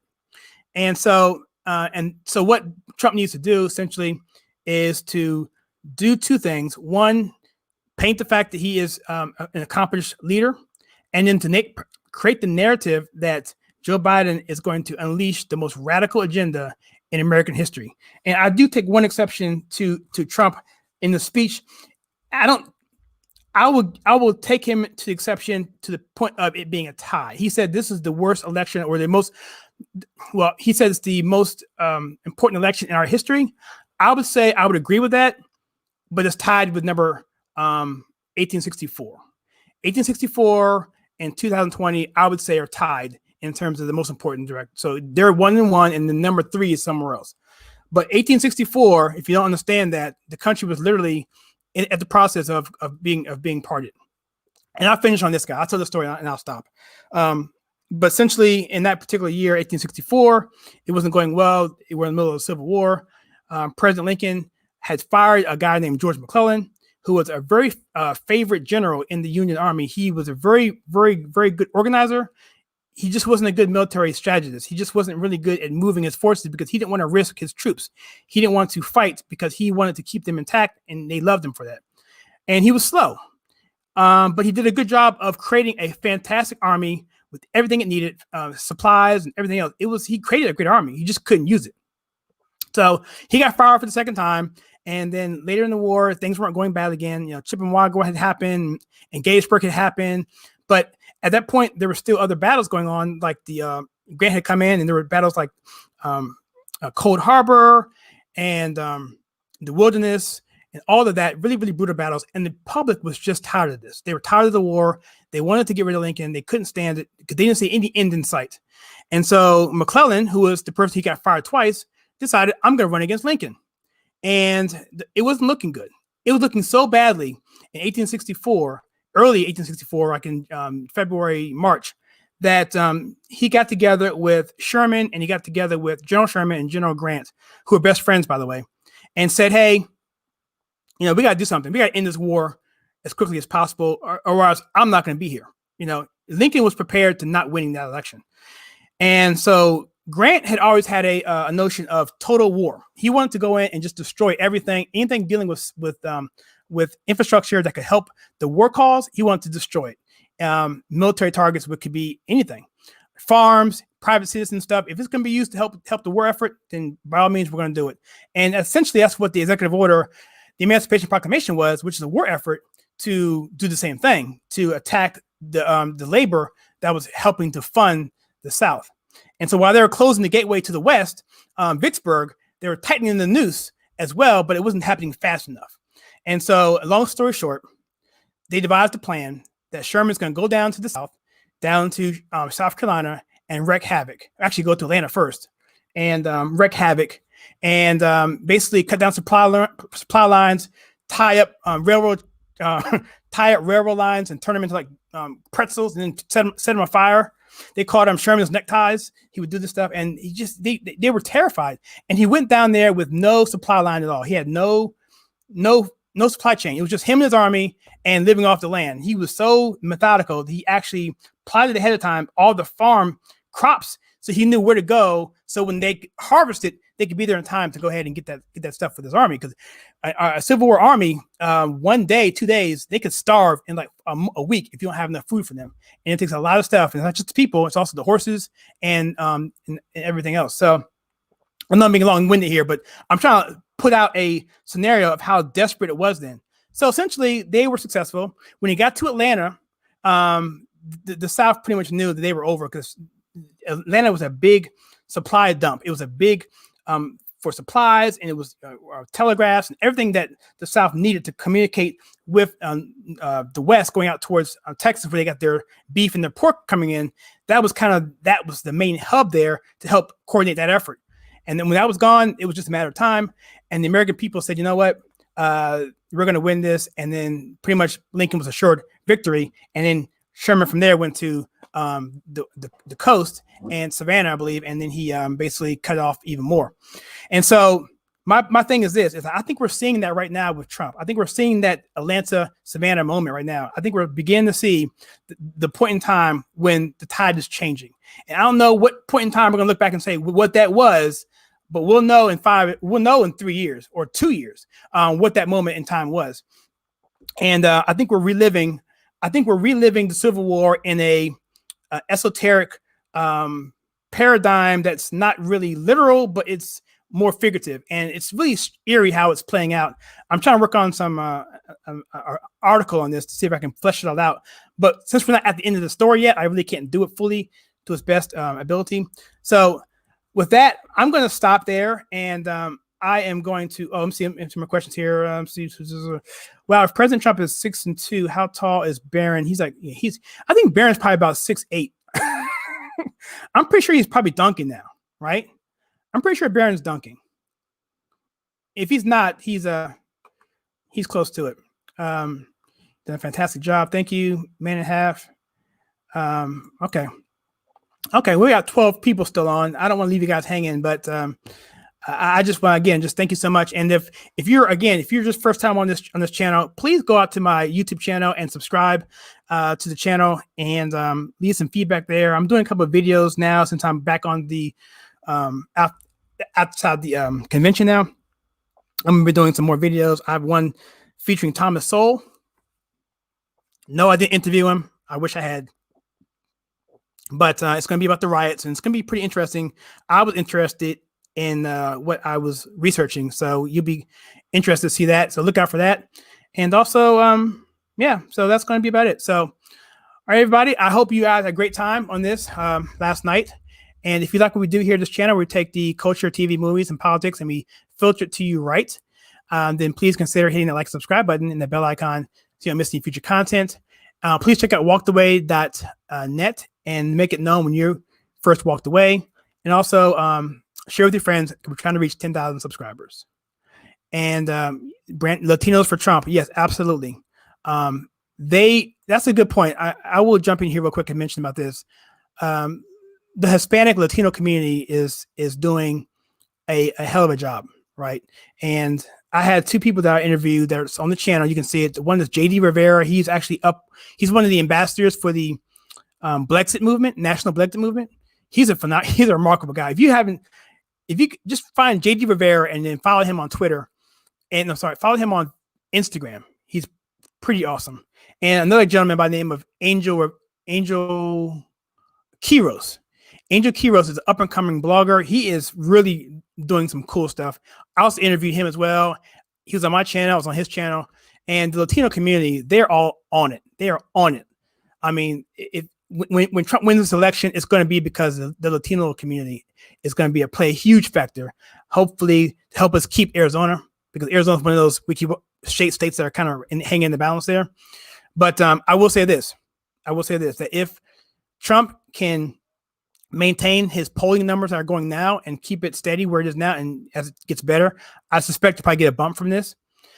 Then what could happen and what should happen based on what the Democrats are doing, there's going to be a late break in the polling, and it's going to be like all hell breaks loose, and it's going to be like 2016 plus. It's going to be a really good time. So I said on my Facebook account that I would much rather be in Trump's shoes right now than I'd rather be in Biden's shoes, because the momentum is truly in the Trump camp.